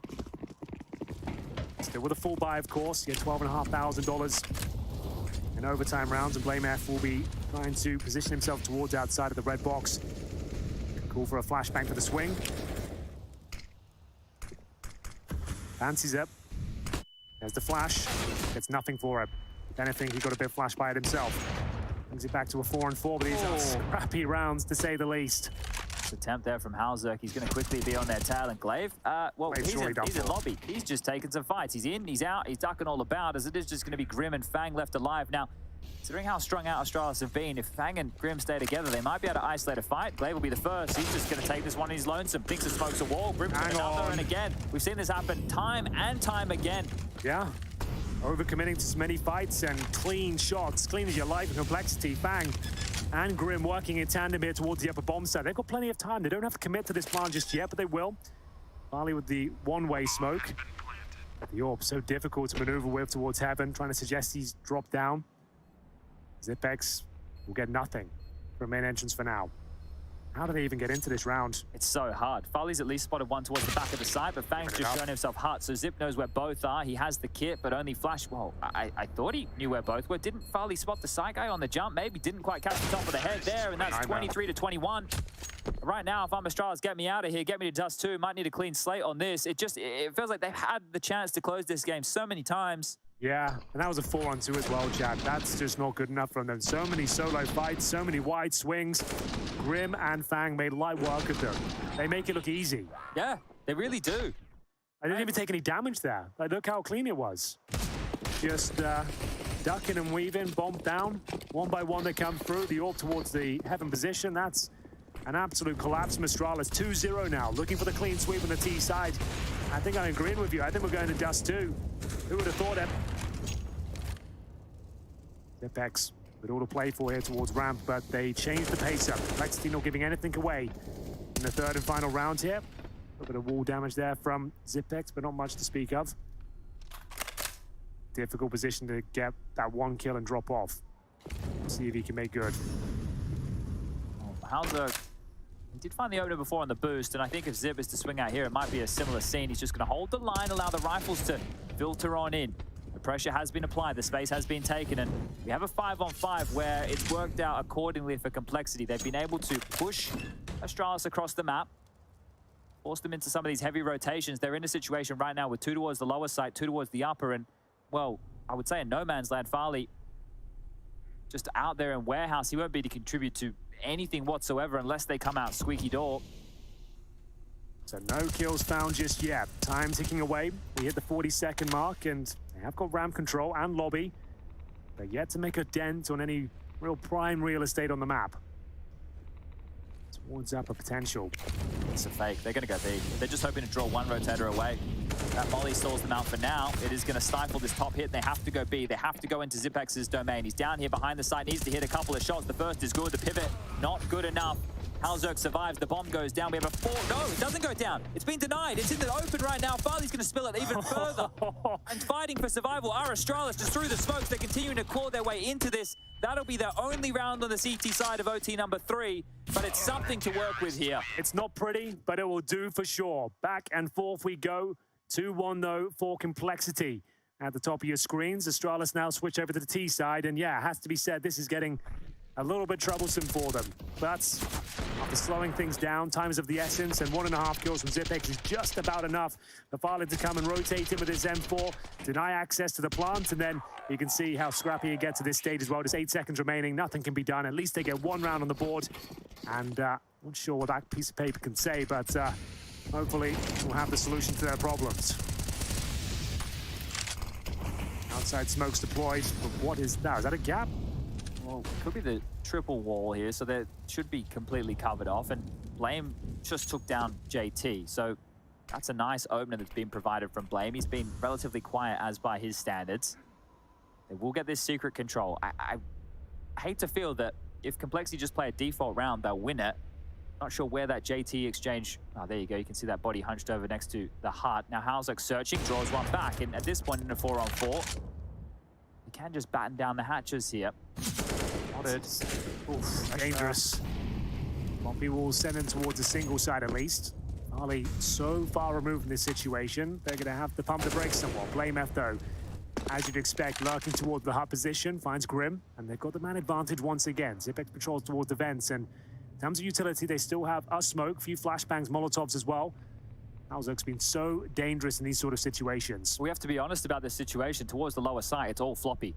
all day of the week. He's the only one that can stop this push. There's 3 players coming his way. The bomb is here. Glaive has his knife out right now, not ready for it. The first exchange comes through, but there it is. Glaive, make sure that this one doesn't fall foul, and we might be tying things up 23-23 as steps are heard. Blame, this is his absolute wet dream. He just gets to peer the corner. Thank you very much. I'll take both of you.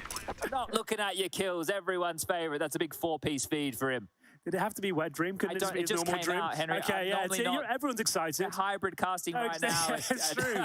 Everyone's having a go. Quite deep in this game. normally. It's absolute dream would have done. Just that's what I'll say. Oh dear. So there it is. It's getting to the pointy end now, and Astralis have managed to get the first round. They're looking for one more to guarantee quadruple overtime, I suppose. No break. No break after this one, yeah. Quad OT, we're safe. So, Marley back on the AWP. Astralis looking much better, I would say, in that round. Still looking for that beautiful orchestrated execution from them, but that's a nice shot. 2 openers in 2 rounds consecutively. Blaming the previous, Farley's AWP this time round. They'd love to offer up as a freebie.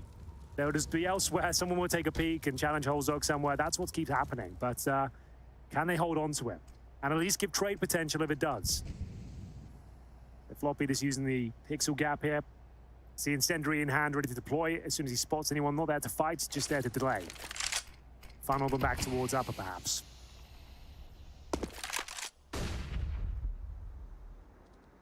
I would love to for Astralis to get to 24 first and then fumble again at 24. Almost will certainly happen. Like this is wild.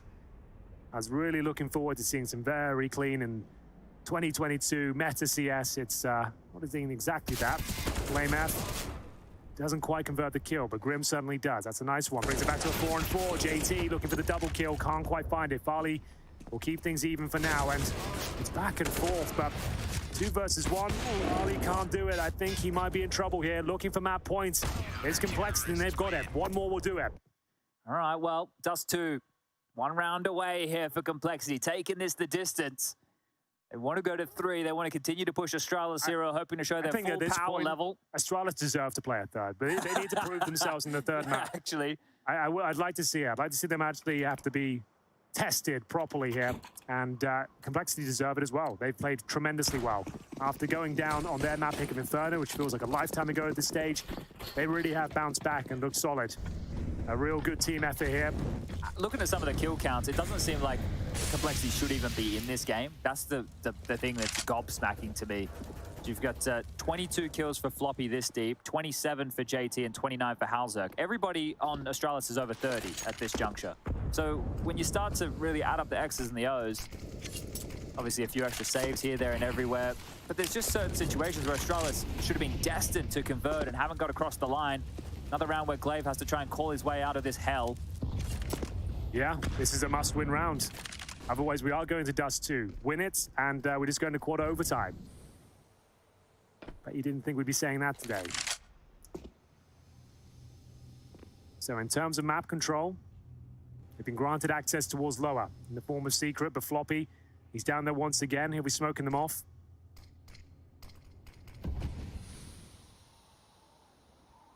It all comes to a standstill. Not for long, though. Grim wants that third. He's been great at the hut fight. He's done it again. And this time it will be the opening for Complexity here. Halzerk, he's gone for a looky-loo. Glaive is down towards the secret position. They have to have a good idea that someone is down here. He is going to get flanked any second now. It just needs to be stalled out for a moment longer. Floppy just needs to survive. Glaive's going to try and make up the vent. They have to top split. They have to try and top split up the ladder. How's he been able to juke 2 of them? Grim on notice now towards the A site. I'm sure JT not too far behind, but Grim might do it on his own. Up the ladder they come. This is locked out. Blame, a 1-on-5 situation required. Here's 15 seconds left on the clock. No hope, no prayer. Dust 2, Henry, it's coming. I think you might be right, and there it is. Complexity have done it. It took a while. It took 3 segments of overtime, but there you have it. We are going to Dust 2. Astralis just couldn't keep it alive after going up 10-5 on their T-side campaign. They give up their map pick, and it's all to play for on Dust 2. A fragger's paradise, and the teamwork is collapsing for the Astralis boys. Wow, that's a game we've got a lot to break down, Chad, and I've got some men for the job, you reckon? We can throw it over to the guys on the desk, and they can tell us all about all of these rounds we saw. Every single one of them, and their favorite Julie's moment. We'll be back soon.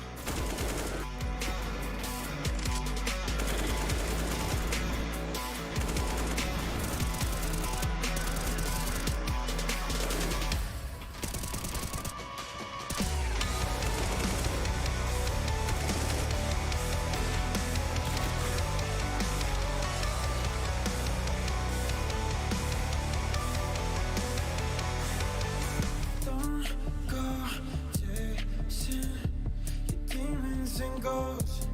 Cause you might find what you're looking for. You might find what you're looking for. Don't go chasing your demons and ghosts.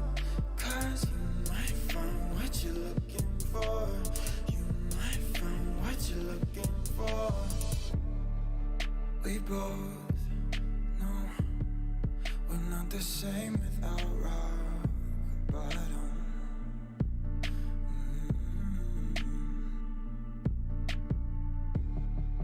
Let it go, but we come back to craving problems.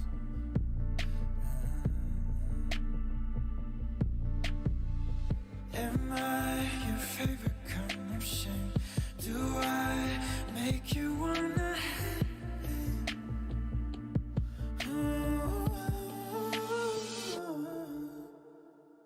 Don't go chasing your demons and ghosts. Cause you might find what you're looking for. You might find what you're looking for. Don't go chasing your demons and ghosts. Cause you might find what you're looking for. You might find what you're looking for.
Nobody was expecting an overtime like that. Complexity coming out on top of Astralis on Nuke. Astralis' pick, 25 to 23. Complexity, hold on for dear life, and we will be going to a third map, but not before.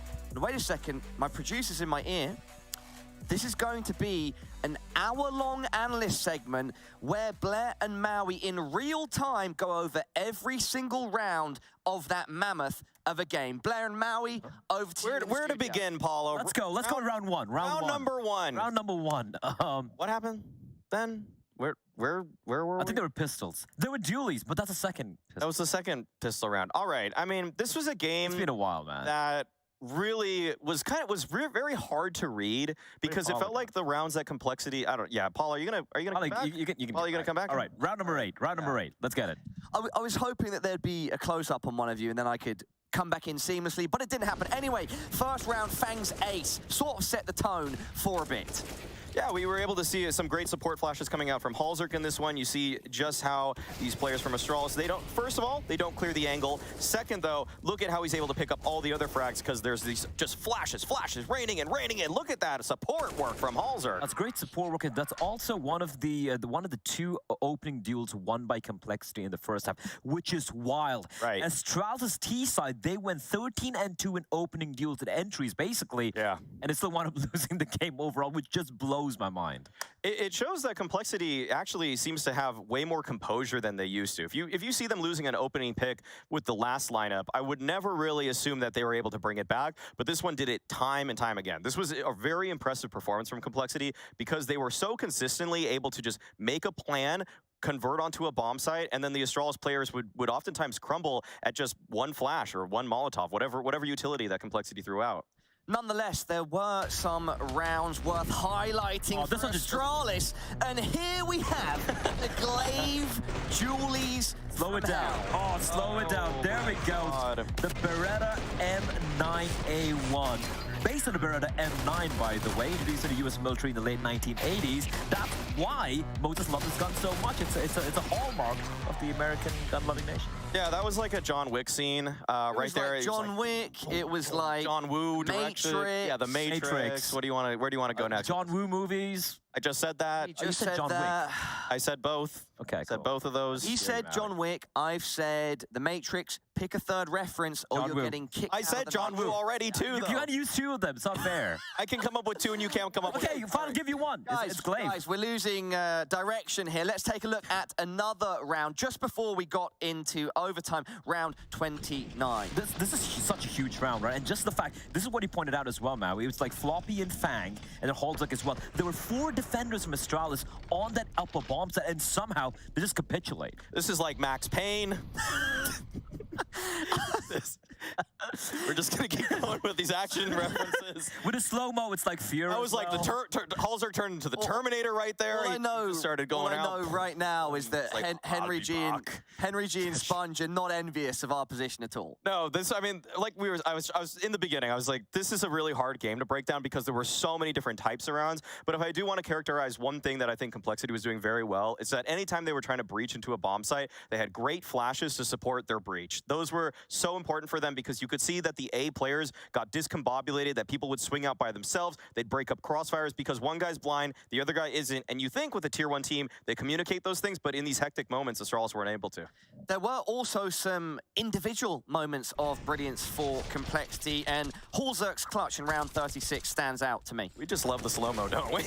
This is more like Fear, the game. I don't know if you guys remember that, like basically all the time. But yeah, this is a round where Astralis in a 2 versus 3 or 4 situation to bring it back, and Halzak, this is brilliant, right? Oh, I love this. Lobs in a Molotov, he's got a smoke out, and there's nothing. There's absolutely nothing Blamef can do in Heavens because he's been blocked off by the Molotov. He was on 4 HP as well. And again, there was so many rounds where Astralis, they had the edge. They wanted to close out the map, close out a series, but I think like Chad said it best as well, and Hank too, where it said like it felt like Complexity wanted it more. They wanted to win more. So even when the chips were down, they're able to somehow claw their way out of it. So Fang and Grim especially for me, and Halzak came in absolutely clutch.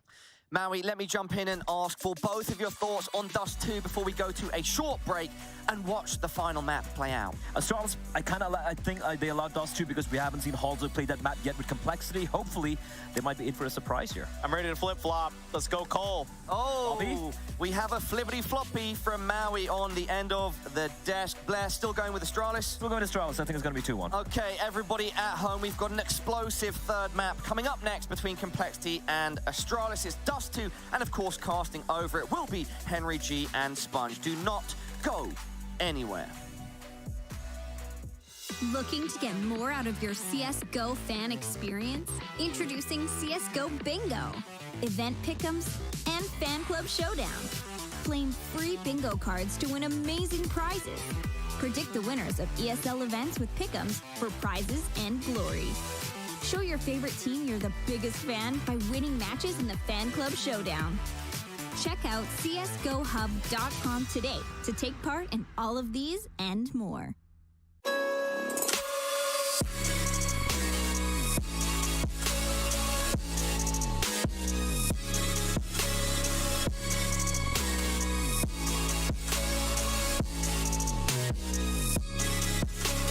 You love it, you wear it. What's your style? Get your merch at shop.eslgaming.com.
Ladies and gentlemen, boys and girls, Counter-Strike fans across the globe, welcome back to map number 3. Nuke was a back-and-forth affair, to put it one way, and we do find ourselves past the scheduled programming for this series. It's even got so late here in Malta, I've had to put on a shirt with sleeves. That's going to tell you a thing or two that you need to know about it. It's getting late, it's getting cold, it's getting a little bit chilly, but not in the server, because I think Complexity have found some fire. Yeah, things are heating up for sure. Complexity, it looked like they were down and out. After the first map, they lose their map pick in quite a convincing manner. We move on to Nuke. They only get 5 rounds in their CT side. We're thinking, oh, call this one done. There's no way they can bounce back. But all of a sudden, we find ourselves in triple overtime. Tremendous teamwork, and I have to say, they look like the better team towards the end of it. Can they continue that momentum, though, into map number 3? It all starts with a knife round, chat. Yeah, and we get to see this, so we can give you all a little bit of a conclusion on how this one is going to come to pass. It is Dust 2. It's not the biggest deal on who starts on which side, but starting pretty well for Astralis. Zip, Farley, they've got some knife kills in there and Config with the finals. So Astralis will get to decide, and they have opted to the counter-terrorist side here, so the defense is where they want to start their campaign here on map number 3. Yeah, not a huge deal. There he is, Henry. Graham Messioso Pitt with a wild appearance. He's believing now. He's been everywhere. Yep. A man of the people. Man of the world, I would say, at this stage. And Complexity, they've got their work cut out for them here in the third and final map, but they've risen to the occasion. Chad has already commentated this part, but... Sorry, guys, I spoiled it. Yeah. I wasn't in slow-mo, though. True. I didn't have this slow-mo knifing going on. So there we have it. It was Astralis coming out on top, and they will start on the CT side, as mentioned, and I'm sure we'll be getting into the action momentarily. Ooh, I don't know. I think Complexity might have this, Chad. I'm going to say it. I'm going to say it right now. I feel like they looked like a more cohesive unit. I thought their utility usage was much better on the T side. They were going in together. The flashbangs were so coordinated, as you'd expect from a JT team. And let's have a look at the dual Berettas. Will they be brought out? Indeed, they will. Just one pair, though. Just one. Just one. I'm going to say something else, Henry. I don't think either team looked good. Okay, fair enough. I think both teams look pretty rough around the edges, to be honest with you. And Astralis are currently ranked number 4 in the world. I would struggle to put them in my top 10. Big words and big kills required here as we get into it. Pistol round. Bullzerk patrolling down towards lower, but Glaive is waiting with the aforementioned dual pistols. A chance, but one that won't be realized. It's quite ugly in the end, and 2 kills are found for Complexity. Glaive and Config go down 5 on 3. Still plenty of utility. Flashes, smokes, Molotovs, and a 2-man advantage. Zipex will do a little bit of damage, scratches the toes of the opposition, and he's falling back towards the deep bomb site. 2 of them waiting in there. Blame and Zipex with it all to play for. Well, Blame back up. Wow, he might have to do a lot here. Zip's going to get run on down, or he should do eventually. He's thwarted, and Floppy comes out for the final kill, so finally the last man to fall for Astralis. They're a great start for Complexity. Now let's see if they can keep it clean. Will there be an Astralis response with a force bite of their own? No purchases coming through just yet from the Danes, but when you get those first 2 kills coming... Oh, the headset's unplugged. Come on now, TC. Come on, mate. Big grin on his face, of course. When you're finding these 2 kills early, right, at that point, JT's thinking, we can finish anywhere. Which bomb site? What's the solution I'm looking for? But full eco on the cards, or in the cards, depending on where you're from, I suppose. I want to go down that rabbit hole again. We've been down that rabbit hole once before. Be careful. Shout out to Doug. Good job from Floppy here. Very controlled, very calm. They shouldn't give up much at all here. Just the Desert Eagle of Blame have to deal with. That's towards middle, but they'll find him. Floppy will find his 3rd kill of the round, and it's not the cleanest from Grim. Will be punished for it, but they can recover that weapon. No problem. Upgrade one of the Galils. Yeah, not going to be the royal flush there, but... we're moving our way into the first weapon round. He's always smiling. TC's always got the biggest smile on his face. I've never seen anything like it. I love it. It's great. He's living his dream every day, and so's Farley. Glass Cannon AWP. An AWP's paradise right now, as Halzerk will have the scout on the other side. He had exactly enough cash to purchase that. Nothing else. He had it on the nose. So what will come of this? Time will tell. I guess he has an advantage in the sense that Halzerk only has the scouts, but I say only. He did remarkable things with that weapon. Very true. A key clutch when you think about it. Considering how it finished in overtime, that's definitely one of the more impactful rounds. We've seen this CD setup really becoming more and more popular here. Yeah, you're right. Done on Dust 2 a little bit earlier today when you caught the Mouse game. If you were with us back then all those hours ago, Seen it out of G2. I think FaZe were running something similar here. And the fact that the way this default works, I think Lorne just did a nice little breakdown. If you want to go and check out his YouTube channel, might even be on his Twitter there. They know that the timing of when this default is taken. So somebody like BlameF can activate late, look for multiple fights. He will only get one and done. The job's still completed here.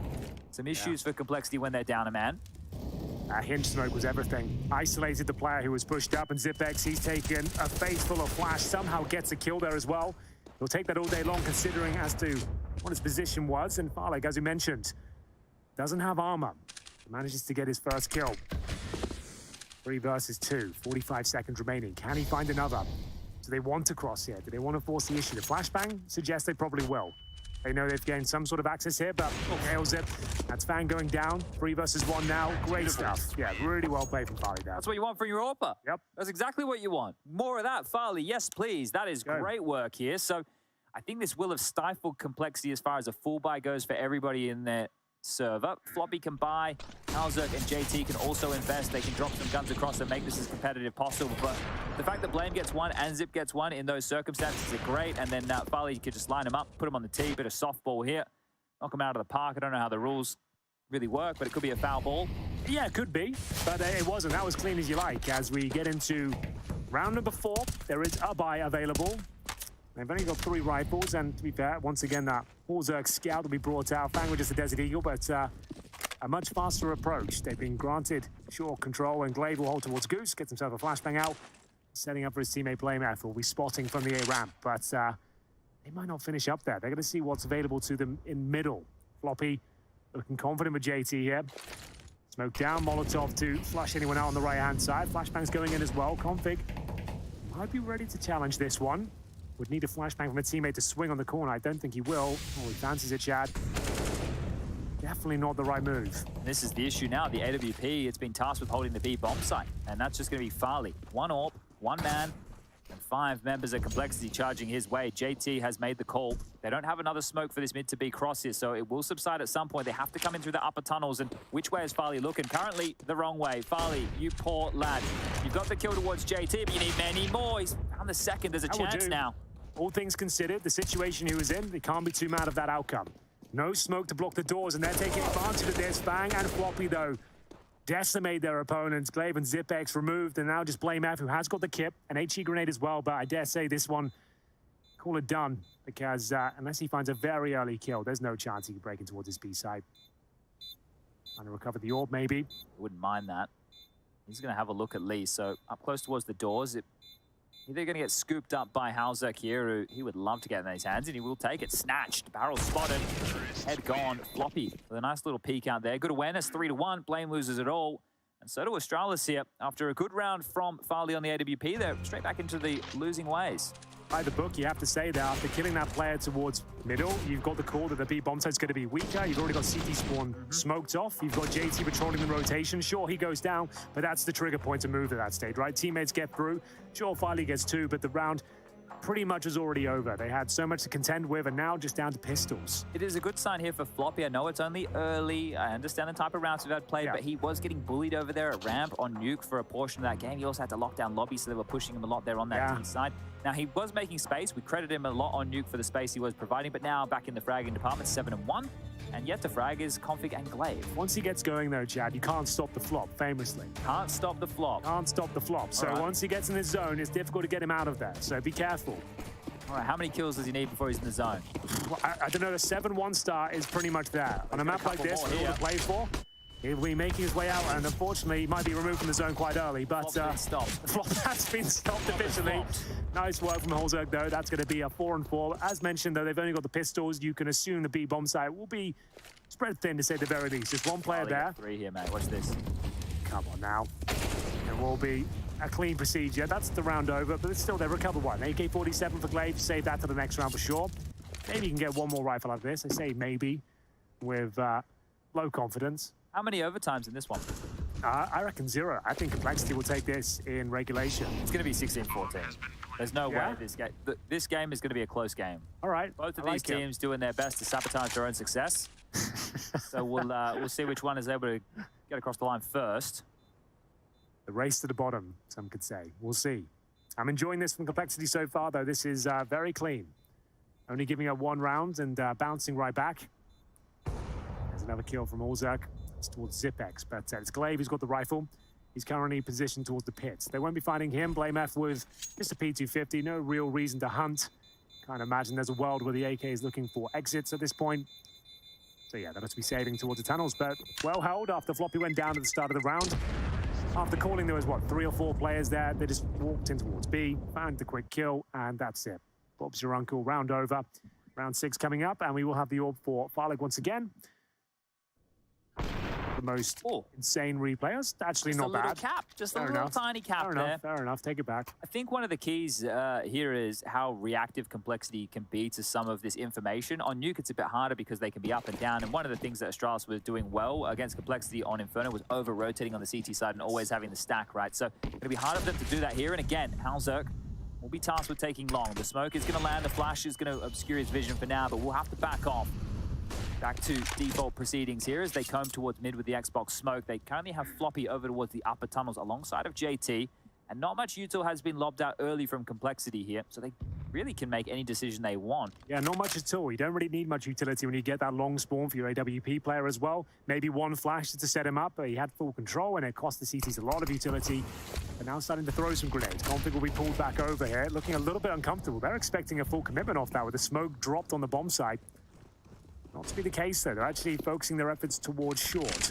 Floppy suspects danger towards middle, and be right in thinking so. BlameF is there, as the execution looking quite likely at this point. They can still go back towards middle. Bear that in mind. Nice spam. Push the CTs back here. Just trying to remove any sort of map control they've currently garnered. Molotov down, a follow-up spray. Doesn't do a ton of damage, but certainly rattles the cage. Have enough for an execute here. Could do a bridge smoke, a one-way smoke on top of the elevated boxes. They can get the incendiaries towards the site, over towards Goose, the ramp. There's plenty of flashes. So it's all going to come down to the defense right here on this site. It is Farley and Blame. A nice deep nade down the gullet is going to stifle Fang for now, but the boost over the top. So trying to enable their AWPer here. Be a tidy molly. Now going to flash and get their way out. So really good movement here from Blame. See what he can make of it. 20 seconds remains here. He is going to be tested. Hit the flames, not quite hitting his position, but the shots of the AWP are. First one lands to Farley, but he'll need to find at least 1 more, I'd say. And there it is. Wild blind as well. Gets Grim. 10 seconds. Man advantage for Astralis. They have to go for the plant here. And the flank towards CT spawn doesn't work out for them. An amazing clutch. Quiet here. And Floppy getting into that zone once again. 3-on-2. Olzerk low, upgrades to the AK-47 for the close-range combat, does a little bit of damage, and now can Floppy capitalize. He is a bit of a clutch master himself, but loses control of the spray. And there it is, the defuse for Astralis coming in. Quite comfortable towards the end. Okay, well, that one was tidy. And after that boost doesn't work, you mentioned the flames not spreading. I think the molly was misthrown. There was a smoke that was residual there as well that could have come out. It was just too little too late. They are going to be converting the second here. And Farley, again, when tested in this position on A, has passed with flying colors. So this is great from Farley. This is exactly what you need to see from your AWP. But just keep him here. Don't rotate him around. Get the secondary AWP out if you want on config and allow him to roam a little bit more. But I think Farley over towards A is really showing his worth right here for the team. 1 more round to break them financially. And a nice shot once again. Right through the gap, clips him through the door. 95 damage inflicted. Zipex gets a taste as well towards long. Good flashbang, sends WayMF packing. They'll push forward to the control they've been given here, knowing that the CTs are on the back foot. Grenades towards short, just in case anyone's behind the stairs. I like this, though. They have Farley prying long. If it's a short execute, again, the AWP is in the wrong position. Bombs in towards upper B, however. So could be a bit of a ruse. Now they've removed that vision towards long, and indeed short. They will be trying to make their presence known towards B, but they haven't taken the bait at all. Still a pretty standard setup here from Astralis. 2 players in the B bomb site, Glaive at the back platform. Just so low from that early tag. How much is he going to be able to get done from here? 1 bullet, just 1 straight bullet. Doesn't even have to be a headshot. Or just a grenade thrown over the top. Fortunately, I don't think there are any HEs, so he's got that covered at least. And this is a smoke with the double doors. Oh, that's a huge nade. Molly might be coming his way. Needs to hit some shots here. Config lost in the smoke. Needs a kill. Need to see him activate here. Glaive's got 1. Now it's Config's turn. He's in the thick of things. They have a very good idea that something's awry. Glaive's found 2 on 5 HP, but they're still in. Yeah, that's not bad at all. 35 seconds, and the timing doesn't work out for Floppy whatsoever. Looking towards shore, but it's the long flank that comes through. Man advantage and HP, it has to be said. for Astralis. They'll definitely be going for this one. The nade, look at this, perfect. Perfect. Oh, quite. Alive and kicking. Holzerk will have to replicate Glave's antics towards the back platform. He finds 2 kills, that will be enough. Flashbang is decent though, this kill is everything and not meant to be. Complexity will give this round up. Another decent retake from Astralis there, Chad, has to be said. Glaive doing everything he could. Bogdan's Law coming into full effect with the AWP, and you have to respect him. Yeah, great stuff from him, right? They juggled that AWP across after the tag. But I'm surprised he gets 2 kills out of this, right? Because all it would have taken was a lick of a flame or a single bullet there, and he still gets 2 kills. So great work from the AWPers, Farley and Glaive in this situation. Config will get the second AWP retained here, so gets another shot at the big green. And he's yet to activate. Remember, we were talking about Astralis on map 1. We're like, this is great, Blame's playing well. You've got Config playing well. If this happens, this is a scary team. And, well, then Nuke happened, and now we find ourselves here on the 3rd map. Oh, here we go. Watch this. Does he have it? Does he have it? No, he doesn't have it. Almost had it. He almost had it. So he's trying to boost himself up on the box, right? Yeah, such a geek level thing that's going on now. Like, I thought that the pixel smokes were ridiculous, but that's just getting out of control. Lineups for jumps that are not possible otherwise. Well, here we go. Cole will have to concede. They have a floppy AK-47 with armor as well, but not much else. Glocks, Steagles, Bang with armor as well, but they've been given access towards middle. But Config, that's by design as far as he's concerned. That's the shot he's looking for. Nice clean kill. Inspecting the Glock, Holzerk will be dropped. And the round coming to its logical conclusion, I dare say. We'll see what happens as we have the Desert Eagles and just that AK. Floppy would have to do something unbelievable. He hasn't even had a chance yet, has he? He hasn't even had an opportunity to get stuck in with this AK. And you can see that because he hasn't fired a bullet. So if you were wondering about just the impact that Floppy's going to have in this one, not a whole lot. Bang. Well, he gets a chance for a fight. Blame will deal with that. Bang's gone down in mid, and it is just the last man standing. Floppy, another kill. But Zip will deal with him. So 3 players survive. Double AWPs continue to be carried across. And now we're tied up 4-4. Yeah. Nice setup here from Astralis. Well held. Never was a moment he thought they could give that one up. Glaive, who's starting to look better and better. Apex as well. After going down 4-1, they tied things up at 4-4. The double AWP set up in full effect, and maybe another long take here. JT to lead the charge this time. Already bounced flash off the door. She opts for the wall instead, and he's pathed himself towards the pit. So blind though, Chad. He will do well to find at least one, but they've actually got 2 kills towards his position now. They've got full on control. Farley needs to reposition as he heads back towards the A site. What's the reaction here? That's an all-in long. They're going to have to see a B push, right? And we have got information in lower, so that's great from Config. They can at least guarantee there's no one towards B. He's just confirming that now, checking out T-spawn and indeed the tunnels. You can never be too sure. Someone could be lurking around, so he just wants to guarantee that B is clear. He's actually really sending it around the world. Glaive might even push here, right? The fact that Farley isn't seeing a whole lot, Config's called B clear. Maybe they want to try and disrupt this towards long. I think one of the positives, and I've highlighted this in a bunch of rounds where Ts have had long control and CTs have had residual utility, is these leftover nades. The reposition from Farley, he gave up the angle, dropped down to a new position, and Holzerk is just going to absolutely whack him in the side of the head there. It's just going to be the flash forward of the fight. There it is. Good flash. It blinds a couple of them, but not quite enough. More Config now. This is brave. This is ambitious. He'll get the no-scope, but that's all he'll get. 3 players survive the complexity. Very decent round. The long take it working out nicely there, Chad. Just JT tucking tail, completely flashed, makes his way all the way towards the pit, and managed to get the all-important kill. Grim follows things up as well. That was it right there. Nice work. Long take successful. Holzer confirms it with the kill on the sniper. Curious with the Config push. I guess he thought he might get run down from top side or not be able to escape. I don't know what he was hoping for there. That's a play that was probably like pretty popular in 2015. Right. It's a Hail Mary, hope for the best, run through a smoke. But in modern Counter-Strike, you want to be seeing the AWPs get saved to have another opportunity here, because Farley can't buy his own. Config could buy one and drop one, but he also could have saved one, or at least attempted to. Well, here we go. If you're just joining us, ladies and gentlemen, this is the 2nd series of the day. The 3rd one has been delayed. The 3rd and final map, we had a triple overtime affair on the map pick of Astralis on Nuke. Things collapsed for them towards the very end of that one, and now we're in the weeds. As we'll have a partial buy, not even that, I call this an eco, as we see the opening kill. Holzerk is doing so much damage to those double doors. It's quite ridiculous at this stage. Early man advantage, Grim to be tested towards the tunnels. Needs to hold on tight. Can't afford to give this one up, and he has. It's Config with a lovely shot on that P250. Hasn't quite got the AK-47 though, but he's being a real nuisance. Floppy will push him back.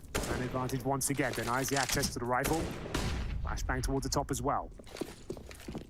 And we're actually pushing in towards A. So JT leading the charge once again, happy to throw himself in for the Lion's Den, and it might cost him the round, Chad. It's the AWP that's floundering. They didn't go in together.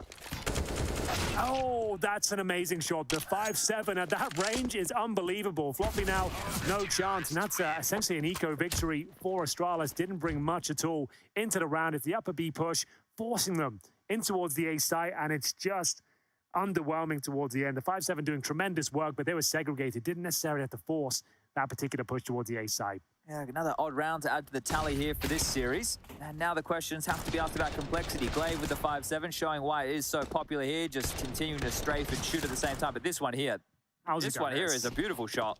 That one is no easy feat by any means. And now down to the pistols, it's complexity's turn. So let's play the game. How many kills here? I reckon a round win. I reckon 3. 3? Yeah. Okay. It all starts here, though. Did they check the corners? No. Can I change my answer? There's the first. Oh, it still could be 3. Could be. Okay, well, 3 for blame is where you were going with that. So, potentially, yeah, we can say that. We could just change the words. 6-5 now. It's a one-round game here. Still hard to see who's going to come out on top of this. It's, I don't know. Nobody is separating themselves from the pack. Nuke was a mess. Inferno was clearly Astralis' territory, even though it was Complexity's pick. And now we're here on Dust 2, just a one-round game. So, Orzak not looking down the T-spawn position right now, actually sending it towards long. Once again, JT always first man in. Floppy will be dropped. JT will have to make up for it now. The swing will come through. Flashbangs deployed. Can he make anything of it? The CT's just mauling them with the utility at this stage. HE kills, Molotovs as well. Config on the B push. That's clean as you like. 7-5 here as this first half is coming to a close. We're into round number 13, and the money's still not great on the complexity side. $3,000 per player. There are 4-stage loss bonus and another partial buy situation, I would say. Tech9's armor. Great grenade from Zipex. Bang. Right down his throat. Okay, well, this is the real opportunity for Astralis now. If they can button up, if they can secure the final 3 rounds consecutively here, they're going to be very happy with that. Complexity, they want to rumble it, but they will have to concede. Xbox Smoke, sure, that'll give them at least a little bit of a buffer room to work with right now. The Flashes securing vision on both sides of the server as Flame just wants to stand and fight. His opportunity, limps out a nade and perfectly placed. That had a bit of backspin on it. It absolutely did. Max damage, I would say, towards Floppy as well. Lands on his front doorstep. Get him again. Quite as effective, that one. That's, can they find a kill or 2? It all starts with this push here. Harley misses the shot, but Flame, oh, wow, okay. A chance here. Decent incendiary, but a couple of amazing shots. They're really trying to force the issue now. Running through the flames. Harley knows he's got him out. 2 more seconds. Oh, this might be good. Grenade. A lot of damage being inflicted here. That should do it. Even if he goes down now, he's done his job. And there it is, 2-on-2. Config has got control of the bomb, I believe. Yeah, they got to go back and get this. Config might win the round right here, right now. Oh, that's unusual. How has he missed it? Config known for hitting those type of shots here. Puts all the pressure on the in-game leader. By his standards, yeah, that's an easy one. It's the same with Blame. How did he miss that opening kill as well, right? And then you have the long fight that came into play as in this round. Should never have been in this situation. We said how many kills can they get? This is how the round started, right? It was what, P250s and Deagles. And right now, it's whether Glaive can even save his AK-47. Is he going to give this a go? If he runs out long doors right now, he's just going to get smited down. The orb's ready. He doesn't need the save. Okay, I like that. Glaive's had enough. Glaive's had enough. Boys, do I have to do this alone? I'll show you how it's done. I got to lead, I got to shoot, I got to clutch, I got to do everything right now. I just need you guys to get 1 apiece. Oh, just he's going to go for the jump to work with here. Glaive's still got time. He's still got time. There's a hit in play. Fang's going to win the round, deservedly so. I think the complexity, much tidier in a round like this. That's so insane. And all it took was no utility up towards short, take down the big man himself, Flame F, and after so much work can be done by Farley there. Wants to get himself 3 kills, so much damage. I even said it. I said, well, he's done enough. We've got Config bringing up the rear. You'd think it's done. Nice shot from Glaive, but all in vain towards the end. Fang with the M4 will hold on. And going to punch the screen once again. Is this like a punching compilation? Maybe. We're just having a look at Orders' reaction. Yeah, he wants to go for the double smash there. That's the double, is like the Hulk smash. Exactly. Well, I didn't think that round would ever fall apart, but here we are. I think that's the story of this series. Yeah. I'm surprised we haven't had a few more Henry G catchphrases come out. It's been a blunder or three. I saved them now for the very special moments. There have certainly been blunders yet, but nothing that deserves the line. Really? Okay. Not yet. All right, all right. There's still time, Chad. Give it a few. Swap Dog with the AWP. Let's see if he can strike gold. It's only just lightning sharp. That AWP will find the opening exchange. And, well, Blame's already committed to a fight like this. The smoke will start to subside towards mid, and that means that Config has to either take this fight or drop back. He's hanging around. He's still hanging around, and between the wickets. Oof. Yeah. All right. That certainly makes things a little bit... He was going down regardless of two players there, but the fact he gets nothing from it really is an issue. After losing to the full eco in the previous round, they really need to pull their socks up here. Still a chance. Glaive, the in-game leader, has to lead by example here. I think he's got this kill no problem. Good work. That's Fang. And Zipex, he's pushed long, mate. They know this is the B play. They should cancel this right now. They don't have to commit. Glaive's already here. The tag is good. He's going to get one back. It's Zip. A 1-on-2 situation. Known for these, I believe. Now, this is one of the rounds that should be in his remit. Now, I don't think they know where he is. They're mulling towards window. They've used a lot of utility right now to make sure he can't come in through window or doors. The timing on this is going to be everything, and JT has just looked away. As the seconds go by, though, he'll get more and more inquisitive. Someone has to check the tunnels eventually. JT will be tasked with that in about 3 seconds. Oh, the swing surely coming out. There it is. Nice work, and it's another round for complexity. Astralis really starting to fall apart out there. That's going to be 2 rounds in a row. We go into round number 15, and they do have cash. It's actually pretty decent in that respect, but Fang making light work of them here towards lower B. Config do nothing about this. The AWP doesn't connect. And JT talks about leading by example. That's a great double frag. Fantastic round. Yeah, great stuff. And the final one here, UMP makes a rare appearance. Yep, and then MP9, so... I haven't seen a UMP since about 2016. Cobblestone. Exactly. Getting a lot of play. Like, this weapon is objectively terrible. So if he makes it work, I'm impressed. Maybe he's just signed up for the armor penetration. Maybe that's what he's excited about here. But Astralis, from a half that was in the palm of their hands to be guaranteed to win it, to now a situation where Complexity might do exactly that. They are boosted up in the formation towards short. Farley, he's been great on the AWP. He's been the beacon of hope for Astralis on Dust 2 here. He's been the best player so far. That's a good point. But can they close it out? Config seems to think so. Gives it up perhaps, but Zipex will be there to pick up the pieces. Still, a man advantage, 4-on-3. MP9 may be the perfect weapon for the job here. Actually finds an AK-47. There's the UMP. Up and over. Doing God's work out there. Also not so much, as he does make up for it on the second shot. No HP, and I dare say that HP will take him out of the equation. We split it right down the middle, Chad. You said this one would be close, but I don't think you ever meant that. 8-7, and we're going to call it half-time. This has been a very competitive one so far. Not the cleanest by any stretch of the imagination, but I'm enjoying every single moment. We'll take a break and catch our breath, and we'll be back with the second half momentarily.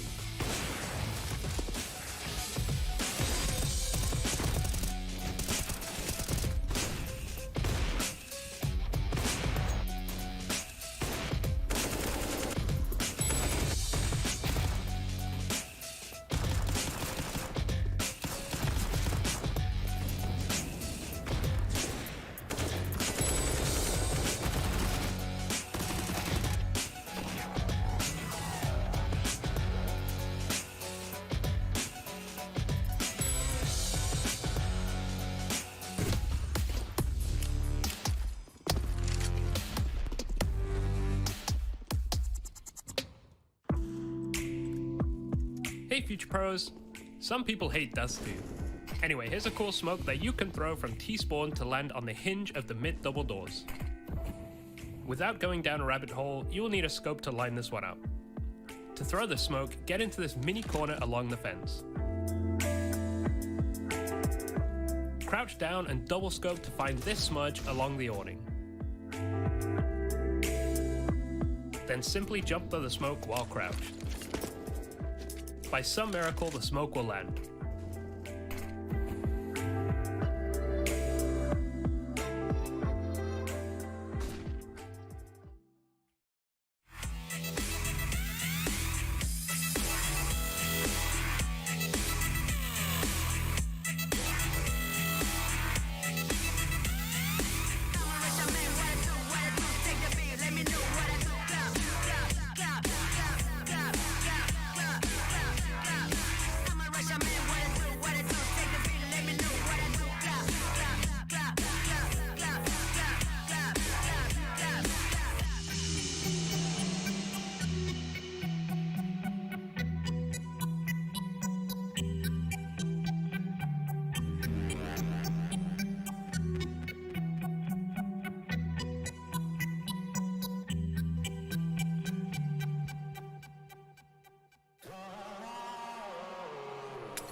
Storms in a helpful hand. Broken bones in a bloodstained flag. Open road and nomadic plans.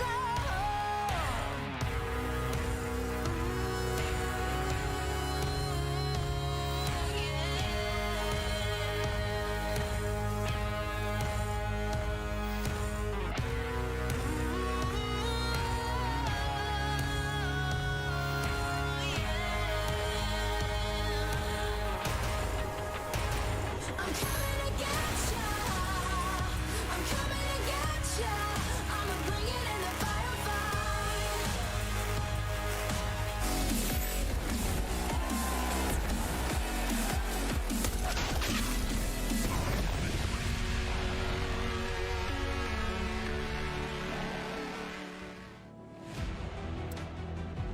Welcome back, ladies and gentlemen. This is ESL Pro League.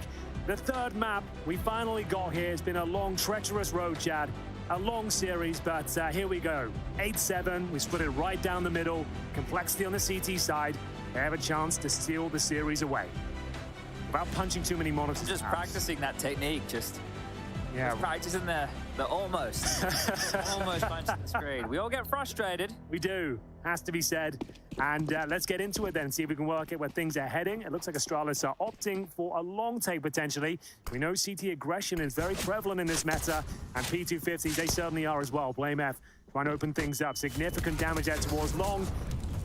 Not so much towards short. Somehow all the players getting away from that interaction, as we'll see them scamper up towards the short position, towards catwalk. I want to know how the bookmakers do it. 1xBet odds still has ASTRALIS as the favorite here. Maybe the pistol round will change that. A Gusha to the teammate right there as Farley's dead. It's Blame backing off. His signature move as there's two ready to groove in the site. Glaive's got one config dropping down like Spider-Man.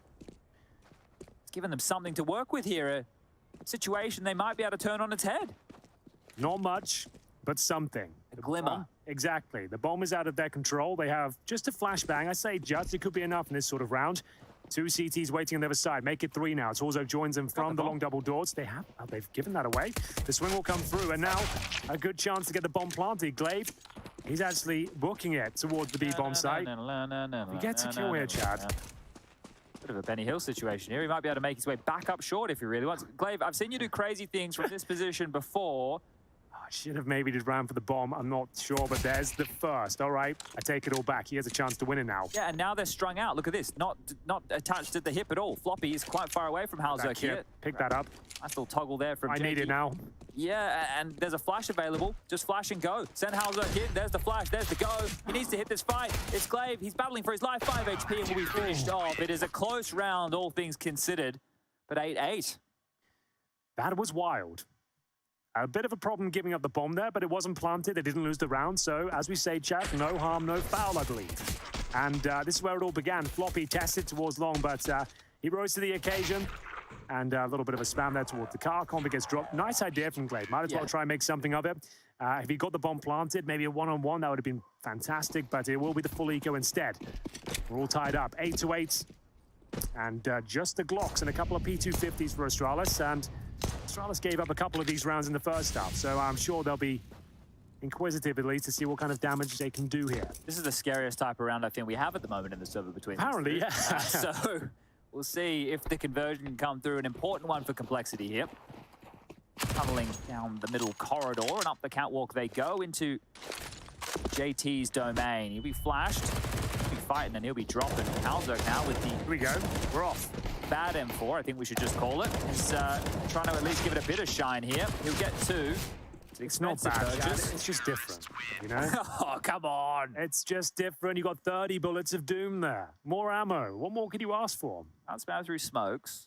You could, you might die. You can't conceal spam through smokes, and you get located by audio immediately. It's certainly situational, but... it's more expensive. That's okay. That is something I can't argue with. Like, that's a difficult one to rebuttal, I'll be honest. But here we go then. How many of them they got? Just the 1. So, MP9 for Mass, and a bit of aggression towards short here. Beef here. Nice smokes, I like that. Oh, he just jumped straight through. Fang, he's behind you, Fang. Anyone know what's going on? He's on the other side of the smoke wall. Oh, he's already got up towards He's going A. What's going on right now? Picked up in spot. Oh, what is happening? I don't know. I've lost track of the round. Farley's on the A side. His teammates are dropped outside the long doors.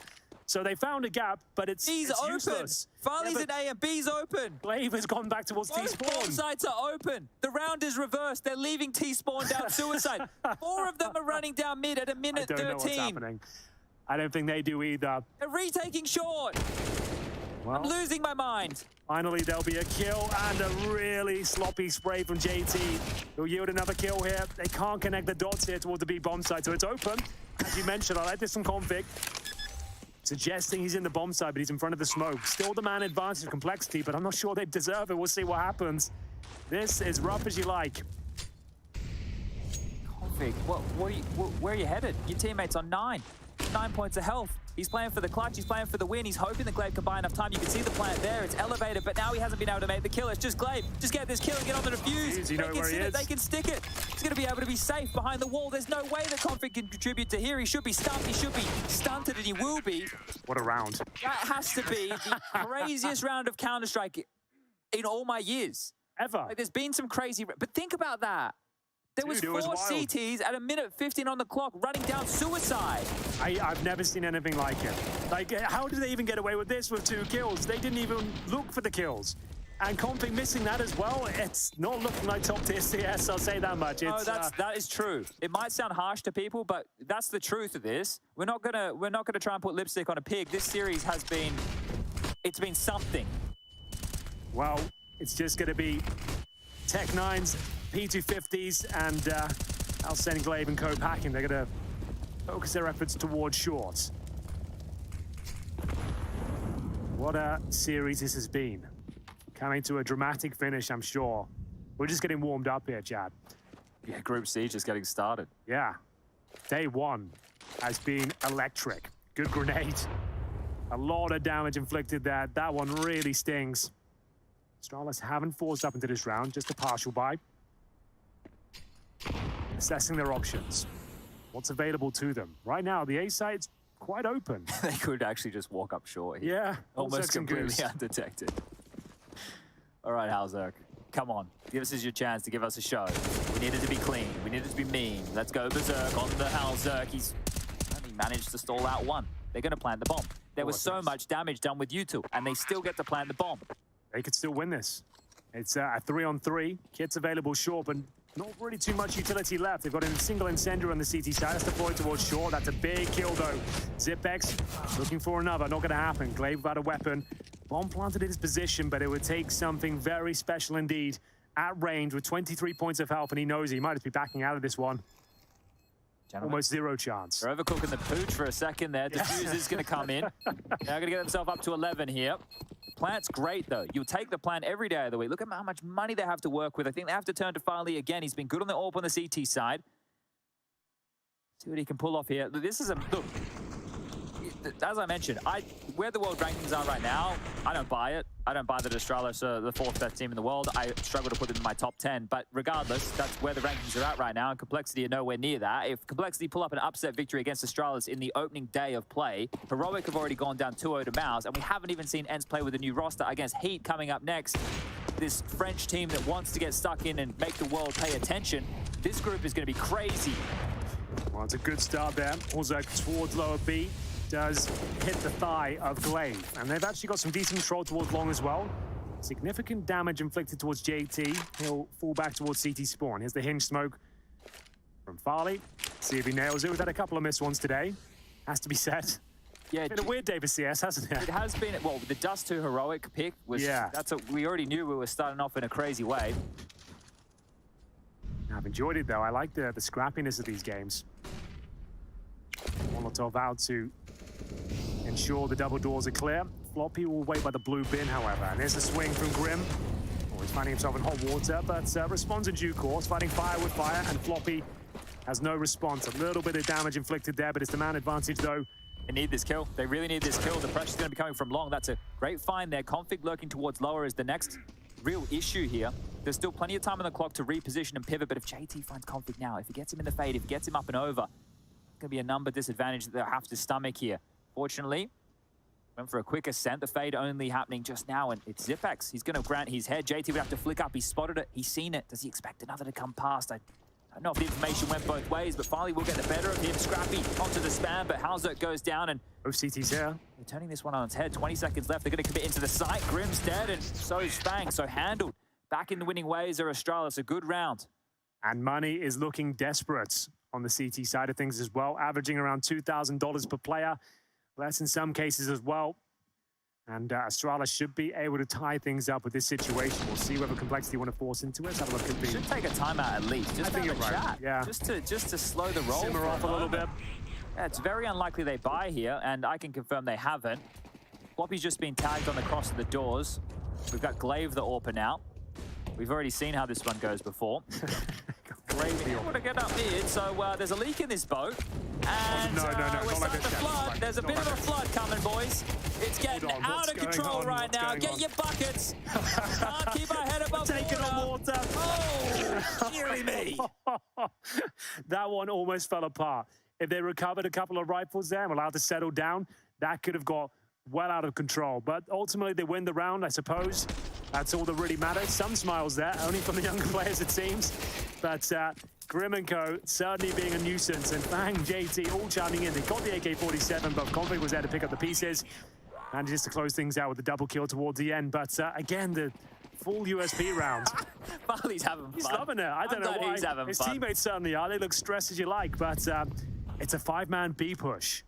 All the players from Astralis on this side of the map. Coming quick. Here comes the flop. Can he be stopped? It's Fang to take first contact. It's a great first contact. It's going to be the first kill in his favor. And here comes Floppy. He's looking very comfortable here, Chad. Nothing to be said. Farley will have to fall back. And there we have it. Another round of Complexity. Well, we might get caught off guard here. Poor Farley. Just going to go down to Grim on that fast flank, up to 19 kills now. Grim having a bit of a game. 17 for Hauser, 15 apiece for the Fs, Floppy and Fang, and JT on 10 on the other side of things. Well, Farley, he knows he can go into watching the VOD review knowing he did his job on the CT side. 18 kills to his name, 16 for Glaive, 15 for Blame, 14 for Zip, and Config on 13 kills in total. Solid B defense. Didn't love the call from the T side. You don't see many of those these days, but they are taken down there. Very clean and concise, and Complexity back on their feet now. While they spot a couple of players go towards lowest. That's key information at least. Doesn't get now. That's perfect. So actually, that is bad information now, because I imagine Blame is going to be extremely stalled out while looking for this info. Yeah, he's still watching it. Yeah, this is actually going to buy probably about 20 seconds off the clock here. The hinge smoke will be coming, so by the time this gets deployed, then they will start working on space. Blame is still watching that angle. So you're dead on there. Bad intel, almost. Team flash as well, so they're not even certain that lower dark is... Now they are, but in the interim, that's a pick towards long. And towards B, I believe. That's Glaive going down as well. That's a great effort from Fang. That was towards B. Cat? Or was it towards there? Yeah, he must. It was. How does he get that? I have no idea. Because there was a hinge smoke up. True. That's on the timing. Like, that is a ridiculous kill to get. Okay, well, it's a massive advantage here. The money's running low on Astralis. 50 seconds remaining. Farley will have to do all the heavy lifting here. Looking towards window. It's a decent position. It'll be up to Floppy to give this kill away. Drops down. Good choice. Looking for somewhat of a B split here, I suppose. Config, Blame F, making their way towards tunnels. Floppy doing everything he can to push them back here if possible. He has no utility. They need a rotator, though. It's just the two of them on the site, and the fight's coming. Zerk is there from the crossover, I suppose, but yeah, you're absolutely dead on.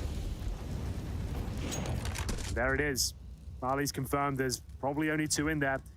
They need to get at least 1 kill. This could still fall apart, and Floppy caught off guard here. Fang in a treacherous position, but rises to the occasion, and they take care of business there.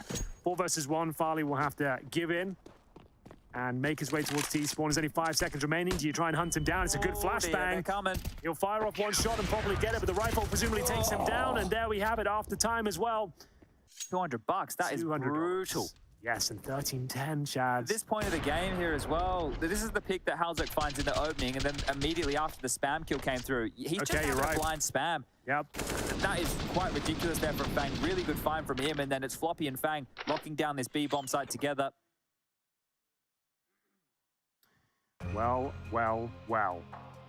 Who would have thought after Astralis completely bodied them on their own map pick of Inferno, 10-5 up on their T-half of Nuke, Chad, would you ever thought we'd be in a world where they're 13-10 down on the 3rd and final map, and they're looking weak right now? They don't have an answer back there. They're being overwhelmed by USPs pushing middle. Well, Henry, I'm just hoping that poor Farley gets dropped the pistol, because he's got nothing, with right? $200... He can only afford a flashbang. That's all he purchased. So hopefully someone's hooked him up. Yeah. There we go. Someone's been kind enough to hook him up with a deagle. Here you go, Farley. It's like, I'll be getting a sock. They're out long. Got the space. JT under a lot of pressure here. He was taking this side of the map on his lonesome. Grim's already initiated up mid, and we'll have to backpedal with that pressure that's come through. But here's the biggest problem for Astralis. To take that long control, they are left with no utility. A flash, a molly, and a smoke. No smokes for the cross. That is a problem. Oh, there's a freebie available. Fang can't believe his luck towards these mid doors. And I dare say Holzerk almost went down there as well.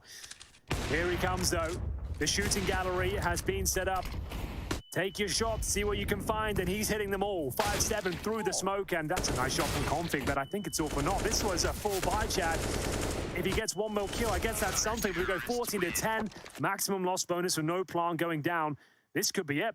This could be absolutely it. They'll have to take another partial buy, presumably getting a series point on the complexity side at 15-10, and they'd need a perfect series of events after that. Who knew, Henry? All you need to do is replace your AWPA to beat Astralis. That's all you had to do. That's all you had to do. No, but they have been looking good, right? They've got plenty of ideas. I think one of the keys with the complexity is, as well as, like, they always seem to have a plan of some variety, even though a lot of these rounds have been crazy. There's been a lot of low buy rounds that have netted a lot of kills. It's been an odd game of Counter-Strike, that's for sure. Objective-based Counter-Strike for complexity. I think you're dead on there. They always seem like they have something to bring to the table. And, oh my God, once again, JT, he'll surely go down. He's fully blind, but Glaive will bring it back to a 4-4. Config desperately low on 10 points of health. They've only got pistols and scouts as mentioned, but now they've got an M4. That certainly boosts the chances. Trying to avoid armor too. Oh, you're right, yeah. Didn't see that. So we'll have to step up. Blame currently on 15 kills, 18 deaths. Hasn't been his best performance, but towards B we go. Trying to test the double F combo once again. Floppy and Fang, and they've been nothing short of stellar, to be honest with you. All right, well, you can't stop the flop, and this one's about to drop over towards the B bomb site here. They're just going to have to peer on forward. These smoke short towards the door, but Flop has segregated them, and now they run to the den. The Fang, deep incision right there, as Floppy is just going to handle this. It is going to be Zip, the scout, sure, but he's tucked in tight. Fang will secure that, and this B bomb site is on lock. 15-10, one more round. TC loving it. The smile is going to be from ear to ear. They're all loving it. It's infectious. I'm smiling as well now, Chad. It's a beautiful day to be a Complexity fan. They've got 5 opportunities now to take down the 4th best team in the world, apparently. I couldn't believe when you said that. They're 4th. Just at the moment, the rankings are skewed because out of the break, we've only had group stages. Yeah, I guess that makes sense. Which is a bit of an issue. Fair enough. So things are a bit inflated for some teams at the moment. This will bring them back down to earth. Yeah, for sure. The last chance saloon for Astralis now. A great start on Inferno. A wasted opportunity on Nuke, and now a comeback required here on Dust 2. If ever there was a team, an organization that could bring together a comeback, this would probably be it, but we'll see what they can do with it. Good Lord. They have got the full buy, and it will be the first kill for Glaive. Fang getting a taste of his own medicine, and boy, is it bitter. This is going to put a lot more pressure over towards this B site, and for once, it's not Floppy there. It's actually going to be JT. So the setup looking a little bit different. JT needs to make sure he stays alive. The worst thing he could possibly do is stomach a death as Halzerk coming back. He's going to walk into the scope, and Farley has been great on the AWP. Halzerk down. Now they know it's going to be likely one player towards B. That AWP removed, 2 players towards A. They're still going to start running out short here, looking for what they can find. And that's Farley. That's secured the B side. They need to pivot back now. Sort of believing in Grim. It's because Floppy's still alive. Grim's here towards Goose. He's going to get cleared. Now it's Floppy in a 1-on-5, so a lifeline for Astralis here. Clean round. They needed it. And a lot more where that came from as well, to say the very least. They now will require 4 rounds going forward. Money should be very decent there. So we've got Halzerk with $8,000. Same story for Grim as well. Floppy with the AK-47. If you can save that, they're in good stead to purchase up at the round number 27. But it has to be said, nice round from Astralis. But so much work to be done here, and 0 mistakes allowed from now on. I know that Fang's found a couple of gimmies either on timings or through the smoke himself, but the fact that Glaive gets one back, I think that just means for the CT side, let's not go for those type of audacious plays around mid, because we did just give away a couple of opening picks there, all for naught.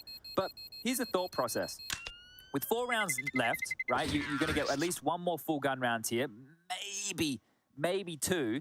At some point, an aggressive maneuver may be required. So do you want to do it now while you have all the bells and whistles? You know, it depends on the spawns. It's going to depend on all the purge. Or do you do a default round and hope you can close it and then save the bogeys for a little bit later? It's the worst feeling as an in-game leader when you're at this point as well, and such a massive game for the team, the organization. This is huge.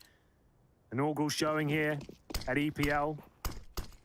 And yeah, do you want to play on the front foot or the back? JT taking matters into his own hands, getting a great grenade down towards lower B. And Zipex just fending him off towards long. Config smoked off. Oh, feeling the heat here over towards the B side. So they will stall them out for now, but they've actually used a decent share of Floppy's utility over towards the second letter of the alphabet. JT also started with the aggressive stance off of the boost, but is now repositioning here, and we just spoke about having to be quite careful. He's actually lobbed out his own mid-door smoke here, so this one, it was with intention. I think he's hoping to find a jump up on towards the Xbox here. We've already seen Fangs find success. Is JT going to be able to do the same? Glaive has to be aware of these type of maneuvers. They've re-smoked the door, so this is all just trying to look for this one pick, and Glaive thinks better of it this time round. It's a good heads-up choice here. Oh, it's coming down to the finer details. Well explained, Chad. And in terms of Astralis' map control, not much to speak of. They haven't got short control all long. Trying to get information towards middle, but time is of the essence now. 40 seconds remaining. Blame made the decision to start probing towards short, and then indeed his teammates were joining. They still have smokes, flashes, Molotovs, and 2 CTs remaining on the A ramp. Well, this is Halzerk's time in the sun. This is his time to shine right here. They're going to be executing on towards A. The AWPer alongside of Fang to deal with this. This is for the game. Good grenades. Fang joining him, and you're right. This is the moment now. Can he rise to the occasion? Needs a couple of kills. The first bullet doesn't connect. Second is beautiful, though. 5 on 4. Series point for Complexity. Grim chimes in as well. 5 on 3. A couple more kills will do it and call it done. Complexity with the reverse sweep. They go 2-1 in the opening game in here at ESL Pro League Group C. That is an amazing effort. Yeah, massive stuff, but you can see what it means to the team, right? This squad has been grinding together. They've obviously changed that AWPer, but this is going to be disappointing for Astralis on the other side. They started so strong in Inferno. Nuke was a question mark, and now here, it's hard to say. Complexity, they come out on top. They played the better Counter-Strike, and Halzerk in the team, he's going to be happy with this. From Dignitas, now over to Complexity, likes the North American organizations, and loves a good hug, as that right there is going to be a big victory for Complexity to kick off Group C.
look at us. Hey, look at us. Who would have thought? Not me. What an epic victory for Complexity over Astralis 2-1. And if we look back at the tail of this tape, Inferno 16-9 for Astralis, which was Complexity's pick. Complexity come back fighting tooth and nail into overtime to best Astralis on Astralis's pick of Nuke, 25-23, and then they just come out swinging on Dust 2 and they end it 16-11. That is, in my books, a huge victory for Complexity. Yeah, I mean, not just a great victory, just the fashion they did it in, right? We thought Complexity, yeah, they're probably going to get their map pick perhaps, but no, like you said, Paula, they were down, they looked like they were down and out, and then they wake up. Dust 2, we had a question, like with Astralis, maybe you want to go with Overpass there, buddy. They stuck with Dust 2. Debut game for Halzerg, he delivered, everyone delivered. Hey, who would have thought getting a brand new Opper who can actually deliver in the server can get you wins? It's one change, but it's obviously what mattered most for them when it came to map number 3 there. I think that the synergy that Complexity is feeling right now is on a level that they have never experienced as a team. Most of these players, as a matter of fact. And this was a weird round, though, right? And these are sort of rounds they're actually winning, right? They're feeling confident. The individuals are popping off as well. That being said, this was just a rough round from Astralis, even though Farlik, who also kind of delivered in the server on that particular map, he got 3 kills, but still not good enough. And Glaive, in the end, a little bit of a desperate attempt there. But these are the rounds you don't expect to see Complexity kind of win against Astralis. There were a few of these back and forth, so I'd say that first half was very competitive. You didn't know who was going to win. Didn't matter what kind of buy they had. Astralis was winning with 5-7s and pistols, and then Complexity did the same to them like the very next round. So it was a topsy-turvy one, but that second half was anything but close. Why was it not close in that second half? I felt like the B bomb side, the B defense, the crossfires, and the variations of crossfires that Complexity had were just too much for Astralis. And I believe, like, I think about 80% of the attempts they had at the B bombs that just fell flat, like completely fell flat from Astralis. I mean, I could count on at least 4 times that B defense just, that crossfire between Floppy, JT, I mean, it was impenetrable. They were constantly multi-fragging every single time. We'll get on to the B-site highlights from the duo on Complexity. But for now, let's take a look at something that was by no means, you know, going according to plan. Round 8, oh no, we're going to go straight in with the Core Site B package. Yeah, we'll do that first. Yep, this is the highlights of two of the players from Complexity. It was Floppy and Fang mainly, right? Yeah, and Floppy, like, he had a rough start to the entire series, but when it came to this whole here, the Fang and Floppy duo, look, Fang has always been a player I've loved watching, and I love seeing him kind of coming into his own here. He's kind of coming to his own recently. It's great to see Floppy as well, right? Even though he had a rough start initially, he was really able to wake it up. Then B-bombs are just rock solid from Complexity. I pledge allegiance to the flop. Yes, I am also one of the flop. What can we call it? We can't call it Flop's flock because that would be stepping on Flom's toes. He's also co-streamed, by the way. Hello, Flom. Eric, I miss you. What can we call Floppy's crew? The Floppies. The Floppers. Floppers? Yeah, Floppers. I like Floppers. Floppers. Yeah. Anyway, let's get things back on track. I was trying to tease that we were going to get into this round package shortly, and I wanted to show this first, but this is what I was mentioning. Round 18, complete chaos. What a bizarre round of Counter-Strike. This was a round where it was pretty tough for them to even put a cinematic package of what just happened in this round. This was just basically Astralis coming out long with Farlig, and then 2 players from Complexity pushing top mid. They converted onto the players that were like in the long tunnel, the Astralis players. It's hard. Honestly, I'm not going to break... We're probably going to need a Skybox segment for this. I'm not going to break that round down. It was a really cool round. It was a cool round, and it's just too hard to talk about it in theory, but go back and watch that one. Go watch the demo. Yeah, it's hard to sort of understand how everything that transpired did go the way it did, but nonetheless, if you are interested in seeing an absolutely bizarre round of Counter-Strike, go back and check out round 18. For now, though, we just have the Complexity highlights up on screen. Let me take a look at the scoreboard quickly. Who was a standout on Complexity? It was Halzerg, but across all maps, it was indeed Grims. Brilliant performance by him. Yeah, Grim he kind of like, if you look at his stats for this lineup heading into ESL Pro League, the 2 events they played, right? One was Blast, and the other one was the RMR Open Qualifiers, where they went very convincingly. And I feel like a little bit of some of the stats there for Grim, for example, was kind of a little inflated considering the sort of teams they played in NA, right? But for him to able to transition that form here in the opening game in ESL Pro League, and Halzerg as well, I said initially, I was like, I haven't been supremely impressed yet from the side of Halzerg when it comes to his opening. He deliver in the server. Everyone looked really great. Maui, you said it as well. JT was out calling Glaive there at times. I have to butt in because our winner's interview is ready. We have Heku down on the sidelines with Fang. So in the previous season of EPL, I didn't really get to do too many post-match interviews with these guys because they were not so successful. But right now, they just won against Astralis with all of the OTs on Nuke. Yep. How did that happen? It was crazy. Honestly, like our CT was a little rough at the start, and then coming in T-side, we know our T-side's been, really well. It works really well for us, and it's definitely a grind. Like T-side nuke nowadays is tough, and we just stayed mentally composed and take it round by round. Came through a few OTs, and then pulled it over the line. That was absolutely insane. Yeah, because Astralis, they managed to get 9 rounds on the T side, and I was like, okay, this is a 2-0. The whole desk predicted that this is gonna go not the way how it went. So this was a surprise, especially probably for the North American fans. So you now have a new member from Europe, Helzark. I wonder, how vocal is he during the game? Falcon's somewhat vocal. I don't necessarily think he's, the most vocal player, but he's just someone who, he takes a lot of initiative, especially with his op. He's someone who, he sees the openings and gaps in team's defense, and he's not going to be, asking questions. He's going to instantly react and, get to the spots he needs to be to make plays. And it really did show today. It helped a lot. Well, you won today against Astralis, but you have 4 more games. Is there a specific team you would want to face? Honestly, no. I think now we kind of played most top teams and stuff like that. I think Astralis is one of the teams, honestly, that I personally want to face and beat. So now we did that. That's pretty awesome. But coming in the next games, we just want to get some more wins. So I'm just happy to play anyone.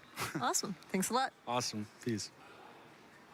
Thank you, Heku, for that interview with Fang, who was singing the praises of the latest European import to Complexity, Horzuk. And, second on the overall table for the series. I think some well-deserved praise. Oh, absolutely. And it's not just about what Fang mentioned with Horzuk being a little bit more aggressive, being confident. Also, more importantly, he was hitting a lot of his shots, which is something they were lacking for a while. Yeah, but I just want to give one last shout out to JT before we wrap this up. I think JT's calling there on T-side Dust 2 was very intuitive and on the fly. He was actually very frequently outmaneuvering Astralis, and he was pushing them back onto the sites. He was making sure that every time he called a mid to B, the Astralis players were far back at A. He always made sure that they were pushed into directions that would make everything that they did as a team favorable. So shouts out JT, did a great job today. Shout out to JT and Complexity. Look, that win has taken me by surprise. And I think the first match of the day as well, Maus winning that over Heroic, another surprise. Will we see a surprise in our final match of day 1 here on Group C of ESL Pro League Season 16? We will find out soon. It's going to be ENCE versus HEET, going to be just a very short break now, and we'll see you when we come back.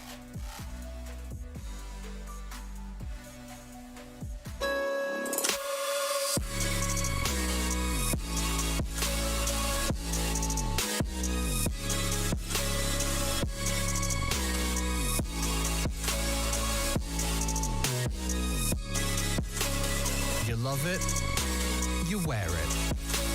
What's your style? Get your merch at shop.eslgaming.com.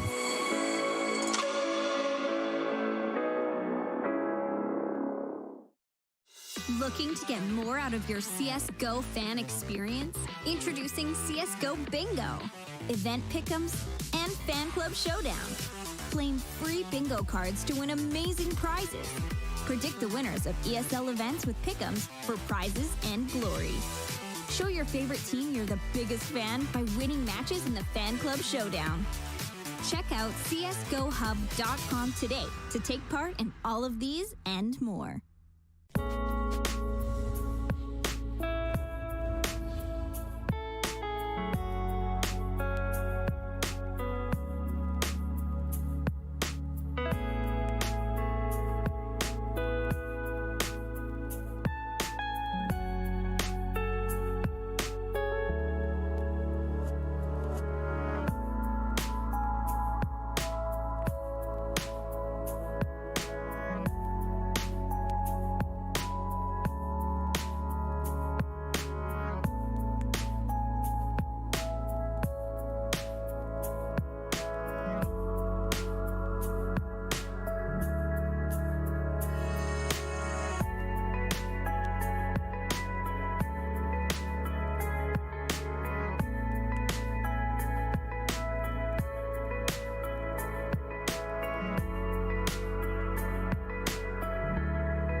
The chemistry in the team has always been amazing. We're all friends. We're more than teammates, we're friends. And to me, what matters when I created the team, I didn't want individuals. I just wanted people to be connected in some ways more than the game. So we're spending all our afternoon and nights together on TeamSpeak and blah, blah, blah all day.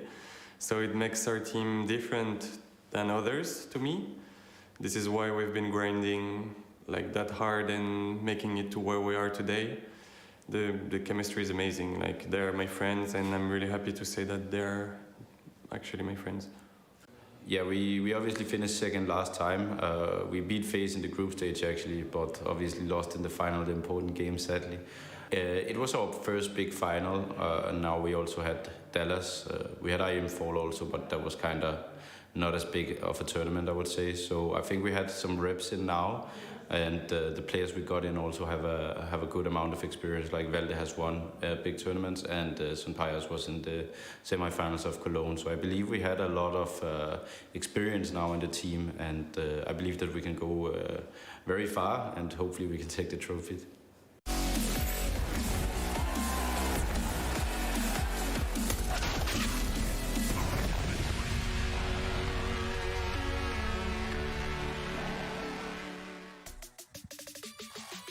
ESL Pro League Season 16, back at it again with a new match of Counter-Strike. Our final match here on day one of Group C. We've seen Complexity and Astralis battle it out. It was Complexity that came out on top, and Mao's besting Heroic earlier today. Now it's the chance of ENCE and HEET. My name is Parla, still one of your desk hosts, and I'm still, of course, joined by the wonderful Blair and Mao. Maui Snake. Yeah. Thanks, Blair. Yeah, Appreciate that. Joining in on it. I know, I tried. Guys, how you feeling after the match we just watched? A Complexity upset win. Yeah, it's been a day of upsets, right? It's been kind of great here. I'm feeling patriotic. One, you're doing it? No, of course, no. Not yet. This is for another. That's for another segment. Another day. All right. Okay, save it. Saving it. Why don't we update everybody at home on what we've been up to as well? Let's take a look at last night with the night shift. Yes, we were kind of in tune there, guys. Oh, wait, what is this? Would you look at that? What have we got going on here, guys? Look at that depth. Something that we do as a trio behind the scenes is that we get our sweat on. You know, Yeah. Oh, look at that. Oh, yeah. That's peachy. We hit the restaurants and we have a good time. So, Maui. You're showing tens of thousands of people your form. Is it just you, Paula? It's literally just... It's actually just going to be Paula, I think. Wow, this is... Blair, how do you feel about the fact that this is supposed to be a package for the night shift, and all we're getting is Paula just working out? How does that feel? I mean, like, it's literally all his Instagram is all the time, and now he's bringing it out in public as well. You can see me in the background. I was in the background, right there, cameo appearance. Guys, You're actually let me issue an apology to the public and to the rest of the night shift. This was a very... Hey, at least that's me. This was a very selfish last night with the night shift. Yeah. And you reacted just as I hoped you would. Oh, what a rat. Well, Maui, you know us so well. You know so well, yeah. Quickly, before we start breaking down the real stuff, are we going to see any individual content from you guys to show what the rest... No, I'm not that egotistical, Maui, are you? We might see it from some other individuals on the night shift. I like it. All right. We're going to keep it rolling. We're going to keep it rolling. We're going to keep it rolling. And with that being said, up next, it's ENCE versus HEET. This is a very interesting matchup. Oh, yeah. I've not ever had a chance to cover HEET, let alone since Jax has come on board with them. And this new ENCE, nobody has had a chance to cover them. What are your initial thoughts, guys? I think it's really exciting for one thing, you know, for the fact that for HEET, Body, he's been grinding it out with all these guys, a few changes here and there. Jax coming in, finally qualifying for ESL Pro League after God knows how long. So I'm excited to see if they can deliver, because they've been grinding out the online sphere forever, seemingly. For ENCE, second place in ESL Pro League, now with two big changes coming in. They've lost Sphinx, but they got in a legend in the form of Valde and, of course, Sunpayas. So, question marks, and we're going to be finding a few answers here today. Yeah, this is really going to be a huge test for Snappy. If his style of IGLing, if the way that he put the last team together can still work when you lose your biggest superstar. We know that Valde could be a big hitter. We saw Sunpayas at Cologne and what he's able to accomplish in the server. But is that going to be too much of a gap to fill, the absence of Sphinx, that is? And These are two debuts that we need to keep an eye on. Sunpius, who was the standout player for Movistar Riders, and Valde, who's been a standout on so many teams and rosters throughout the years. Can they keep up the level in ENCE? This is a big question for me, right? Look, for Valde, he did struggle a little bit in that OG lineup, but then again, an entire lineup struggled for quite a while, so don't want to read too much into it. He's going to be filling in the position, the roles of Sphinx. That's something he said in an interview as well. And for Sunpius, look, I don't want to be a Debbie Downer here, but the problem I had with Sunpius for the longest time when he was in Movistar was that he was seemingly as inconsistent as Hades was, and that was our biggest criticism of Hades. And sure, he had a god-tier streak in IEM Cologne. The question here, Maui, for me, was that little bit of a flukish run he had, or is he going to maintain that consistency here for the side of ENCE? I'll give it to the people straight. Sunpius is an incredible CT side player. He was an abysmal T side player. He does not actually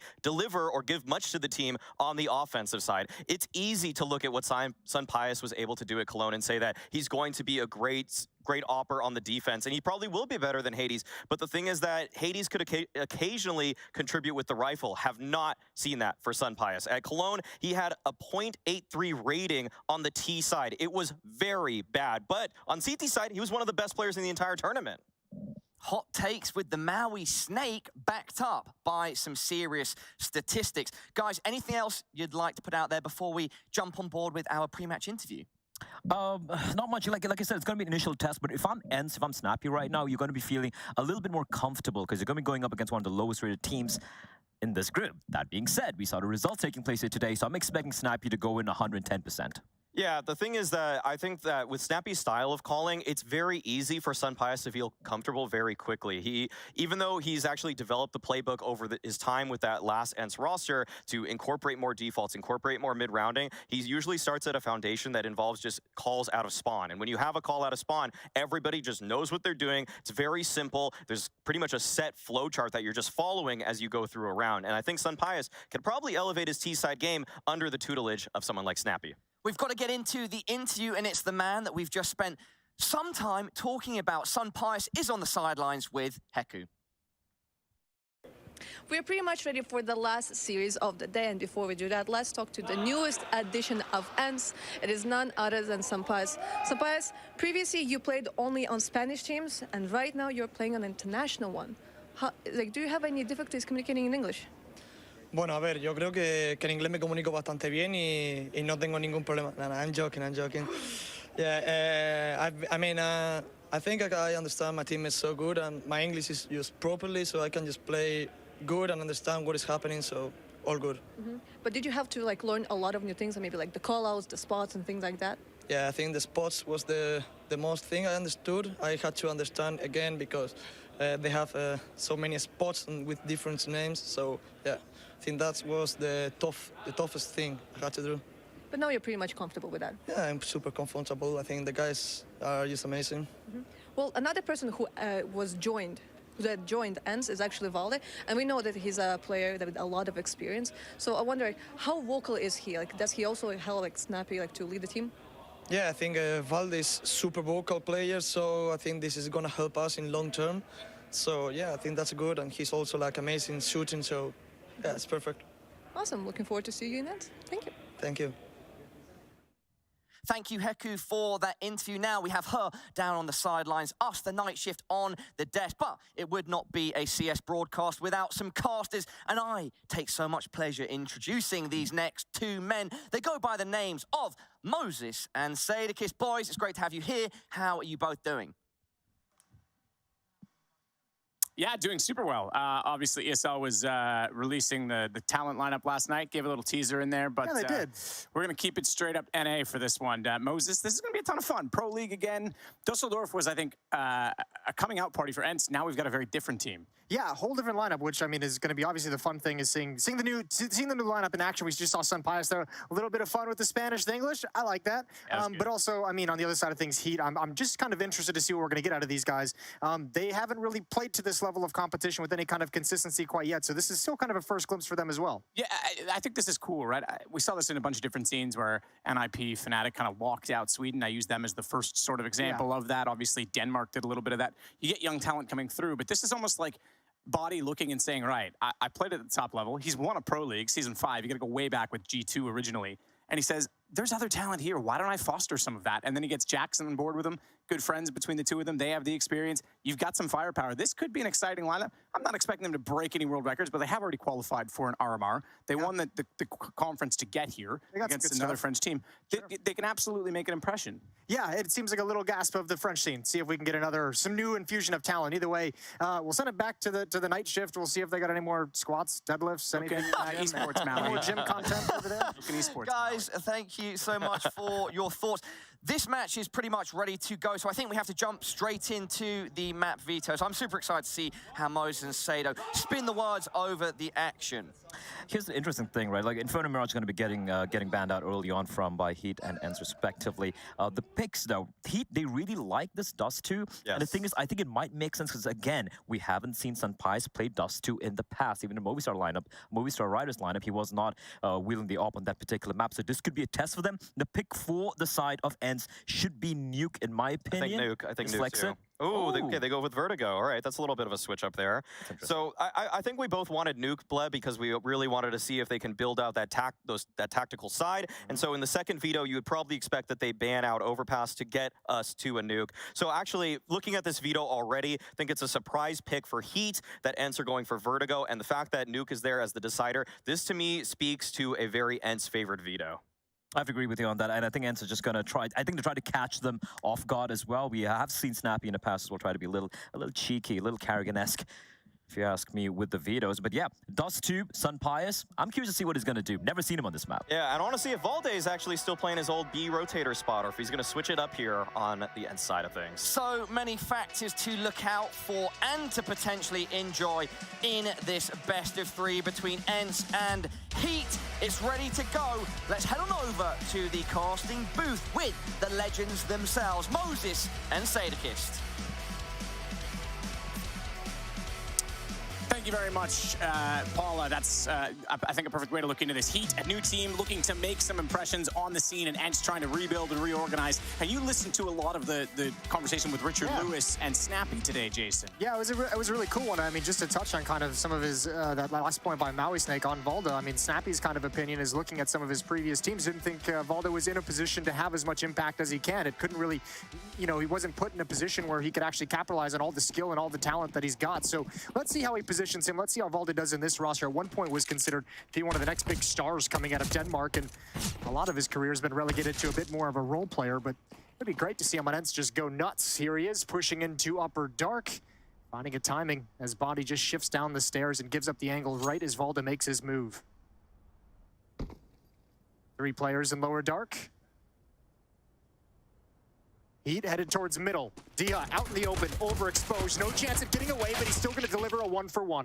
Yeah, sticks to the fight. Didn't want to back off on that. Was pretty much committed. Nearly found the second headshot. The USPs, though, but watch Valde taking advantage of the fact that 3 players were spotted in middle, still alive after the first kill. So that's 4 in total. He's managed to get Afro with the back of that beautiful haircut still showing. But Jax is able to slide back out and take him down in the tunnels immediately after Snappy goes out A, though. So the continued aggression from ENCE to start off the map. Unfortunately, they've given up the B bomb site, but they're quickly surrounding it. No kits, tough one to retake, but they've got the man advantage to try and do so. Let's see what they got. Body, he turns, he grabs a headshot. There's Madden, he falls as well.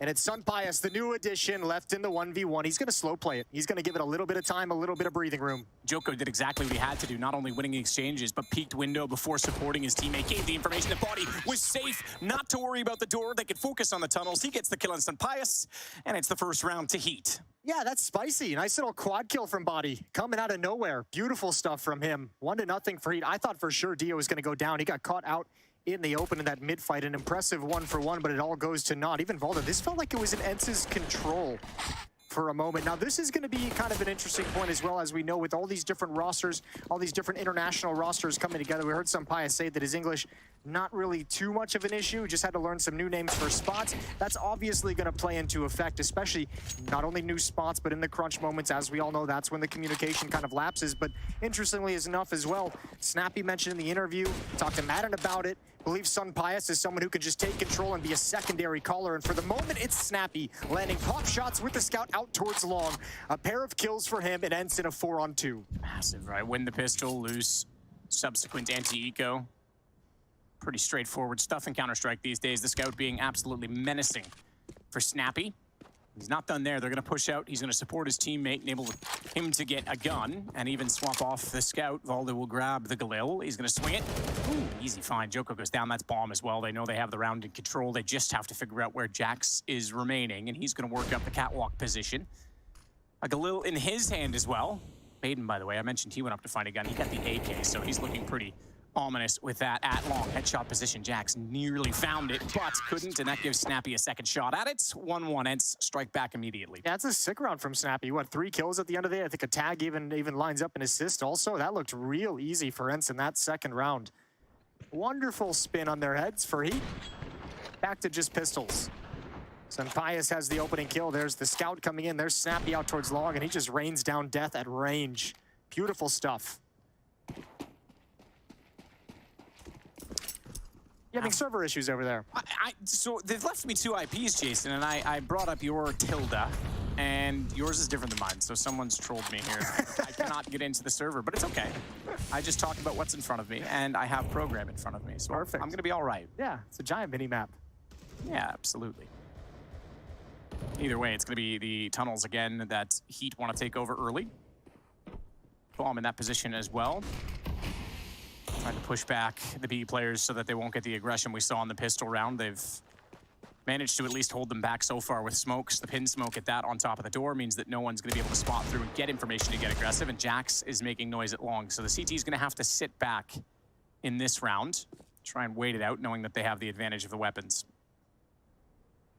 Should be a cool opportunity for Madden here. He does have a Molotov, does have an HE grenade. If he sees the utility come out, he can drop those, prevent access. That Molotov, at least one player is going to be able to slip by it. That nade is going to do too much damage, and good job. Actually, excuse me, it does finish off body at the very least, and now he can just hold on to the railing. Low HP. Madden gets a couple spray downs, and it's just Jax. That bomb was never even able to make progress towards the site. 2-1 for ENCE. Nice and easy. Pretty standard. Yep. No hiccups. Nope, that's how you have to play it. No one overextending, no one getting caught. This Deagle could still find 1 kill, especially if Madden were the man in the open, but he's on the platform. Meanwhile, his teammates surrounding Jax. Gonna give him nowhere to go. He will spot Valde, though. That one too easy. Might get a second on Dia if he's not careful, but he finds that kill, switches over to the rifle, and it's just an SMG lost at the end of the round, so not a huge deal. 2-1, ENCE will take over the lead. No doubt both these teams want to get best foot forward in Pro League, but I seem to think that more pressure would be on ENCE to do so, given that they played in the finals last time. They've made these changes. This was a team on the rise, and suddenly they're forced to rebuild. And it's not like they're the tier 2 beaters that they were last summer. Now they're a full-fledged tier 1 team. They have to maintain that status. Yeah, sure. And I mean, I think a lot of just attention on the kind of the roster changes they made, the players that they've brought in, that this could still be a contending team. So going to be interesting to see if they can kind of eclipse and rise above the level that the previous iteration of ENCE was. Sun Pius looking for any information over the smoke. Gonna see nothing. It's just Glocks for HEET. Yeah, and on the other side of things with HEET, excuse me, there's a couple Deagles in there as well. I don't think there's any real expectations for this team coming in. I don't think anyone's really expecting anything crazy out of this squad. So you're right. I think more of the pressure is going to be towards ENCE, but even then, I don't think it's all that much. Body with some nice spam. For no good reason, Sun Pius takes a Deagle bullet through the door to the helmet. Love when that happens. You're just standing there minding your own business. Somebody gets lucky.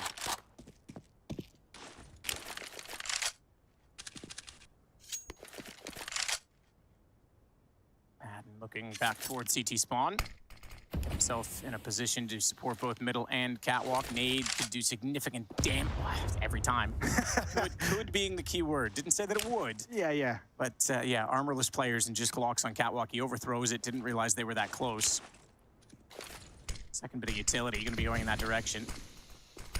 Looks like a flash peek potential. They're going to actually Molotov on top of it. There was a peek from Joko. He gets taken down, burned after that initial tag. Dia, meanwhile, holding off against both Jax and Body. Mid is covered. Afro got through that, but he doesn't have a lot to work with as he and Exercise both trying to get toward B. Snappy spamming, hoping for the best, and I think a Krieg in that position from Valda zoomed very clearly on the window is going to take out the final kill, so 3-1 now for ENCE. There was a lot of utility in that round for HEET to kind of try and pull that off. A couple of deagles, smokes for the mid to try and make it up to the B bomb site, and all kind of goes to waste.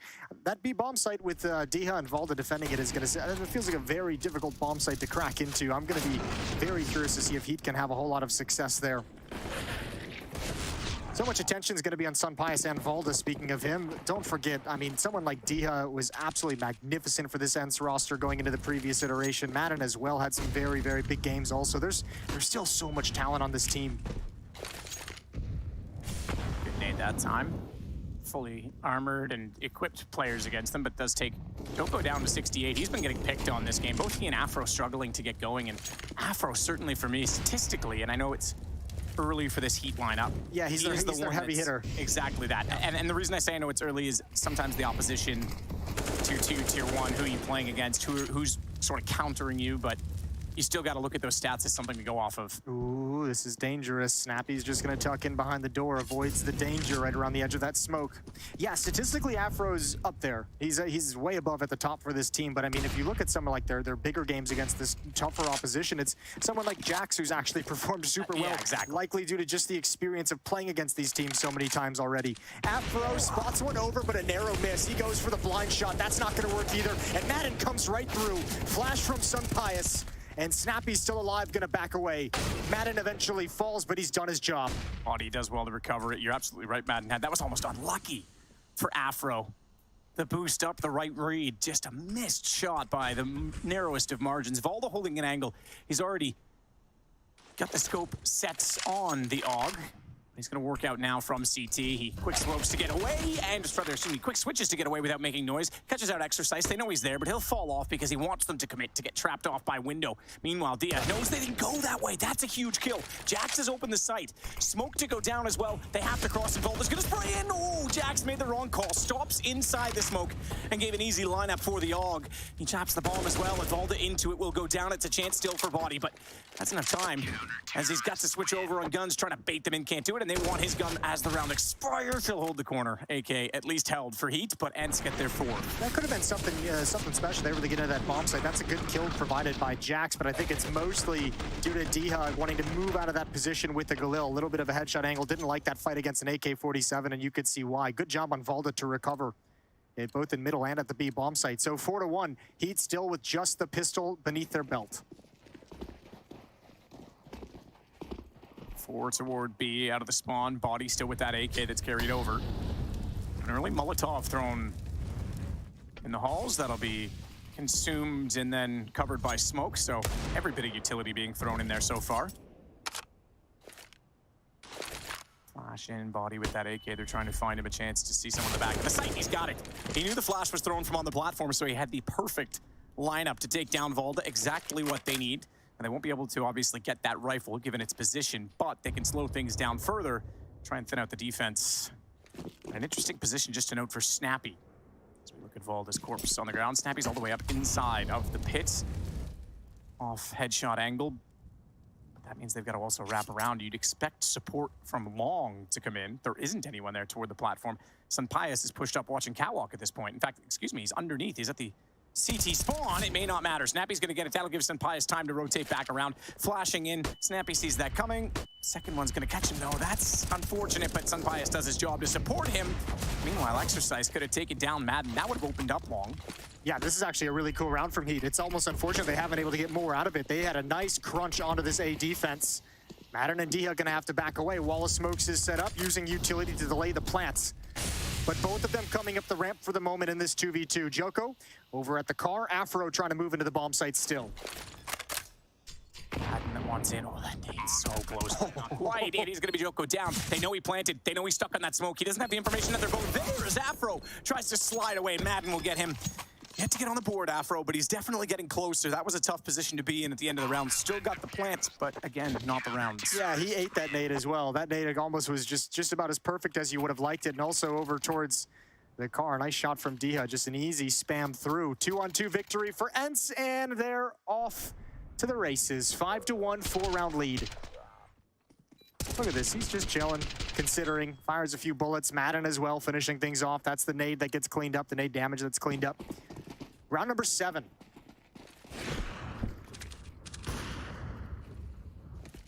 Molotov out and towards long. 2 players taking it with pace from Heat. Snappy might not be aware, but Smoke is going to extinguish the Molotov. Allow him to concentrate, but he can't win the fight.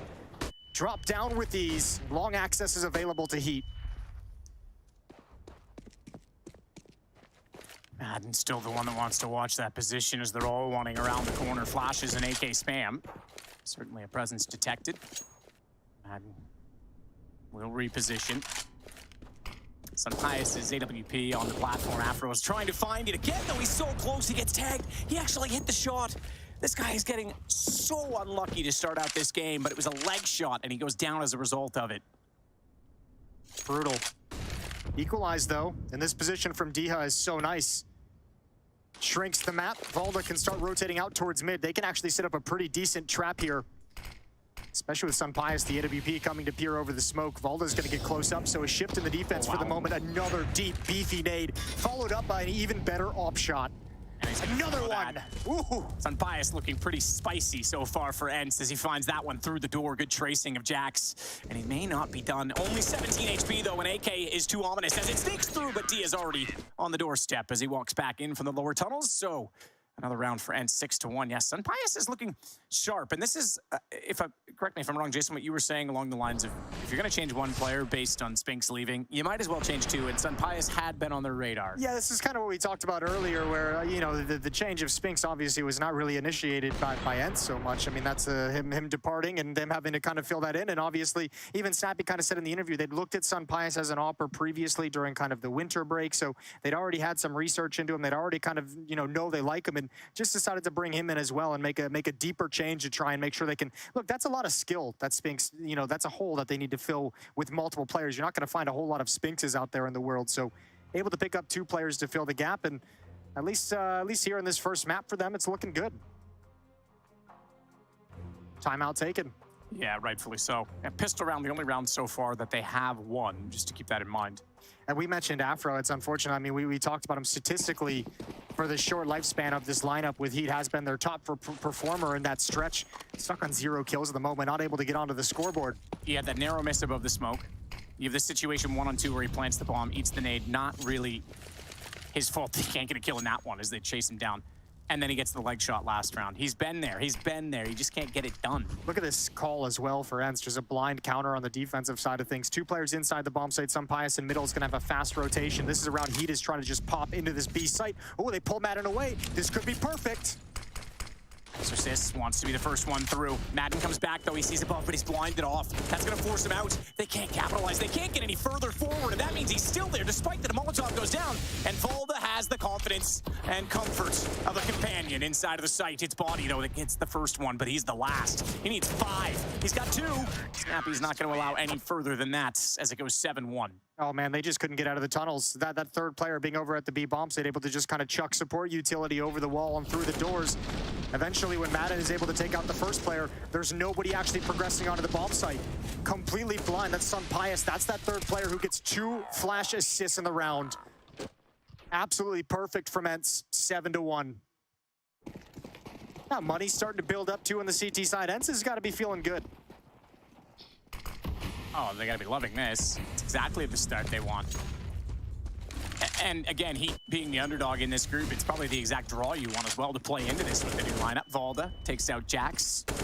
Haven't really touched on the fact that he is, I guess, the Spinks replacement. As you say, you're not going to find too many. Valda does bring a lot of experience, and we know he has a high ceiling. It's just been so long since we've seen it with the OG not really amounting to what they would have hoped. Exorcist in a good position. He's able to get one, but there's far too many heading in his direction. So despite that another bomb plant goes down, it's still the man advantage for ENCE. I dare say, despite not having weapons, Jason, this might be Heat's best chance because they started to stabilize the positions. They can't quite get a kill through the window, and that does it. If they had have gotten 1 from Body, maybe they could have recovered the situation. Yeah, or just a rifle recovered as well. Those MAC-10s not the easiest to just eliminate the opposition. So a solid retake from ENCE. Good trading coming into it. 3 players survive. Sunpius survives with the AWP. ENCE with a 7-round lead. Looking real good. No issues quite yet. Madden and Valda with 11 kills apiece to lead the way for ENCE. Unpias as a new addition to the roster with 6 frags. Over on the other side of things for HEET, it's Body leading the way with 9 kills. Next up after that is only 4 frags on Joko. How are we doing this one? I'm going with Joko. Okay, someone correct us. Feel free. Yeah. Joko? Janko? I dare you. Janko? Some Pius with the bounced incendiary just to check to make sure no one did get out toward the dumpster because there was smoke down and a bit of a chaotic exchange. Joko's gone up close with the pin smoke to throw it. Keep his eyes on Catwalk Maiden looking underneath that smoke. Good spot. The little booties, but no one's going to cross over. So with 1:09 on the clock in this round, they'll slow it down. Back to Diha. They haven't had a whole lot of success at this B bomb, so though to be fair, they haven't really had a whole lot of success anywhere on the map. So at the moment, this is the perfect call. We can tell from the minimap, Diha the only one here. Snappy's trying to hustle to get into a position for support, but that's going to be deep in towards middle, and they give up the bomb site. Diha spots one dropping in towards car and closet. Looking for a follow-up kill, and he can't find it through the smoke. Afro's able to pounce up. Now it's Snappy's turn. But doesn't work up the courage. Only one flashbang on Madden. It's thrown right now. Snappy's going to move with it, try to come in, try to clear out car, and he does just that. Drops in, Jax has the kill. And now HEET can plant their feet and try and hold off the retake. Shot out, Afro. 2 in the rounds. He's so close again, so close, but he's got the information more coming toward the window. That's where Jax will turn his attention. No one else to come through, and Jax might be able to find the round. Pius snuck all the way in. It dropped down. He's got plenty of time on the defuse. Afro nearly the difference this time by, but it's still 9-1. Yeah, just smiles on Snappy. That's a round where he'd had everything going for him. A lone defender at the B bomb site who shifted out of the window, out of the site itself. Man, what a good kill for Diha to get. But I think the more impressive one, this one from Snappy.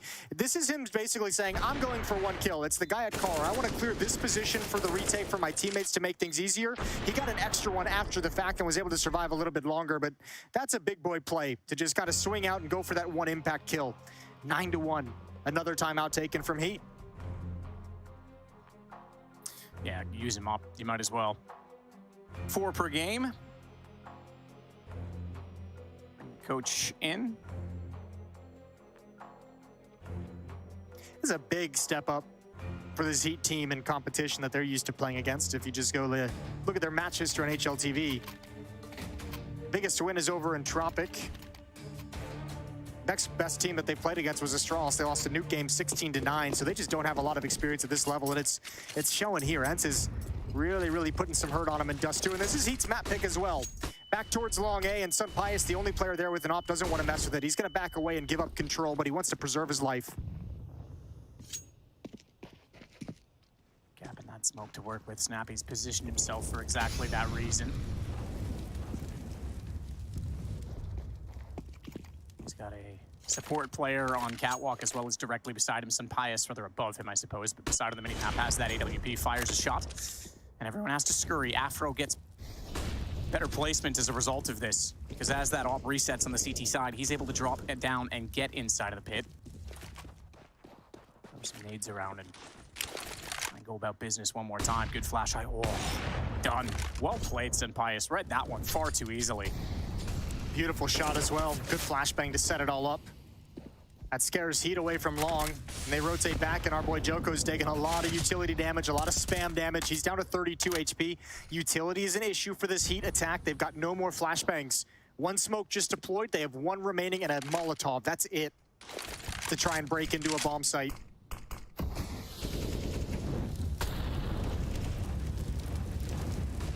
Smoke in position. Joko the closest to it. Pius now very firmly focused on that position. He even has, oh dear, okay. I was gonna say a player inside smoke to walk off the wall, but they'll get one with the nade. That gives Pius confidence to go look for more, and he's off angle, he'll find it, but not ready for exercise. Now the player had dropped from Cat, so Jax has the attention on him. This might allow a support play to work out from that same position we mentioned Exorcist was in, but Valda's far too quick on the flank, as Jax was doing all the work to keep them distracted. Aldo was one step ahead the whole time. Yeah, that's a tough round for Joko. Poor guy. Just all the spam damage in middle, a nade behind Xbox, and then catches another nade. Just the worst timing for Hot Potato ever. Oh, okay. I didn't catch that part of it the first time around. Chucks the flashbang up, sets himself up. Oh yeah, no, absolutely. That's why I said it was such a solid play. Like he read that. What a gun. The second he shot the first one and got off the angle, he was like, well, there's a chance they're in pit.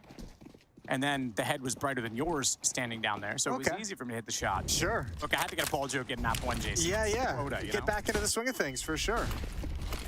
Nade is out towards long.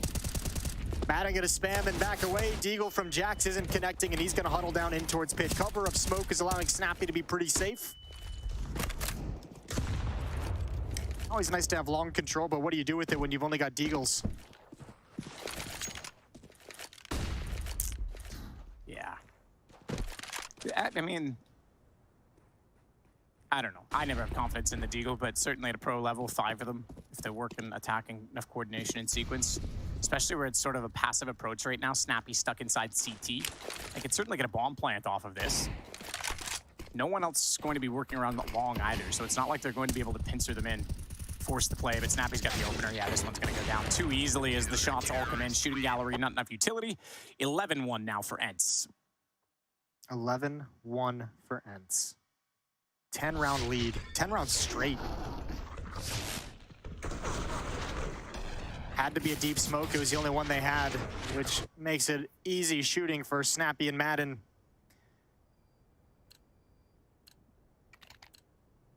Here we go, round 13. Heat at this point, desperation, just trying to get a couple rounds of breathing room for the second half. Let's see if they can do it. Smoke blooms, or excuse me, a flashbang pops in front of Afro. Doesn't blind him, but he's seen absolutely nothing.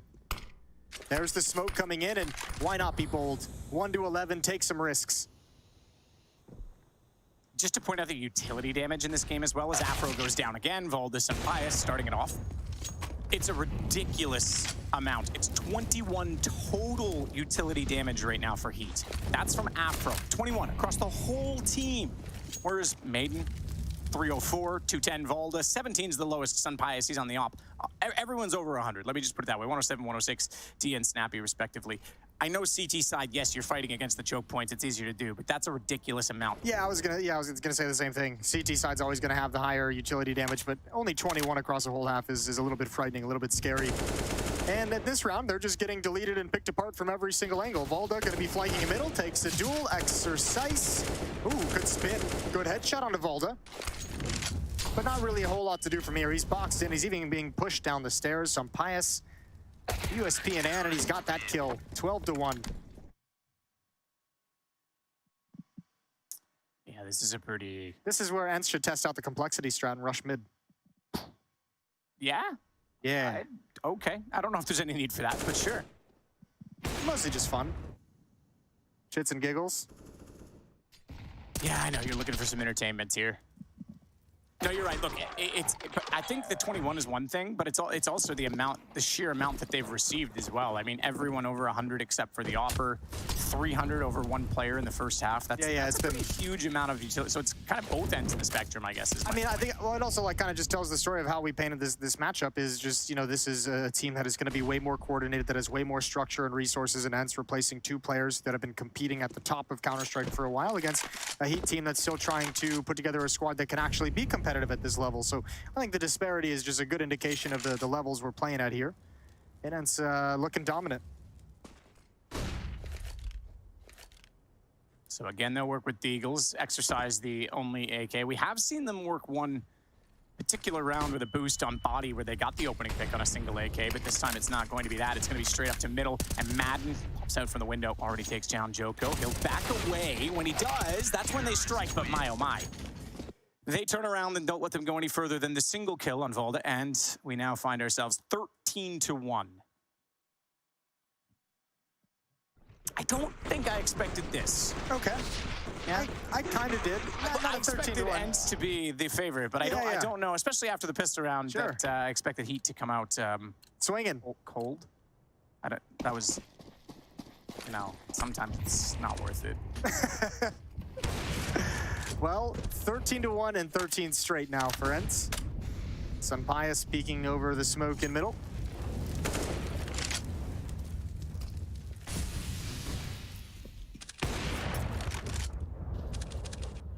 Afro lining up the pin smoke from way deep. Look at it go. Look at it go. Oh no! Oh, didn't stick the landing. It's not ideal either. It's all right. They'll be all right come morning. Maybe.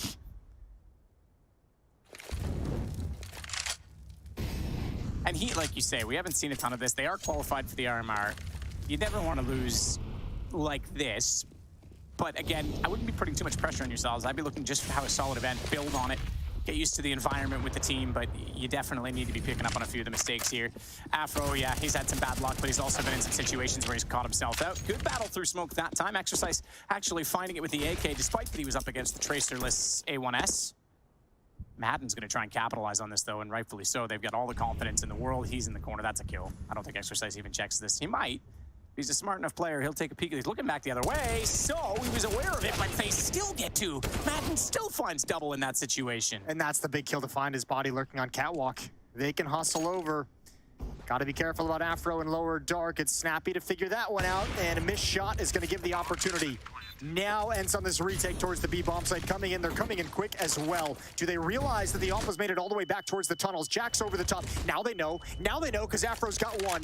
And huddle up over the box. Jax pounces from window, and it looks like HEET might have their second round, and indeed they do. To close the half, HEET get two. A half bookended by HEET. The first and the last, and we're headed to a break, and we will be right back to close out Dust 2.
Hey Future Pros! I have a quick and easy B-side door smoke on Dust 2 for you, so listen up. To throw the smoke, position yourself next to this big stone beam. Crouch down and aim within the gap in the sky. Then stand and throw the smoke. Super easy, super effective, should help you get into B.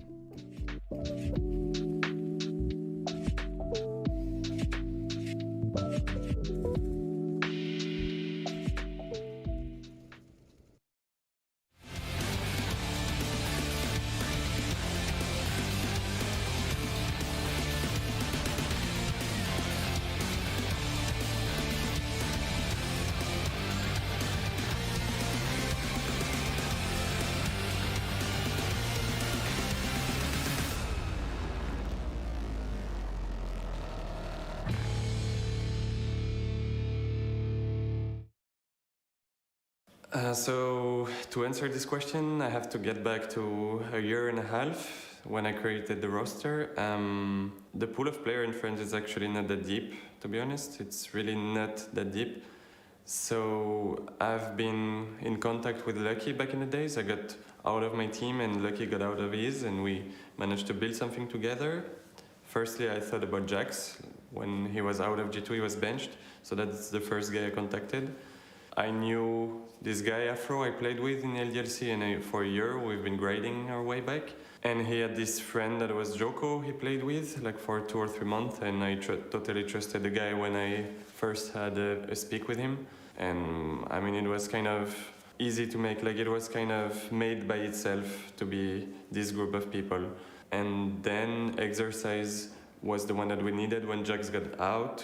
I still wanted Jax in, but G2 called him back and he wanted to lose. We took Exercise that he was studying, like he finished his degree of nurse, so we had to wait for him to finish to take him. And like he he adapted to the group insanely, and now he's like a really, really, really good player.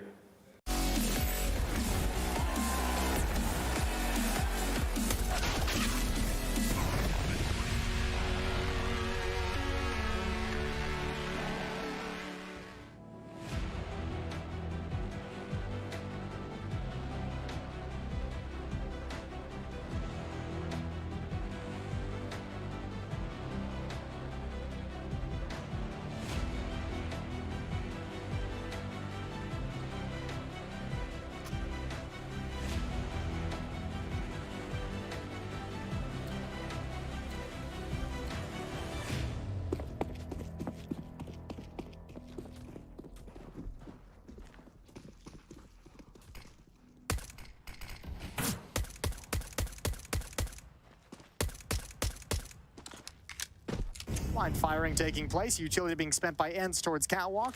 Smoke on top of Xbox, obviously. Molotov to prevent any kind of a peek as they make their way up, as that play has been very, very popular historically. And Exercise has actually stepped up to the plate instead of backing off, and now he's dropped down, and now the A bomb site is completely open. Afro's gonna push middle. He's thinking about going. This could be an interesting aspect of it because Exorcist is in trouble on Catwalk. He's found the first kill. Meanwhile, Senpaius follows it. He gets Yoko down the body with a good trade. Madden's already planting meanwhile. And Snappy tries to fall off it. Didn't know Jax was still out toward long, so the complete surrounding of the sites, and immediately they'll get toward the bomb for the defuse. It's gonna be the pistol for ENCE, 14-2. Yeah, I think that round ends. Excuse me, for HEET. Yeah, for HEET. 3. I've got things backwards. It's okay. Yeah, that round for ENCE just seemed to maybe get away with him. Valda going for the SWAT drop down CT spawn. That tactic really only works if you have multiple players. That's a tough one to pull off. And obviously, HEET giving up the bomb site so they can go for the fast flank up Catwalk catches ENCE off guard as well. When they get the bomb planted, no one able to get out of the bomb site. So, yeah, Madden saying, don't worry about it. Don't worry, bro. Give me that fist bump. We'll move on to the next one. Yeah. Move on indeed. Best of 3s all the way through. We had a rather long one between Complexity and Astralis just a moment ago. Long but beautiful. Complexity coming out with the win. Senpaius continues to look down from the suicide position, but doesn't see anyone inside of middle with that excuse me, AK. What am I saying? The scouts, rather, as it's going to be, though, an M4 down by the hands of 2 Galils. Madden and Dia converging on that one, and Madden's able to go directly and immediately onto the M4 A1S. He'll find Body trying to get in the corner, and a second M4 now picked up for Snappy. So HEET finding themselves down 2 early, despite winning the pistol again, just as they did in the first half. Yeah, wouldn't that be the worst feeling ever? Both pistols and both second rounds going against you, especially a scoreline like this. And it's gonna back away from long. They've got complete control of the situation, complete control of the map, and it's up to HEET to figure out how to recover things. They at least have a lean towards B, right? They at least have Jax over in middle who's gonna be able to hustle and kind of turn over. He's got 2 flashbangs in support. And really, with this smoke wall up at long, there's nothing they can do against it anyways, so there's no real reason to over-rotate to this kind of attention. This is just a really smart play from Snappy to say, hey, the A-bomb site's clear. Don't hit B.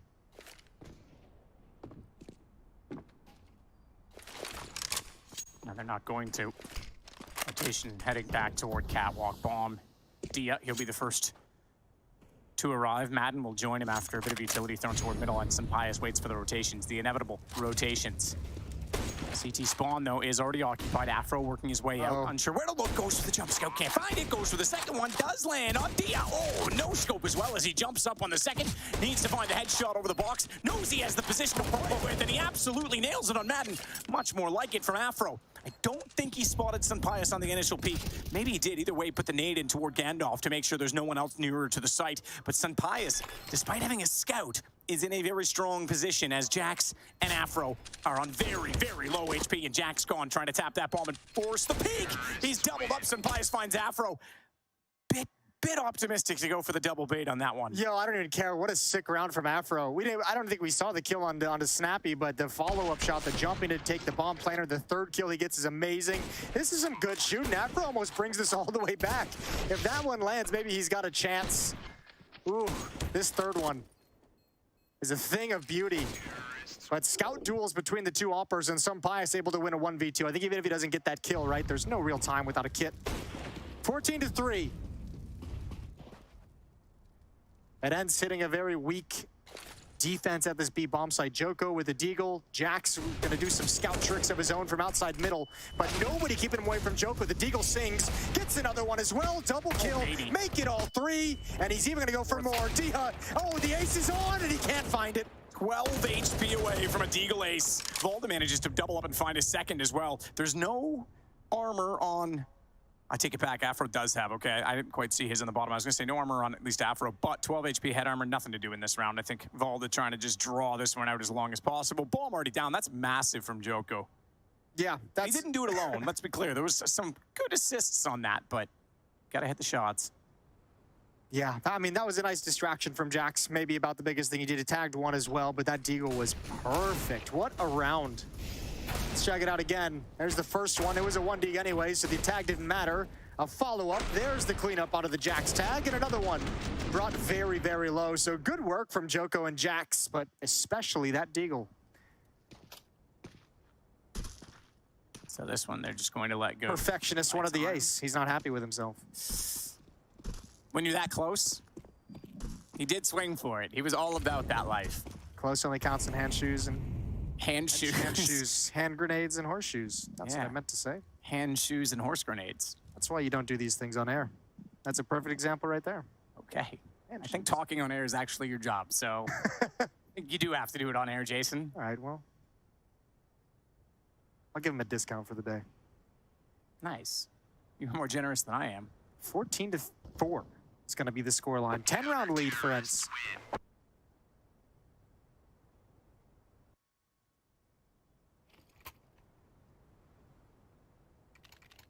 So HEET's giving us something at the very end of this.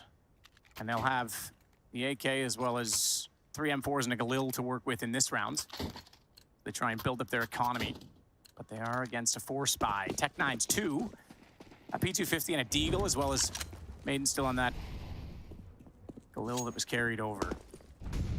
Saved from, I think, what was it, the minute and 17-second mark? More than that, I think it was like minute and 27. Yeah, he had a lot of time to just kind of chill there and think about life. Think about his choices, his decisions, everything that he's done up to this point. Uh-oh. Speaking of maybe one of thinking over your choices, flash into upper dark. Joko has a chance to get away. Sticking around for the fight. Ooh, and I don't think ENCE wants to show numbers, which is why they're not trying to hunt him down with any aggression. They kind of want to keep this a little bit of a secret. He has reloaded. Both M4s stacked up and ready to fight. Joko getting another double. Didn't get the ace last time. Won't get it this time. Jax finds one. He's blinded. He's got to get away from that. As he's tagged up, the movement gets shut down from that, but now Volda once again, 3 HP. I don't really think he's going anywhere other than the grave this time. He'll walk out. A bit more of a lost round bonus built up. Now he knows he has the site. The wall covered off. He's got the bomb. Does he dare? I can't imagine he thinks he has the time for this. So instead, he's going to go for the element of surprise. Body's back turned. He's on 20. Shadow shows, but still, he's not fast enough as Body finds the single bullet needed. So 14-5. Volda's got 23 kills. This has been such a blowout. I haven't really even been looking at the individual scores, but what a cool inaugural game for him in the ENCE jersey as well. Putting up some big numbers. 14-5. HEET sustaining, and they should at least have a little bit of an easier time here. ENCE can't really invest a whole lot of money. They'll go down to pistols, some deagles being picked up, but no armor, nothing too dangerous to speak of. HEET looking to just slowly kind of chip away at this deficit they've found themselves in, this hole they found themselves in. Jax with the opener. It's Volda, the man you mentioned, that goes down first. Good follow-up nade. Tickles all 4 remaining, and Joko looking pretty solid over the last few rounds, keeping the kills coming. You'll find Madden, but it's Body that falls immediately after to Dia. And Dia's not going to stop. He'll take the pace straight up the catwalk stairs and toward the corner, holding an M4 for his troubles. Up and above, Jax has the angle. Knew that they were there somewhere. Bomb to be planted. Sunpius somehow surprises Joko at range with a Glock. But knowing that he's removed from the equation and going to be rotating through CT, they'll hold this defuse. Inevitable at this point. Sunpius desperately trying to reach for a rifle, but Afro's going to chase him down And it's the CTs with another round, 14-6 now for HEET. Excuse me, 6th round for HEET. I said that as if it was, you know what I mean. It's okay. This is the time in the evening where jet lag really kicks in. It's so weird. Yesterday, I managed to do really well because I landed yesterday as a day later than everyone else. Sure. This is an interesting conversation. Let's go. And I thought, okay, I've made it to 10 o'clock. I'll go to bed. I'll fall asleep right away and we'll be perfect. I didn't sleep at all. It was like reverse jet lag. Yeah. Tell that story again, Matt. That was good. Thanks. I'm not going to do that because you're trolling me and there's several thousands of people that don't care. I know. But I've got to fill the air with something, Jason. I know. It's fine. Someone out there at least knows your pain. Yeah. Yeah. Maybe one or two in the audience. Well, talking some things over. First real full buy for both these teams coming in right now of the second half. That's a keyboard. Oh, is that what that is? 8-round lead. Sunpius looking for anyone to get cheeky in middle. Not going to see anything boosted up by Snappy. Valda's in upper dark. Diha and Madden holding position. Long control for the HEET defense, and Joko again wants to get aggressive, see if he can catch Valda off guard. Joko swings, sees the elbow, knows Valda's in behind the pillar. He's got to be careful with the ammo. Tapping 2 each time he peeked. He was going to be running low, but Valda gets the better of the exchange as he peeks perfectly to take him down. He's not done there. He's going to start clearing the site. Smoke at the mouth of the tunnel, and he's able to cover off the close side. Jax outside door. He's just high on the shot, just barely above his head, and Jax gets the better of it. But I like that from Valda. I like the initiative. He knows he's found 1 kill. He knows more than likely he's got a 1-on-1 duel at that B bomb site, so why not go for it? Why not fight it? Your team's on the other side of the map. They're going to execute whatever strategy they want, regardless, without you. So a cool challenge that goes against him. But now a post-plant scenario, and Diha is watching the catwalk flank. 2 players from HEET are going to fall right into his trap. Good double kill, and that should seal the round. That's going to give them 15. The elusive 15th round, so. And to get there, I know they had lots of time. That's pretty sick. Well done, Diha. Just efficient, clean, and concise. Nails the shots. And just exorcists to find. They'll surround him at long. He does open it up, though. Good start. Aware that there's going to be company on the other side. They'll have to go a little further, but Snappy does exactly that. And it's, as we say, the final rounds, or the penultimate round secured for ENCE, and just the final to find. Just the last one to find, as you mentioned, but they also have HEET at a very weird money situation. I mean, they have to full buy no matter what, obviously, as it's the last round, but Jax at 1,700, Joko at 1,400, Body at 2,600. You have 2 players with a good amount of money, but this is going to be a very ugly buy to try and survive in this game, in this first map.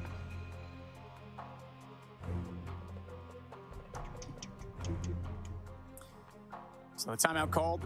Rightfully so. Again, to talk this one over, you're right. The money didn't really build up very well, did it, for HEET, despite, what was it, 3 rounds in a row for them? So just 2. Yeah, that is a little interesting. I mean, surviving, was it 2? It was 3 players each of those surviving. Yeah, the money is much worse than I would have expected if you told me that beforehand. 15-6. HEET's got to win 9 straight if they want to force overtime. And they've got to do it starting with this buy. AWP in the hands of Afro. Joko takes the hit, drops down to a Deagle. Why not? He had 4 kills with it earlier. Yes, knows that there's a presence. Okay. 1 HP? Yeah, baby. Through the lock on the door and his elbow, or I'm not sure, but that's incredible that he survives that. He probably doesn't feel like he survived it in any meaningful way. Another upper dark push. Valda turns in time.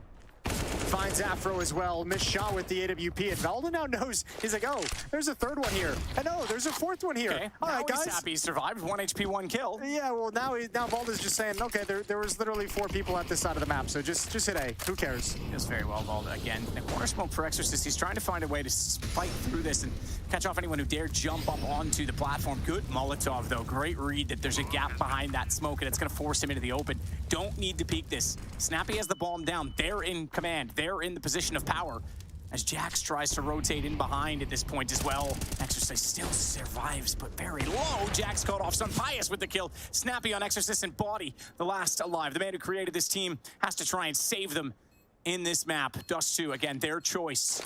Smoke to long, knows he has to cover off the shot that's inevitably going to be fired at his back. They double up the position on barrels, and Dia baits Snappy, rightfully so, to go 16-6 and take map number 1 for ENCE. Yeah, a little bit of resistance there from HEET in the second half at the end of things, but that was mostly ENCE. I mean, they just could not be stopped. You could tell from the get-go. Good win, good debut for Valda, good debut for Sunpius. They've got another game in this best of 3, perhaps even 2. We'll see if HEET can force a third when we come back from the break.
Look, if we're talking heat, the temperature was certainly low for the Frenchmen on Dust 2, perhaps in part due to the Finnish heritage of ENCE as an organization. That international roster putting on a show 16-6. Valda being the absolute standout, 26-16, showing up on his first map for ENCE. Yeah, he did show up, and unfortunately for HEET, we spoke about Dust 2 as their perma pick. It's always a map that they're comfortable on. They picked it hoping to maybe punish the fact that Sunpius hasn't played Dust 2, I believe, ever in an official, maybe won a couple of times in Movistar. So they went for a rude awakening there. That was rough from them. Sunpius looking great, Valdi looking great, especially for me in the second half. The final few rounds was just Valdi just through and through on the B bomb side, the tunnels area, single-handedly winning them all the rounds. Heat were considerably outclassed in this matchup. This is what we wanted to see from ENCE. This was a great test for them to come out swinging from just immediately. I mean, this was a game that it felt like at no point did you ever think that there was any chance for Heat, not even a glimmer of hope. Honestly. I did round 1 when he got that when he got a 4K body. I'm like, all right, they're here to play. And then hope in the first round. first round, yeah. Shortly after, however, hope started to diminish somewhat. Snappy in round 2, Blair and Maui. Yes, this is a round where basically you begin to forget what happened in round 1, Blair. This is where Snappy takes over. Not a name I'm usually going to say in terms of having a highlight reel round, but this was an excellent scout performance coming out from him. I think he got 3 kills total in the round. Overall, a very solid performance from Snappy. For him to go positive, that's a good sign. Not that you'd think he'd be outclassed by a team like Heat, but he is always been an IGL that can hold his own when it comes to games like this. Yeah, and unfortunately for the side of Heat, the one player, we didn't really touch upon him much in the pregame segment, but Afro is clearly the star for this team, right? He's the primary operator as well. He's the one you expect to kind of deliver in the server. It's your map pick, it's Dust 2, a map where you usually shine. He kind of went missing in that first half. We asked the question in the pre-match segment, Valda and Sunpius, are they going to show up? Valda stood out in an outstanding fashion. And, you know, Sunpius had his moments too, and he actually finished second on the scoreboard for ENCE. This is something Maui brought up as well, right? When it comes to the defensive side, he can be a beast, and he was in monstrous form along with the scout as well early on there, alongside Snappy, and then later on, Valde chipping in with that AUG work. Great shots being hit here. We didn't, however, get too many opportunities, rather, to see Sunpius on the T side. So, heading into Vertigo, which is a map pick, I'm curious to see what he's going to deliver. But at least from what we've seen here, he looked not just good, Maui, he looked supremely comfortable and confident. Yeah, I mean, there's no real judgment call to make right now about Sunpius on the T side because we just simply didn't see enough of it. But on the CT side, he was being aggressive, he was switching his spot, his rotations were good. Everything that you wanted to see from Sunpius that made you believe in him as an opper when he was on that Movistar team showed up today.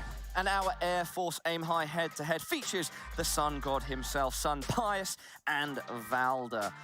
Great performances by both of them. Just overall, I think it's fair to say that ENCE looked relatively cohesive, considering that they have not been together for a long time at all. Blair, Maui, agree or disagree? The amount of flash assists that they were going with made you really believe that they had everything ironed out. I will say this is oftentimes what happens with honeymoon type of rosters, is that there are constantly communications well above and beyond what people will normally and usually unfortunately end up reverting to, which is that they get comfortable, they sometimes just go for those dry swings, they get too confident. But right now, ENCE are playing as a team, they're playing as a unit. I would assume that their flash assists are probably at the top of the charts right now for all of Pro League. Obviously, it's only been one map, though.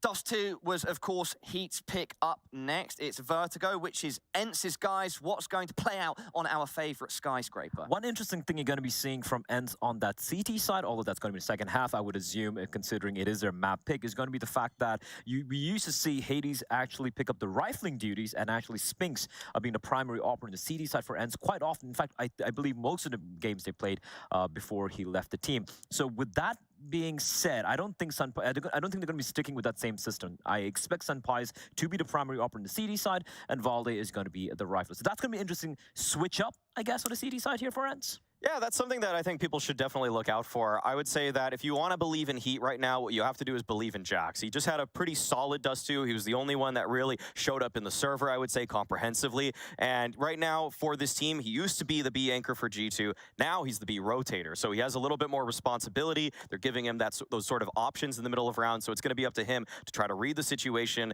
And it's going to be tough, though, against a Snappy-led T side. Also, one more name I have to bring up here is Afro needs to deliver. He needs to really wake up here. Yeah, Vertigo, you're going to be starting on the CT side. You're going to be given the responsibility of being the defensive operator in the ramp position, for example, or going for mid picks, or like if you have a good B spawn taking those duels. He needs to be he needs to be taking these fights early on and kind of stamping his authority in that first half. Guys, can I get some... Sorry, Maui, what did you want to say? I don't mean to cut you off, buddy. No? Keep cutting people off. It was just a one-liner. I know, and I love your one-line, so I feel terrible. Say it.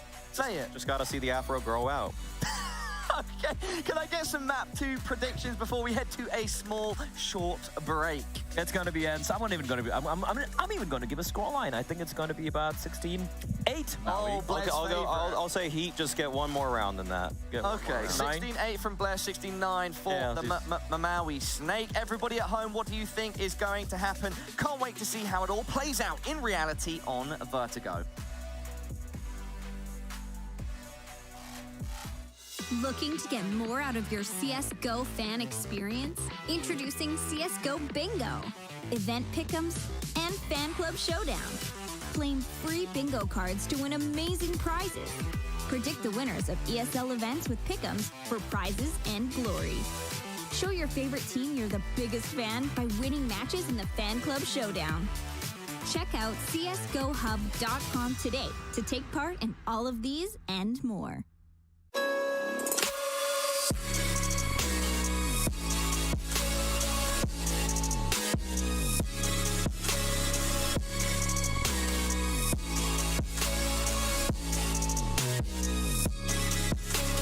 You love it, you wear it. What's your style? Get your merch at shop.eslgaming.com.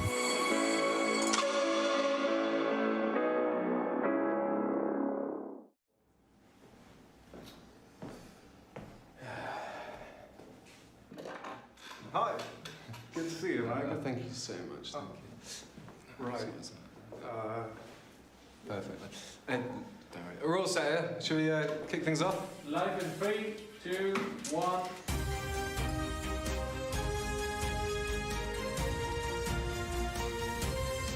Hello and welcome, ladies and gentlemen. We're here at the ESL studios, actually, and we're here to learn a little bit about observing today. I'm joined by none other than Alexander Rush. Thank you for joining us today. Yeah, it's my pleasure.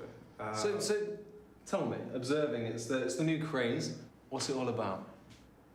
Yeah, it's observers. They like work in tandem with the production team and the casters. The production, the casters. Now the casters, they are the top dogs around here, aren't they? So well known in the area, and someone like yourself, who's perhaps a little, unknown, they're giving you a chance to shine out there, aren't they? Yeah, I'm actually. Don't worry. Take your time. Just try and explain a little bit about the role, and we'll get there. Explain about observers. You like work. Well, they work with production. Don't worry. Let's run it back a little bit. In terms of the production, what do you actually do? Well, me. Hi, I'm Rush. I have a 12:30 with you. Rush? Yeah. Well, who's this then? This guy? Someone irrelevant. Get him out. Security! No, I'm got it, boss. I'm there. Please, someone must know who I am. I'm here every day. Every day. Wait, get him out. Look at the camera. Look at the camera for Mono. Oh my God. Here.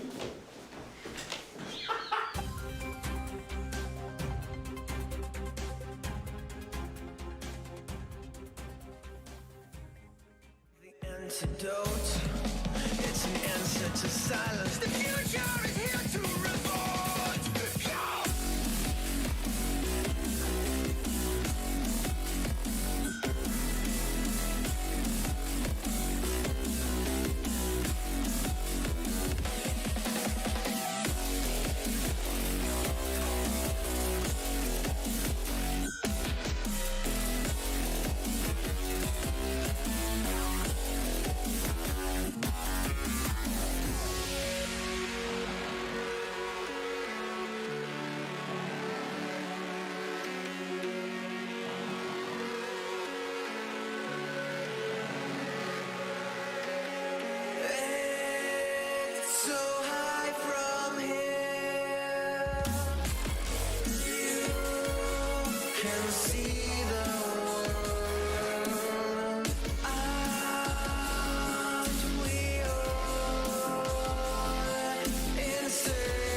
Well, we get back into it then without further delay. Both teams sat outside, just as you were, Jason, between the maps, giving each other a bit of a pep talk, going over a few things for Vertigo, and that's where we find ourselves now. This time, it's ENCE's map choice to potentially go along with the victory they had on Dust 2. Yeah, and that feels likely by what we saw. ENCE, I mean, a little bit of resistance towards the end, but no real true challenge out of HEET. And I mean, obviously, even as the desk kind of brought up, Maui mentioned it, just Jax seemed to be, you know, one of the few performers for HEET actually coming in and providing some real impact here. Very, very uphill battle for this French squad, trying to make a name for themselves here at ESL Pro League in Group C. Group number C. Group number C, brought to you by the letter 12. Yes, indeed. Here we go, live on Vertigo. ENCE HEET ends up one map in the series, looking to start their EPL run with a best-of-3 victory. Sunpai is going to lead the way in middle. Madden falls and takes some damage. What is this nifty little boost to get a smoke set up quickly? The smoke is actually sweet. Yeah, let's see if it is, Jason. Yep. Gonna land over towards that A-bomb site real deep in there. Give some space over towards middle. A very efficient smoke. Here it comes, piling through. They don't jump all the way around the boost. They go towards CT spawn. Valda, there's now a crunch. Joko and Body have a crossfire, but they need the kills. They need him right now. Joko falls back, which leaves Body all on his own. He's able to grab 2, almost a third, but runs out of bullets. Diha can't handle the dualies, and then quickly ENCE responds. Matt gonna rotate around. Smoke still covering off the reconnect from CT in toward the site. Jax is certainly ready for it, but they aren't gonna head that way at all. The dualies, baby. Gonna be running it. Yeah, well, we's an interesting choice of word, Jason. But the bomb is gonna be planted. Snappy's gonna run away back over toward the scaffolding, get the reload in, and then go back for more as he covers with his teammate. Watches his teammate go down, but he's ready for Jax. Okay, we might have the dualies. He's got the kit on the ground. You're absolutely right. Now, he doesn't have the information as to where Exercise is, but it's gonna be a 10-second defuse unless he goes straight for battle, and now he's watching that kit. Shoulder peek, sees it, doesn't need to go for more. He has conceded the kit, however, and that means he's gotta close the gap. Try and get ever so more annoying, and he'll do that with sound. Bomb continues to tick, doesn't even matter. Dooley's gonna find 3 in the round, Jason. Hell yeah, it is. Well, 2 kills when Snappy picked it up, but I think it actually got one on the CT side as well, so you might be right at the end of the day. Might have been 3 over. It's not an it, it's a they. Perfect. Many days. Well, nice win. That's a cool clutch as well for Snappy. He essentially stops playing the bomb. He's actually just playing the kit at this point, and then once he picks it up, he knows exactly where the last player is, able to play that 1 versus 1 to perfection, and it's 1-0 for ENCE. Which is great, because they didn't get a pistol round on Dust 2. No, they did not. Not that they necessarily needed it. Stack up over toward B this time. Joko in the corner, waiting for the utility to be thrown. 3 players beside him, and then 1 in the back lines in the form of Body, so it's an open A site that will soon be discovered. Yeah, and it's a very sad round for HEET, who is lined up for a pop flash over towards B stairs. Obviously saw absolutely nothing, so Valda watching the flank, looking like he wants a chance to stat pad. Galil in hand, no armor on his opposition, easy first kill on Exercise, and even gonna back away, find a new angle, but he hears the footsteps, takes a shot to the face. This is awkward. There's no stat padding when you clumsily shuffle between nades and weapons. Can happen to the worst of us. Jack's gonna climb back up the ladder quietly, try and get better positioning with that. Galil has recovered. Body still waits as well toward mid door. But bomb continuing to tick and talk, but not the app, because that's for 12-year-olds. Taking a fight with TikTok now, huh? Hey man, at least they might respond unlike customer service with Instagram, so. Bomb goes boom. 2-0 for ENCE. Weapons in hand as well, although a Galil was passed over to Jax, so he's going to have a little bit of excess cash in the bank after his buy. He'll keep the Galil. And HEET going to get a gun round going into 3rd. This was weird from Valda. Oh, we don't get to see it.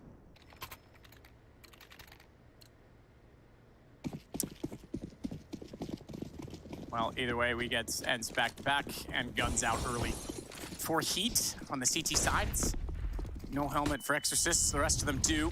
We limited on utility, so they're trying to go aggressive. Afro tagged, his feet getting flamed as well as he has to fall back off of it. Manages to get away given the smokes that are down, but going to where the sandbags is a desperate position to be, and he'll slide right by knowing that utility could easily go his direction.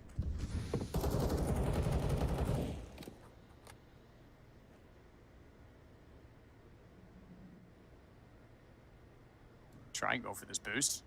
They call it off. Yeah, Body's had enough of that. Gonna go for a little bit of an information peek. Snappy is here, waiting. There's the peek quickly. Good job from Body. First and opening kill is his. Ooh, tagged up Madden as well. Body's gonna clean it out at the end of the day, but Sun Pius trades him off. I believe they even spotted Afro. He's been brought down to 32, so they know 2 players were peeking at Scaffold. Now gonna start pushing up the ramp slowly. There's a flank coming in.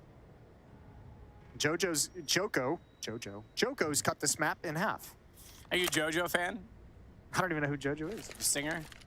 Sure. Yeah, I'm a fan. Alanis Morissette, JoJo, Afro. He has gone down to his hands this time with the M4.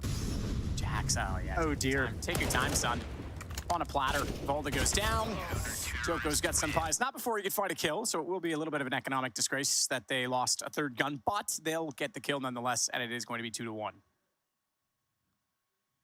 2-1, good lead, but a good first gun round for HEET. Let's see if they can sustain. This is where it's going to be helpful that Jax kept that Galil, because even though he falls as a 3rd player, he's still able to kind of refresh all of his utility and get an M4 in hand, so still a very solid buy for him. Not missing anything at all, really. Good round, good openings provided by Body at A ramp. Here we go again, round number 4. Both teams pretty much out of cash after this buy, so this is a pretty influential round for the early goings of the opening half on Vertigo.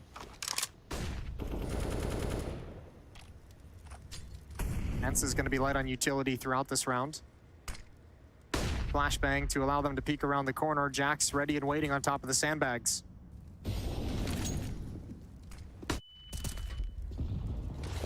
Molotov, rather Incendiary to be specific, over the top of the mid-window, trying to slow them down, but Madden's already gotten inside CT. He can contain and actually take out the brain of Joko as he runs back that direction. Tech9 was certainly at the ready, and now they'll swing, rotate, and flank onto the A side. Body knows he's in trouble, so he'll hold reverse position from, I think his gun barrel would have been spotted. I was gonna say from the crane, but I think Dia was certainly ready. They dink each other. Body comes out better for it because it was through the edge of the I-beam that you can see just in front of him, so he sits on 47. Molotov, or excuse me, Nade doing a little bit further damage to him, but Snappy's got Jax. I think they'll back off of this on the CT side. Body has to be very careful about how he chooses to do so. Ooh, going for a little bit of fight here at the end. He knows he can't escape, so he's fighting to his death, going to be dropped from behind, and even though Dia goes down, there's no real chance at victory in this for HEET, so he's going to grab the AK-47 and try and run away, but Snappy, again, has been lurking in middle, so he's here to cut this off and wins the fight at the end of the day. It's 3-1. This is actually a pretty interesting round. This is twice now, including the pistol round, that ENCE is attacked towards middle, but they're not really messing and trying to wrap around that B bomb site as usual. They're attacking towards CT spawn, attacking towards A, and that's going to be really difficult for HEET to kind of deal with. This is twice now that it's actually worked as well. So if you're HEET, the next time this comes in, you better start having a plan for what you want to do when the next mid-attack comes in. Skylight's blown out as per every round. Close position for Exorcist. The flash that went over top did catch him out before he could get a counter peek in toward the stairs, but it wouldn't have amounted to much. And had his teammate have gone more aggressive, it actually just would have given them away based on sound. So contentious positioning. Bodies and an interesting one boosted up inside middle, but they'll concede that and fall away from it. In fact, they're going to rotate those 2 players at mid over toward A. I have to say, so far, ENCE has utilized mid very well in splitting the map. This time they won't need to. Clean and concise onto the B sites. Already working out around the catwalk position is Volta, passing quad, and M4 staring down anyone who dare try and rotate in, including Body, who has the deagle and the pre-fire, but he's on the flank. And is about to get flanked. As we watch Joko go down, it's Madden that's quickly on his heels. This is where Snappy can actually start to be really, really dangerous and deadly as an in-game leader as well, when you've kind of established some of that success in towards middle, and now you've kind of just done a dry walk up the B stairs. Yeah, it's against an anti-eco, but you're showing a bunch of different tactics in these first 5 rounds that are being played.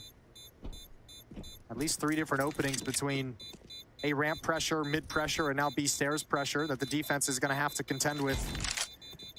So Pius wants that kill, comes back for it, and he's going to get it. 4-1, 3-round lead for ENCE.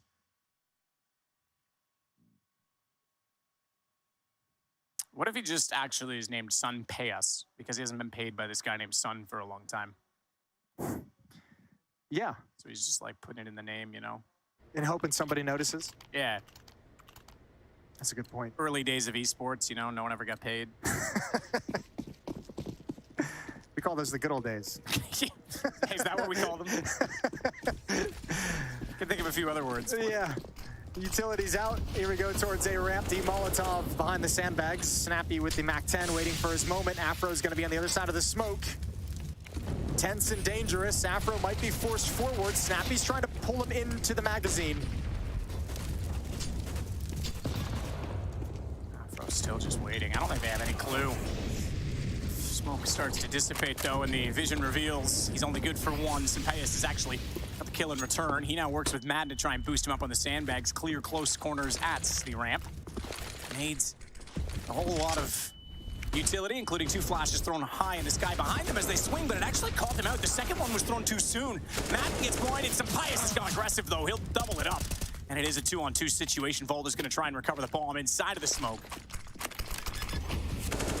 Trying desperately, Dia, to spray and cover off the plants as his teammate gets it down. He's going to win out against Jax, who goes up onto the headshot position. Exorcist trying to slide his way forward. He might go around. Does he have the time to do this? He doesn't have a kid. Does he go all the way around scaffolded to take out sandbags? Because he knows there's a player in the back line. Smoke's going to dissipate, and the aim for Volda too concise, and it is going to be another kill to be 5-1. Yeah, that's well done. Volda having to pick up the bomb inside of the smoke. That's a tough battle for HEET to lose. Great entries provided by Diha, I believe it was, after Madden had gone down, peering towards, nope, CAMPEONATOS. He's the one who actually clears out that position, open up the bomb site for Volda, even though he goes down immediately afterwards. That's well done. New additions today for ENCE having a good day. CAMPEONATOS with some impact, if not the volume. Volda, I think, ended Dust 2 with, what, like 25, 26 kills, something mental like that. So new players are enjoying this debut. First time out used by HEET. They've got a decision to talk over on what kind of a buy they want to come out with. I think it's maybe a half investment, drop down to some Deagles and armor, some P250s or 5.7s. Maybe some dualies if you want to get weird. Yeah, I like to get weird. I just don't know if dualies are the way I like to do it. That's fair. It's not for everybody. The Dutch dualies. Because there's 2 of them. Yep. So it's Deagles instead. Jax trying to throw some utility. Body's going to go very aggressively through middle. In fact, gets toward the ladder room. Doesn't like to go down that ladder, though. Double nades, clearing out sandbags. Deagle's on the board, but no armor picked up for the CT side, just on body. Madden's already challenging, and he's saying, it's pretty clear. They're playing at a distance, and I love that with an AK-47. Takes Jax's head clean off. Snappy's gained a lot of space, a lot of ground, is able to double up, and there's Madden with another, and that's the round over. Yeah, indeed it is. No exorcism going to save Exorcise right now as he goes down to Volda through the edge of the box. 6-1. And it continues to be a fairly one-sided event so far on Vertigo. Yeah, good T-side opening from ENCE. I mean, I kind of mentioned it, just so many looks they've already thrown at HEET, and you know, especially with such a new lineup, I think what this HEET team only has something like I think it's like right around 10, give or take a couple games played together. It's going to be really, really difficult to make those adjustments on the fly. Good turn from Afro from the AWP, but nobody's challenging behind the flashbang.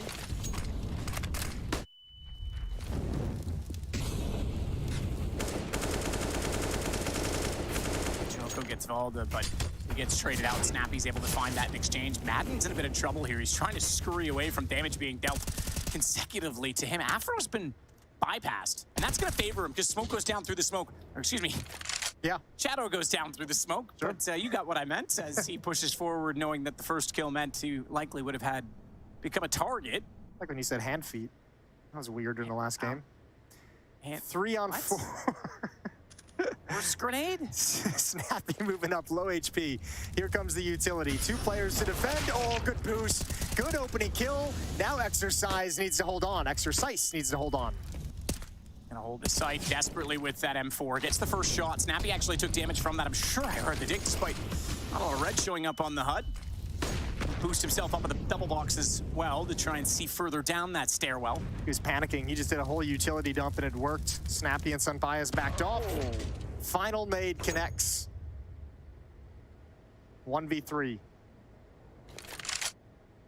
Is just holding it out 30 seconds. AK wants to peek catwalk, doesn't want to walk off the edge, just trying to see if anything can reveal positions at this point. Gonna go for the bags jump to get up higher in the site sooner. Finds the first on a body. Sampayas, now does he expect that there's gonna be two towards catwalk? He doesn't. That was the peek he was looking for the first time around, but had no idea there was a second player there. So it is the second round for HEET as a result. Yeah, a lot of angles you have to clear as well. You got to take some risk somewhere in that kind of a scenario. So good win from HEET, just barely holding on. 2 players survive, which isn't ideal, but man, this very easily could have been a lost round. Diha's on a long route to the ground. Or Snappy, excuse me. Look at that. Peace. 51 floors, I think we found out that was, but according to someone's math, man, I gotta find that thread again. Yeah, someone did the math. It's like basically every floor is an average of 21 feet or something based on the fall time. And yeah, tall ceilings. Crazy, yeah. It's very nerds out there that like doing math for fun. Fancy towers here on Vertigo. Just kidding, it's a really cool thread. Ooh, jump up as well. Good find on Exercise. Good find on Jax as well. Double entry for ENCE. Make it a triple. And the round's done and dusted. That's super fast. You finally win one. You get some guns in your favor. You've got an AK and an M4 still in play. I think you're probably looking to save at this point, so Madden naturally goes on the hunt. This is... And he's gonna get Afro. Oh, snapping back too. Not even just getting him, but getting him in style. I know, making it look easy. That's brutal. This is some calling that, this is some typical Snappy calling. Changes of pace, a lot of different looks. It's really keeping this defense on their toes. 7-2, 5-round lead now for ENCE, and money again, an issue for the HEET side of things. They're gonna be all out. Madden goes down, but you can see ENCE, they want this weapon. Converging on this location, Sampayas is gonna get it.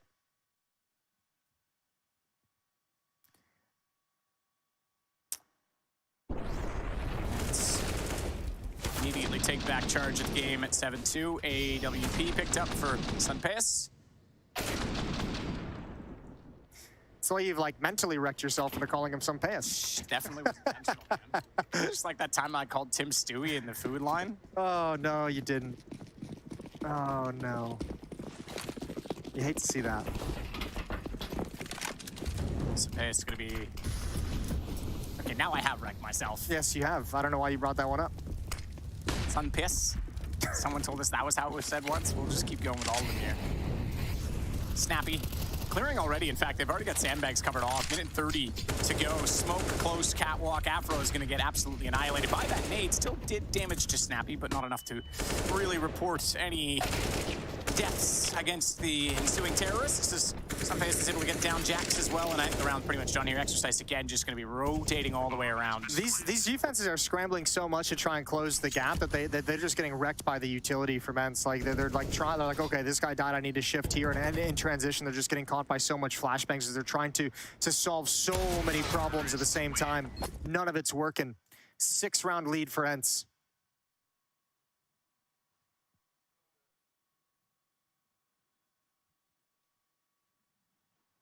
This is unfortunately not the debut at EPL that HEET would have wanted.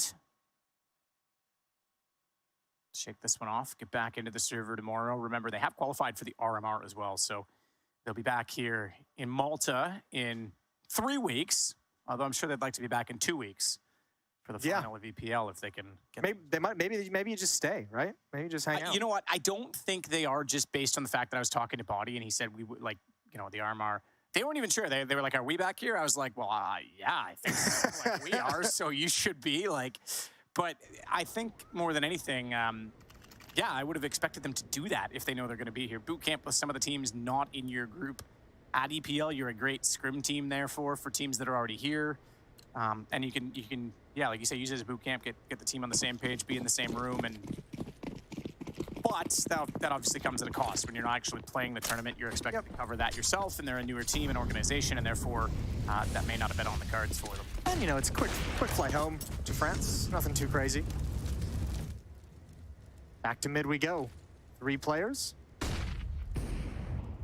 Valda in support to activate Snappy and Diha, turning the corner first.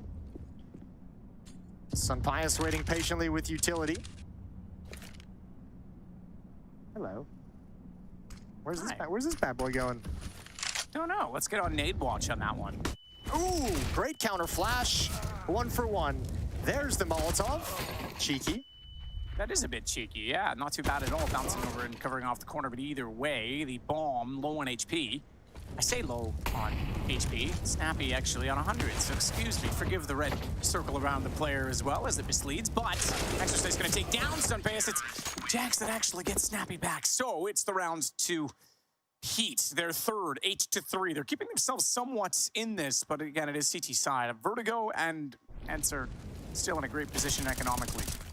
Yeah, wonderful position. This one just gets disrupted. This one, they're slowing things down, a slower pace to it, and eventually HEET just want to find out what's happening and go for a pop flash peek, so just the timing not there. Could see Madden maybe a little bit frustrated, maybe a little miscommunication between him and Sunpace with that Molotov. And timeout's going to be taken by the end side of things to talk things over and make sure they stay on the right track.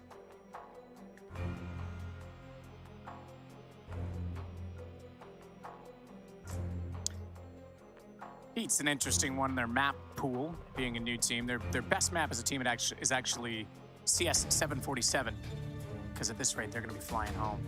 Nice. You're bringing all the gold today. It's only day 1 map. We got a couple weeks. Should have saved that one for G2. Yeah.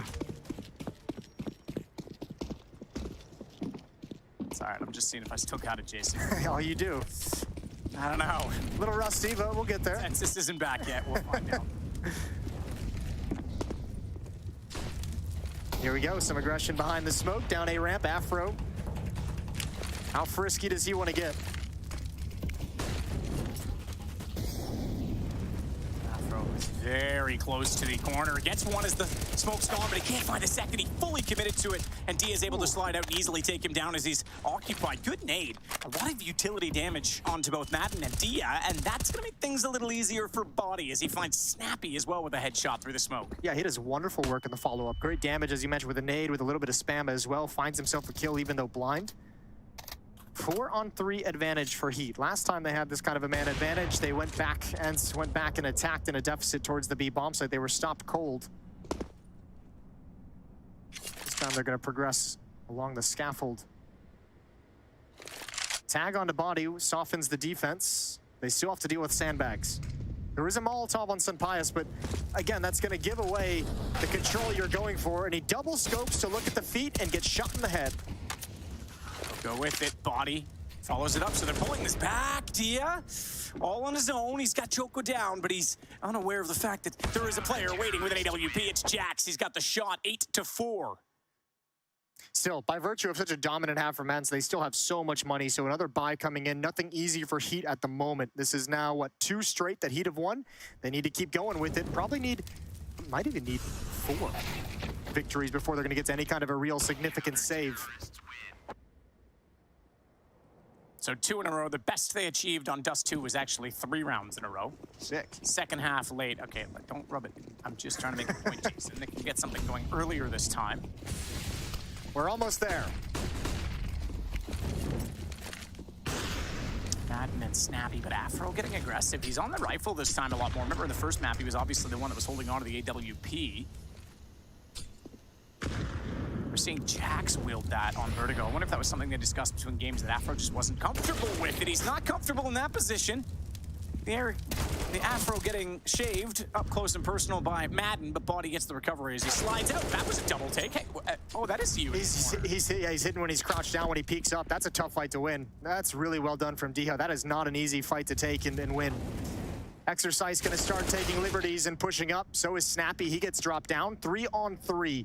And this round is really chaotic. I don't think anyone has a great read of what's occurring across the map. Exercise, though, this timing might be perfect. Oh, it will be. At least for one. The rest of them turn the corner, but that is the bomb drop, so they know everything that's happening. Sunpace blinded as he goes for the repeat. Bias still looking for more. Goes back the other way. Valda is able to get Jax. He's trying to support him, but Valda doesn't need that. Exercise again all on his own is going to climb up the ladder. and look for another approach. He's got time to do this as well. He's basically saying, I'm going to give up the bomb. I know you guys are going to be very cautious. Take your time coming down this ramp to come get it. That's going to give me time to wheel all the way around and have a new angle. They're going to know it, though, because he doesn't repeat when they go for it. He's going to actually make noise. He's going to be aggressive. But Sun's getting paid today because he's got the shot on Exercise, and it's now going to be 9-4. That could have been incredible. Yeah, that's a bold call in the 1v2, trying to take him by surprise. Sunpius not fooled at all. I think the issue is that he had to go so far that even though Vold is planting in that situation, he calls the damage from the Molotov. Yeah, look, Sunpius is like, okay, I'm ready. And he's just set and ready. Queued up, takes the shot. I'd love to see that round from Body's POV there towards the end. I wonder if Volda dropping off the top box on the default plant box has actually kind of obscured him from vision from Body, forced him into an awkward repeat. Either way, desperate times for Heat. Down 5. Out of money as well after this, and an opening death. Madden gonna turn the corner. Nade towards Sandbags, gonna eat one of his own, but he's got a little bit of information of the trajectory of that nade. Body falls instantly. Diha steps up to the plate. That means Joko's gotta back away and concede. Snappy getting outdone. Joko actually getting a best position on that MAC-10, but Dia's already overrun him. It's Exercise and Jax again, left in a 2 versus 4. And it looks like a 10-4 scoreline, most likely at this point. They'll try and save guns for the last round. $100 and $50, respectively. About 150 for the Heat Gaming team as they'll go into the last round of the half. Yeah, it's not going to be a pretty buy in the last round either. I mean, you said it. They pretty much needed the 4 just to build up and get going in this, but yeah, economically not possible. Well, the good thing is if you're Vlad Maui at the moment, your scoreline predictions are still in a pretty nice spot. 8 for Vlad, 9 for Maui. It's right there. Gotta be feeling good. No, absolutely. I get when you're an analyst, you gotta look at those small victories as some way to get through the day. So that definitely matters for them.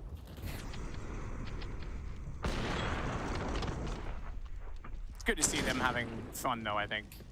Lifting weights? I do like, they are lifting weights. Eating steaks? I do like that, you know, with Blay and Paula on the desk, Maui went the whole other way and was like, right, I'm getting a buzz cut. Yeah, he did, didn't he? I didn't even think about that. The inverted. It's gone the other way. Yeah. I don't want to be a part of this. Ooh, reverse spam from Diha is magnificent. That's Jax going down. And they're just gonna follow it up, march right into this bomb site. Exercise realizes it a little bit late. He's got nowhere to go. He's got no reinforcements, but he also has Diha. Actually, excuse me, that's Jax who's able to blind Diha. So a little bit of reinforcements allows him to survive over at the generator. Nade coming out. SMG along the wall. Transfer from Snap. He isn't there, but Exercise is brought down so low, and Joko's cut off in middle. ENCE gonna back off this as well.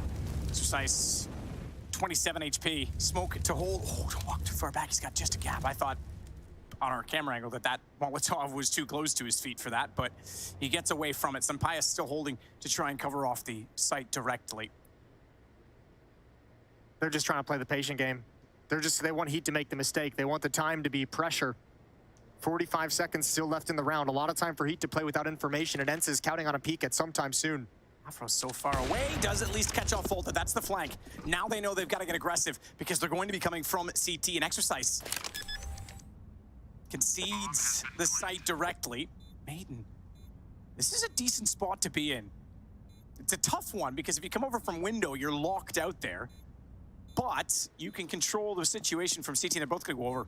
He's going to hear this if they're not careful. If they make one wrong move dropping down, it's got to be silent, but he gets away from the Molotov. Tagged to 20. Sampaio is left on 22. A chance. Exercise. You said it. He was going to try and play this time. The mistakes have not been made. They've actually come in very well, but Sampaio is finding the shot through the edge of the box. Afro still has 100, but now the pressure's on because it's off versus off. Afro's got the kill. Does he have the time? He doesn't. No kit in play. He's got to run. He picked it up late, and it's going to be a 11-4 scoreline for ENCE. Yeah, great dominant T-half. Great calling from Snappy. He ran this defense all across the map. 11-4. ENCE looking at 2-0 Heat. We'll find out if they can do it when we come back from the break.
Future Pros. Took a lift to the top of Vertigo to show you a chunky double HE setup you can throw into mid on Vertigo. You will need 2 Future Pros and 2 HEs for this one. Future Pro number 1. Make your way into the front corner of Connector. Aim at the right dot on the left panel and jump to the HE. That's some good damage, but we can do more. Future Pro number 2. Hop up onto the wooden panels and aim just inside of the top right corner of this orange mesh. Then just throw the HE. This can be extremely annoying for any Ts who want to get a head start on mid control. The faster you throw these nades, the better, but always be prepared for a T who could have had a 6 spawn.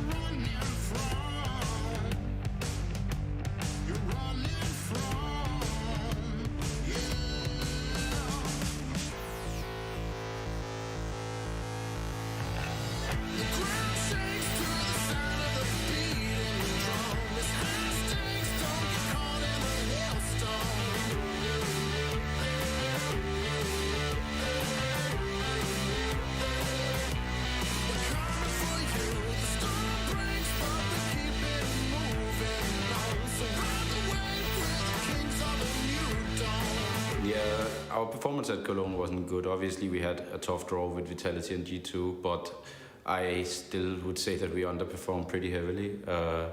There were some reasons to it. Like we had a very tough schedule in the first part of the year. We went deep in every single tournament. We had to play a lot of qualifiers for Blast and the Showdown, which meant that we had, I think, out of all the teams, the most maps played of any top 20 team. So there was fatigue, and one player had a bit of burnout, sadly. So we couldn't really give our maximum at the end of the season. That obviously sucks, but it kind of is how it is with how things went prior to this.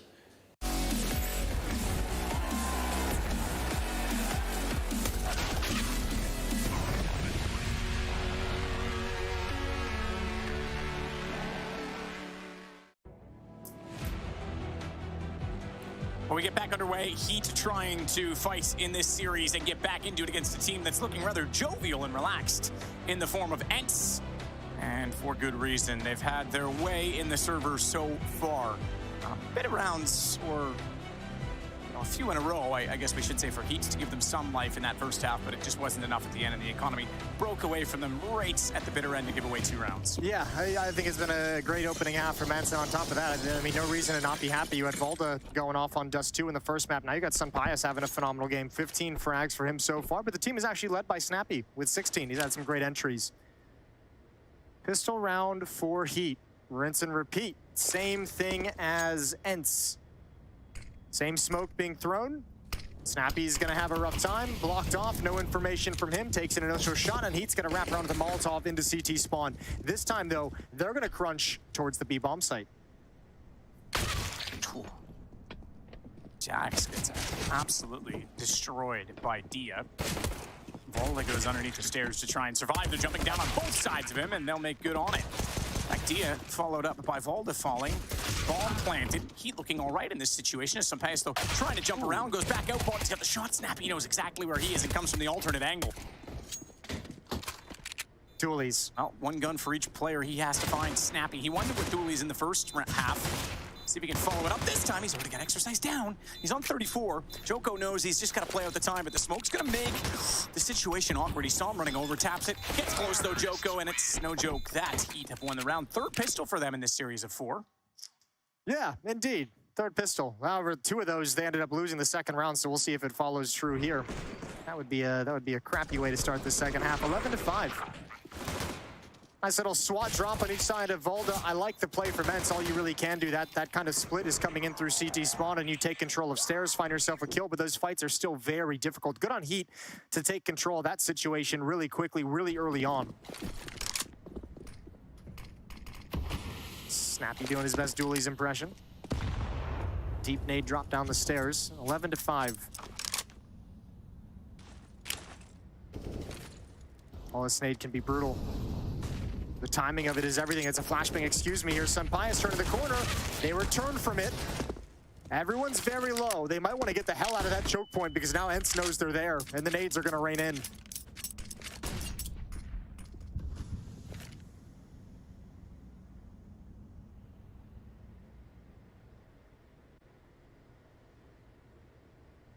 Snappy's still working with that Deagle. Afro very low. Could certainly fall victim to it. So the damage is there. So far, not nade. Oh, that's gonna bounce. Oh, it didn't bounce far enough. Every time I call it, I just need to stop. Maybe hold my tongue and wait for the ensuing damage to arrive, but it's Body and Joker that catch out Snappy. Yeah, unfortunately, it's not able to kind of shift into a position or find any way to kind of clean up these kills on Jax and Afro, 19 and 23 HP respectively, because they could have turned that round in a different scenario. Could have been interesting, but a good find from HEET. Good job working that A-bomb site. They'll get a 6th round on the board, and importantly, the first time in the series, they convert a 2nd round after winning the pistol. Booyah. Booyah, baby.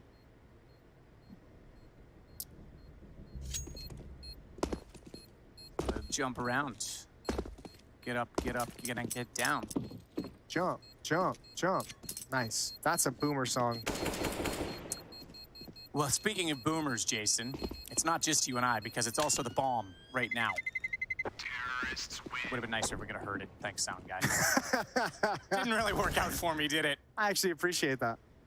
5-round lead for ENCE.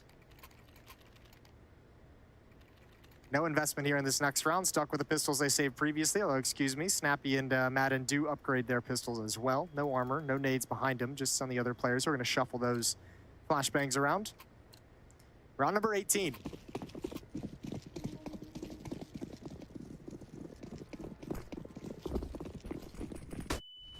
Dio waiting with the 5-7. Nearly got a gift heading up the gopher hole. That's not bad. Madden's going to take out Joko. Doesn't see the other player on the stairs. Runs away. Now he'll be heard doing so they'll be a little bit more comfortable. Valda's in T-spawn already, and they've salvaged an AK-47. This can actually turn out to be really, really spicy. Dia as well holding an angle that he knows that they've possessed before. So if they try and rotate back. At the moment, HEET is feeling very much like they're being funneled towards this A-bomb site. It's the only place they can really go where they know there's not any kind of immediate danger, but there is a 3-player stack here. Boost up as well with that AK-47. Madden's just going to bide his time. That footstep will be heard. Diha closing the map. I don't think there's any real reason for anyone to shift away from this A-bomb site at the moment, although ENCE is considering it. See it. Dia was aware. That's bomb. That's huge because it's going to pull him all the way back. And sure, he may not want to take this fight. He's going to catch them out. Goes around against Exercise Body. Couldn't spot him fast enough. Dia has bought so much space on the map. 38 seconds. Afro desperately needs to get involved. Bait a pistol. Send a pistol in with wild abandon, but nobody's there to follow it up. Madden is trying to sneak his way around. Afro can hold all this off. Afro needs to be the savior at the moment. He can keep some kind of protection, but not from the backside. Not from the flank that's come in. Body might get caught behind the smoke. 18 seconds on the clock now. They're running out of time to make this work, and Snappy's being aggressive. Valda to follow it up, and into a one-on-one we go. Afro, 9 seconds, has to commit to this bomb plant. 7, 6, no faking, no getting away from it. And Meg knows the angle he had, but Afro's got the shot instead. Now we're seeing the heavy hits come out from him. 12 kills in this particular map, and it's 11-7. That's a 2-on-4 recovery. HEET, they get bailed out. What a great round from Afro. That's actually huge. This isn't the bomb going down behind them. This felt like the play that there's just no way to recover from that, no way to lose it. So much damage dealt, so much time being bought. Just ENCE not able to find a clean way to rotate back over. And look at Jax, he's getting hyped up. Here we go, Madden.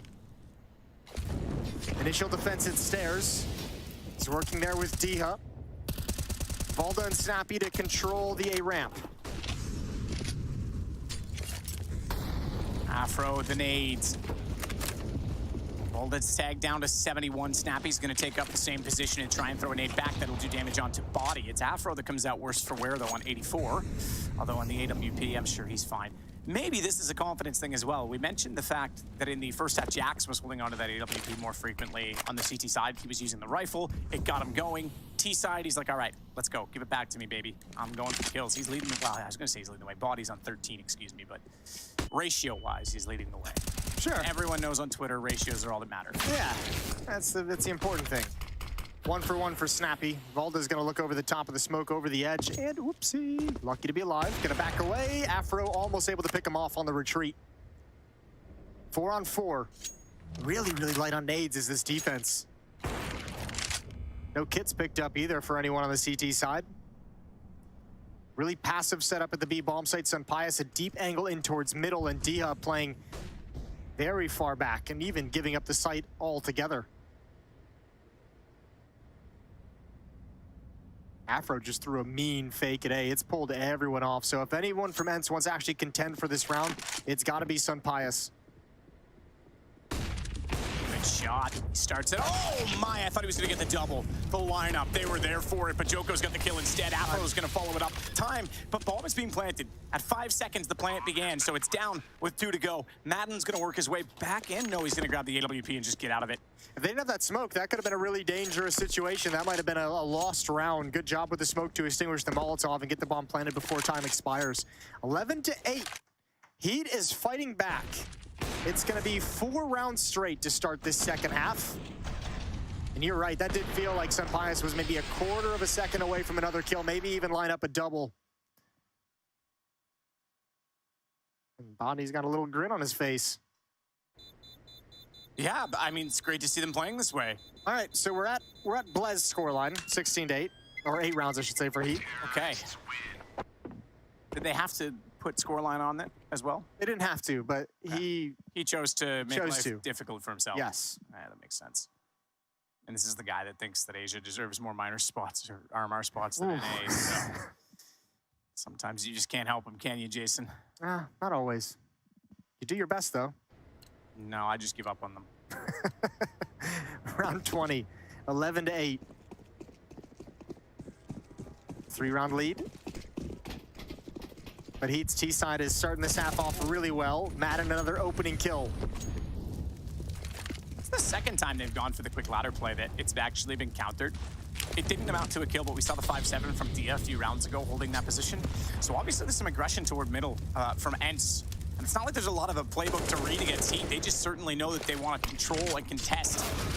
Nade came out. It didn't kill the player that was at sandbags somehow, but the kill doesn't ensue, and we go 4 on 4. Snappy's going to swing around and try and make amends for that. Yeah, Valda was a little overexposed, was a little bit too wide on sandbags. That's a bit brutal. Didn't expect to be able to get tagged down like that. Was forced into a wide swing. Snappy's looking around the edge of that smoke as well. They should be able to hear the footsteps. This is going to be a tough round for ENCE. Snappy dinked up. You got to be calling for reinforcements at feel any moment. Madden's still looking towards middle. Hasn't started the jump towards the A-bomb site just yet, but he will be now. Snappy falls.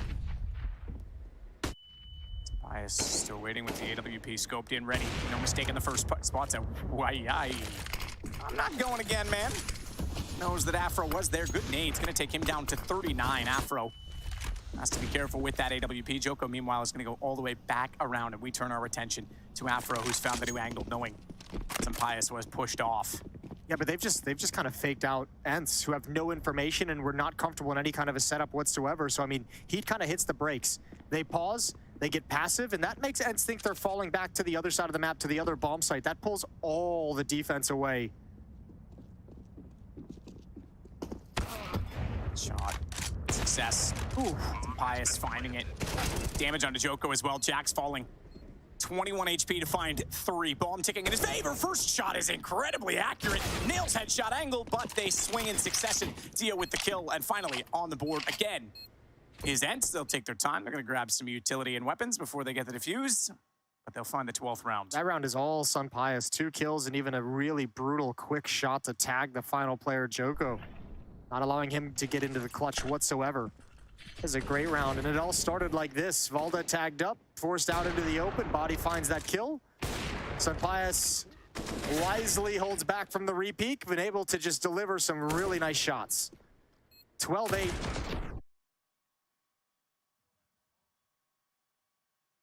That's with the lead. Just tuning in, this is the first day of Group C at ESL Pro League.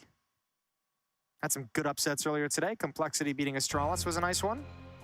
Yeah, absolutely. And that one went the distance as well. 3 overtimes required in map 2. Astralis actually on overtime 2, if I'm not mistaken. Had map point, couldn't close and convert that. And that would have been series point in that case. Obviously, as Complexity came back to win the 3rd. So Mal's taking down Heroic earlier today also. It was a nice little upset there. Heroic looked a little, I think everyone's a little surprised at seeing that level out of Heroic. I'd like to see them improve as this week goes on. Yeah, absolutely. And, look, they seem to be enjoying themselves on a social level with this event. I've seen them at the pool, and I don't mean that to say that, they're not practicing, but they do seem in a good place mentally as a team. They just need to get going in the server. When in Malta. Oh, it's hard not to. Get in the pools. Or the sea.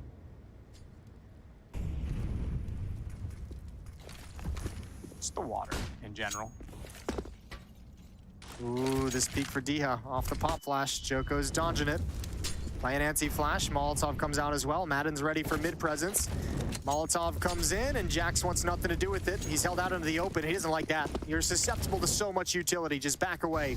But a lot of pressure being applied by HEET on a mid-attack towards the B bomb site.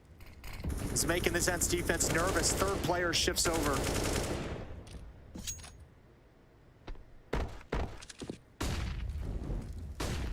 A lot of utility spent by HEET, though, where they don't get what they want. They've got enough for one more re-exec. And that helps. Opening pick provided by Afro.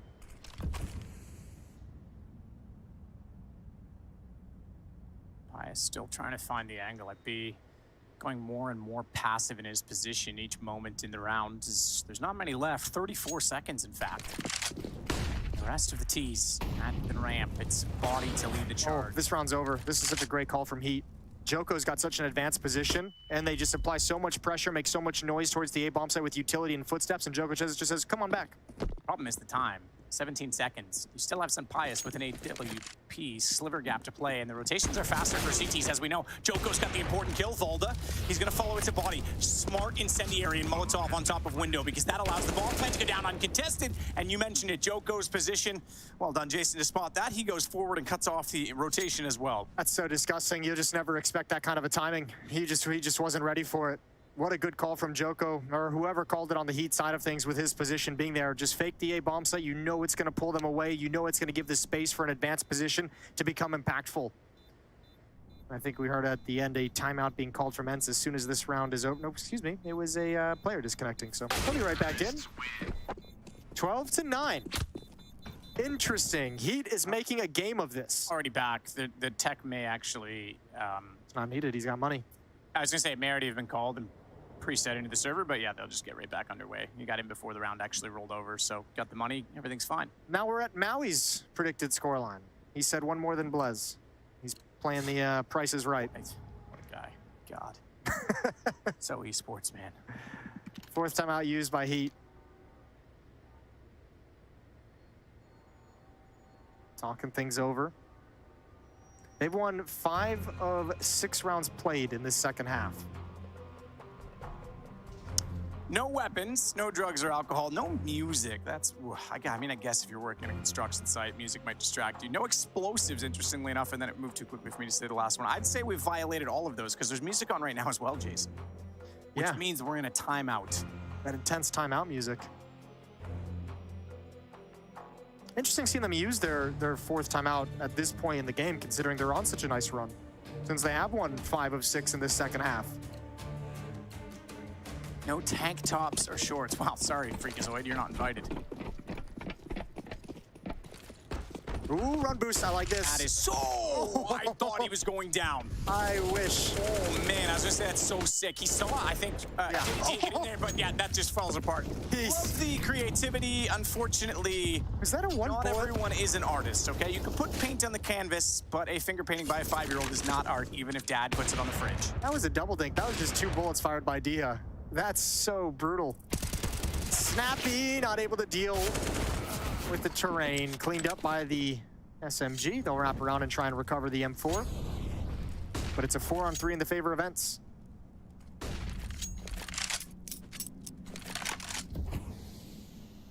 Pius, Deagle gonna get closer as well onto that scaffold position. Still the advantage to work with for ENCE. Go get Jet Arms. Nice. Inspector Gadget. Do you remember when the movie came out when we were kids? McDonald's had the crazy elaborate toy that you had to get each piece for. I did not. I didn't remember that. No, I have the whole thing. It's great. And I'm the American.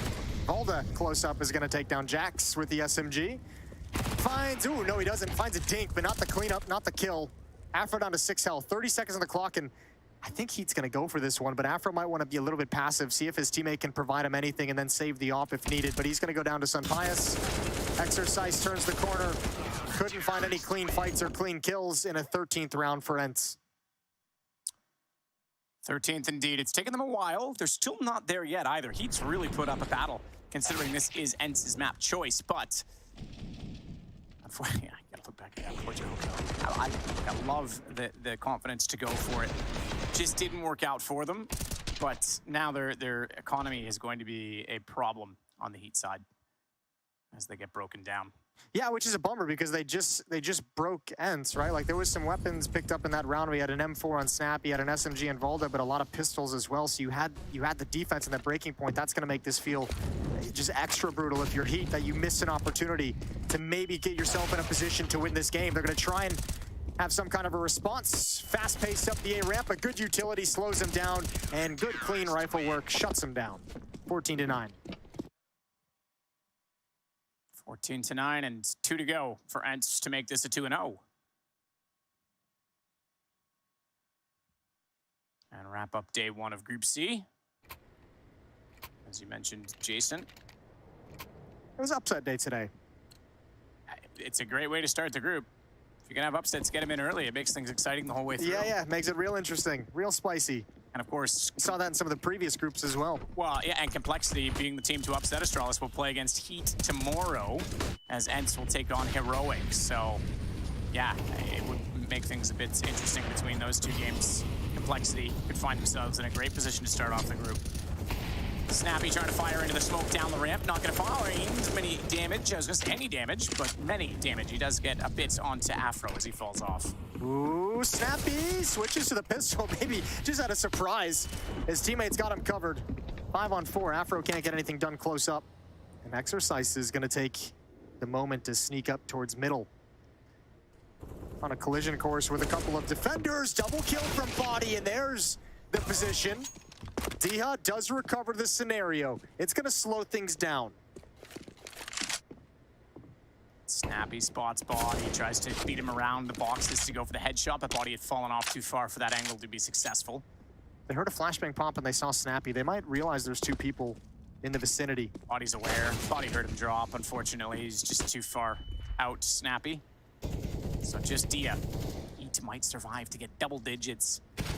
And not only that, but with the money on the board as it is. Okay, hang on, ball not planted. It's sitting down on the deck. 30 seconds to recover it. I was gonna say, money as it is, they'll be in a fine position in the next round. They do lose that third rifle that was sort of the threshold, so to speak, but it doesn't matter because they're gonna be all into the end. 4 between them and 2 to go for ENCE as HEET finally hit double digits. It's not a bad round whatsoever. Great job from Body to just really kind of recover that. It was a 4-on-5 and he turns it into a 4-on-3 pretty quickly. They're trying to re-aggress. Good transfer. Immediate headshot on Sun Pius gives them the time to swap over. Finding that kill as well in the mid-round as Snappy's trying to get creative. A chance. Now remember, HEET has used all 4 of their timeouts. This has all got to be done on the fly. Makes it all the more impressive. 14-10. Madden's already fallen. This would be a phenomenal round for HEET to win. There's no more money. Again, previously they'd reset the ENCE economy, then win with a low buy. They would love to have that opportunity again. Just get it right back.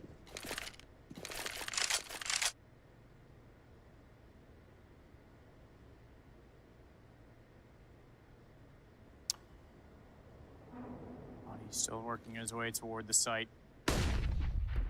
Keep the heat on. Get the pressure going. Snappy the closest toward A at this point.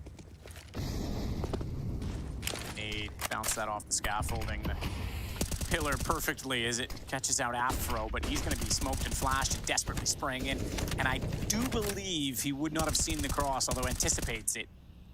Obviously, in the spectator model, we get blinded less than the players do in that sense, so he may have seen less than what we did, and he's going to back off either way, conceding the bomb plant. Heat in a great position to find the 11th round.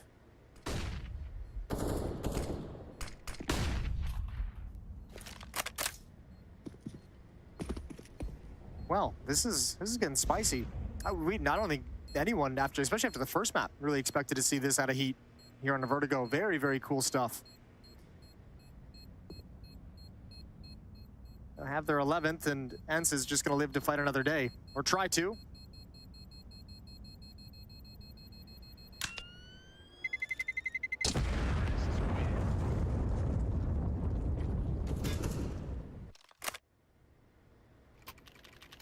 Here we go, round 26. ENCE still holding on to their timeouts. I think they've used one. Haven't really had any true problems in this map, it's felt like, until just about right now. We'll see them call a timeout on the defensive side to talk things over, make sure they don't let this one slip away. And interestingly enough, we're at the point where we can mention it, should mention it. If needed, we go to nuke to decide the series. And at 14-11, nothing is concluded. 14-11 in an interesting monetary situation for ENCE. They're gonna have to replenish some nades on a few players, rebuy a rifle for Madden, drop something over to him. It's gonna be a 5-7, so trying to preserve what money they can. ENCE is basically calling this timeout to talk through economy for the last, 5 rounds of this game. And just say, no matter what happens, we want to avoid a complete reset. Let's make sure we always have some funds in the bank. So time to start thinking save if we need to. We've got some rounds to play with, but Heat is challenging. Afro gonna take an angle early on with the AWP. Blocked off by smoke and flashbang.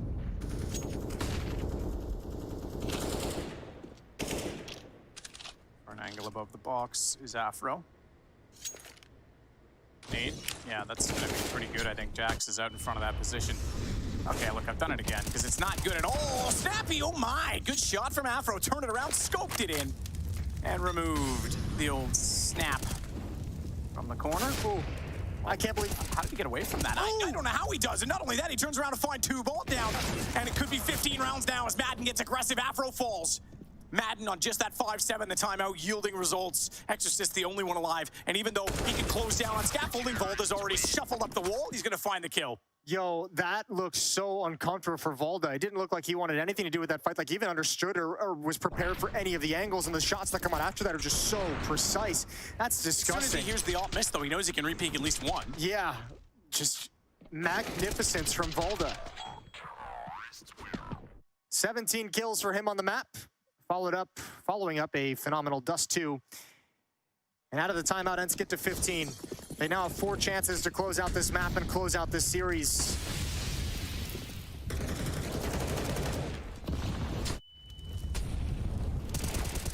Snappy, kill over the flames.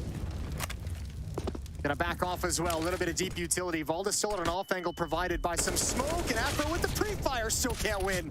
Volda's hitting some bangers to close out Vertigo. Yeah, he's had enough. Builds into this one late, up now to 18 kills. Dia with a nade over toward the B stairs. A little bit early to do damage to anyone in a group, but Joko's there just waiting for the information as his teammates rotate back around that direction. No flank yet from anyone over on A. I say yet because you've got appropriate positions in play here from both Snappy and Sampius that could potentially. You've got 2 Molotovs, which means you can clear out Diha's position, which can be so strong if you don't have the utility to deal for it. There's no smokes on Diha or Madden, who are the initial defenders. There's a Molotov towards Diha's position. He's got to swing out, takes damage, doesn't get away, but Madden's in the same spot, and Joko did not expect that. Good flash. Madden had to get down, he does, manages it. Oh, inside the molly. It bounced off the pillar. and that's going to give them the chance to play on both sides of it. He'll close it out 16-11 ENCE. It took them a while, and you got to give credit to HEET for making that game go long, but they get away with the 2-0. Yeah, it was cool seeing HEET challenge there on Vertigo, which we didn't get on Dust 2, but even better if you're an ENCE fan. Man, Valde looked good in this team. Man, Sunpius looked good. We'll see how good they look against some of the tougher competition coming up later in the group, but either way, good 2-0 for ENCE, and we're off to a break. The desk is going to close out the evening, and we'll see you guys tomorrow. Peace.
Zero, baby. Apparently it is actually easy for ENCE. A disappointing start for HEET here at ESL Pro League Season 16, but a great start for the campaign of ENCE. Valde has settled in, sweetly nestled into this new lineup. He was the standout player, and I'm impressed by Snappy's bringing together of all of these different parts and making them a functioning machine. Blair, Maui, impressed by this initial performance, small sample size, but I think this new ENCE is showing promise. Small sample size and also probably the lowest, not probably, the lowest rated team they're going to be facing in this group as well. So I'm still going to be waiting to see at least a couple of games maybe against the likes of maybe a Mouse and Heroic before I start to kind of collate my thoughts as to where this team is right now. But that being said, great debut overall. Sunpius looked great. Valde was fantastic as well. And CD side, not so great, but overall, it's a win's a win. The thing with this ENCE move for me was that I thought the Valde move was great. That's going to work. Sunpius, even though he had an excellent Cologne, I've yet to be completely sold on him, but this was a great first outing for him and Valde, of course. Also a testament to just how strong the structure is of ENCE, because honestly, when you break down some of these rounds, even when they slowed down, they just felt like they had great control over the situations, and that's something that you would hope transitions from the previous core to this one. Let's get straight into a round breakdown, Maui. Round 13, we saw Valde here with some excellent proactivity. Yeah, this is a great round to highlight because it's basically, I think it was a 3 versus 3 rather. The bomb gets dropped because there's a flank taking place from HEET, right? So you have an initial few duels taking place here. Now Valde's alone. And he's going to be proactive. The 3v2, he knows the CTs are going to be setting up here. He knows where the third CT is, finds Jax, gets back on top, catches body as well. Meanwhile, Sunpius all by his lonesome towards ramp. It's a 1 versus 2. The final player, I do believe, is Exercise, comes in. He has to go for a bit of a panic play coming in from him. But what I like there, these were the 2 new debutants for the side of ENCE, and they were showing so much composure. And for me personally, it's Valde. Just like, he's like, all right, guys, I've been in this place so many times. Trust me. And he just delivered. Valde is walking in here with a wealth of experience, and it's just on his sleeve. Like, he's constantly just being able to put these rounds together in a way that, again, we don't think that HEET is necessarily the stiffest opposition, especially in kind of slower, mid-late round situations. But this is just such a great sign that you can't help but get pretty excited about this ENCE roster. Now, Maui, in the pre-match, you had some light criticism of Sunpius. You wanted to see him perform more on the T side. So on Vertigo, 11 T rounds. Do you think he had an impact in those rounds? Oh, absolutely. I mean, the thing is that he was holding and fighting for a lot of that ramp space. He was doing it with the rifle. He was doing it with the op. And I just kind of have to shut up if I'm only going to look at today's results, because he was phenomenal. He was hitting people through the corners of smokes. He was making sure that he was holding down the line. And I also felt like he learned a wealth of utility very early for this ENCE team. I saw him throwing a variety of different flashes, mollies, smokes, everything that they needed him to do. He's already up to speed on this one, even if there's a little bit of a language barrier. Yeah, 15-7 on the T side is nothing to scoff at all. He looked great. But again, there's a caveat. First game, it was against HEET and whatnot. But I want to see more, especially when it comes to the mid-round situations, the 3v3. And now you're going up against, let's say, BlameF and Config still in the server, or maybe the other guys from Mouse, for example. That's when I want to see how he's going to be delivering here. Guys, generally speaking, what improvements do we need to see from HEET if they want to have any chance of making it to playoffs here at ESL Pro League Season 16? I would say that the starters, kind of the openers for HEET didn't always look too confident. I mean, the thing is, when they were fighting for that ramp control early on, you would just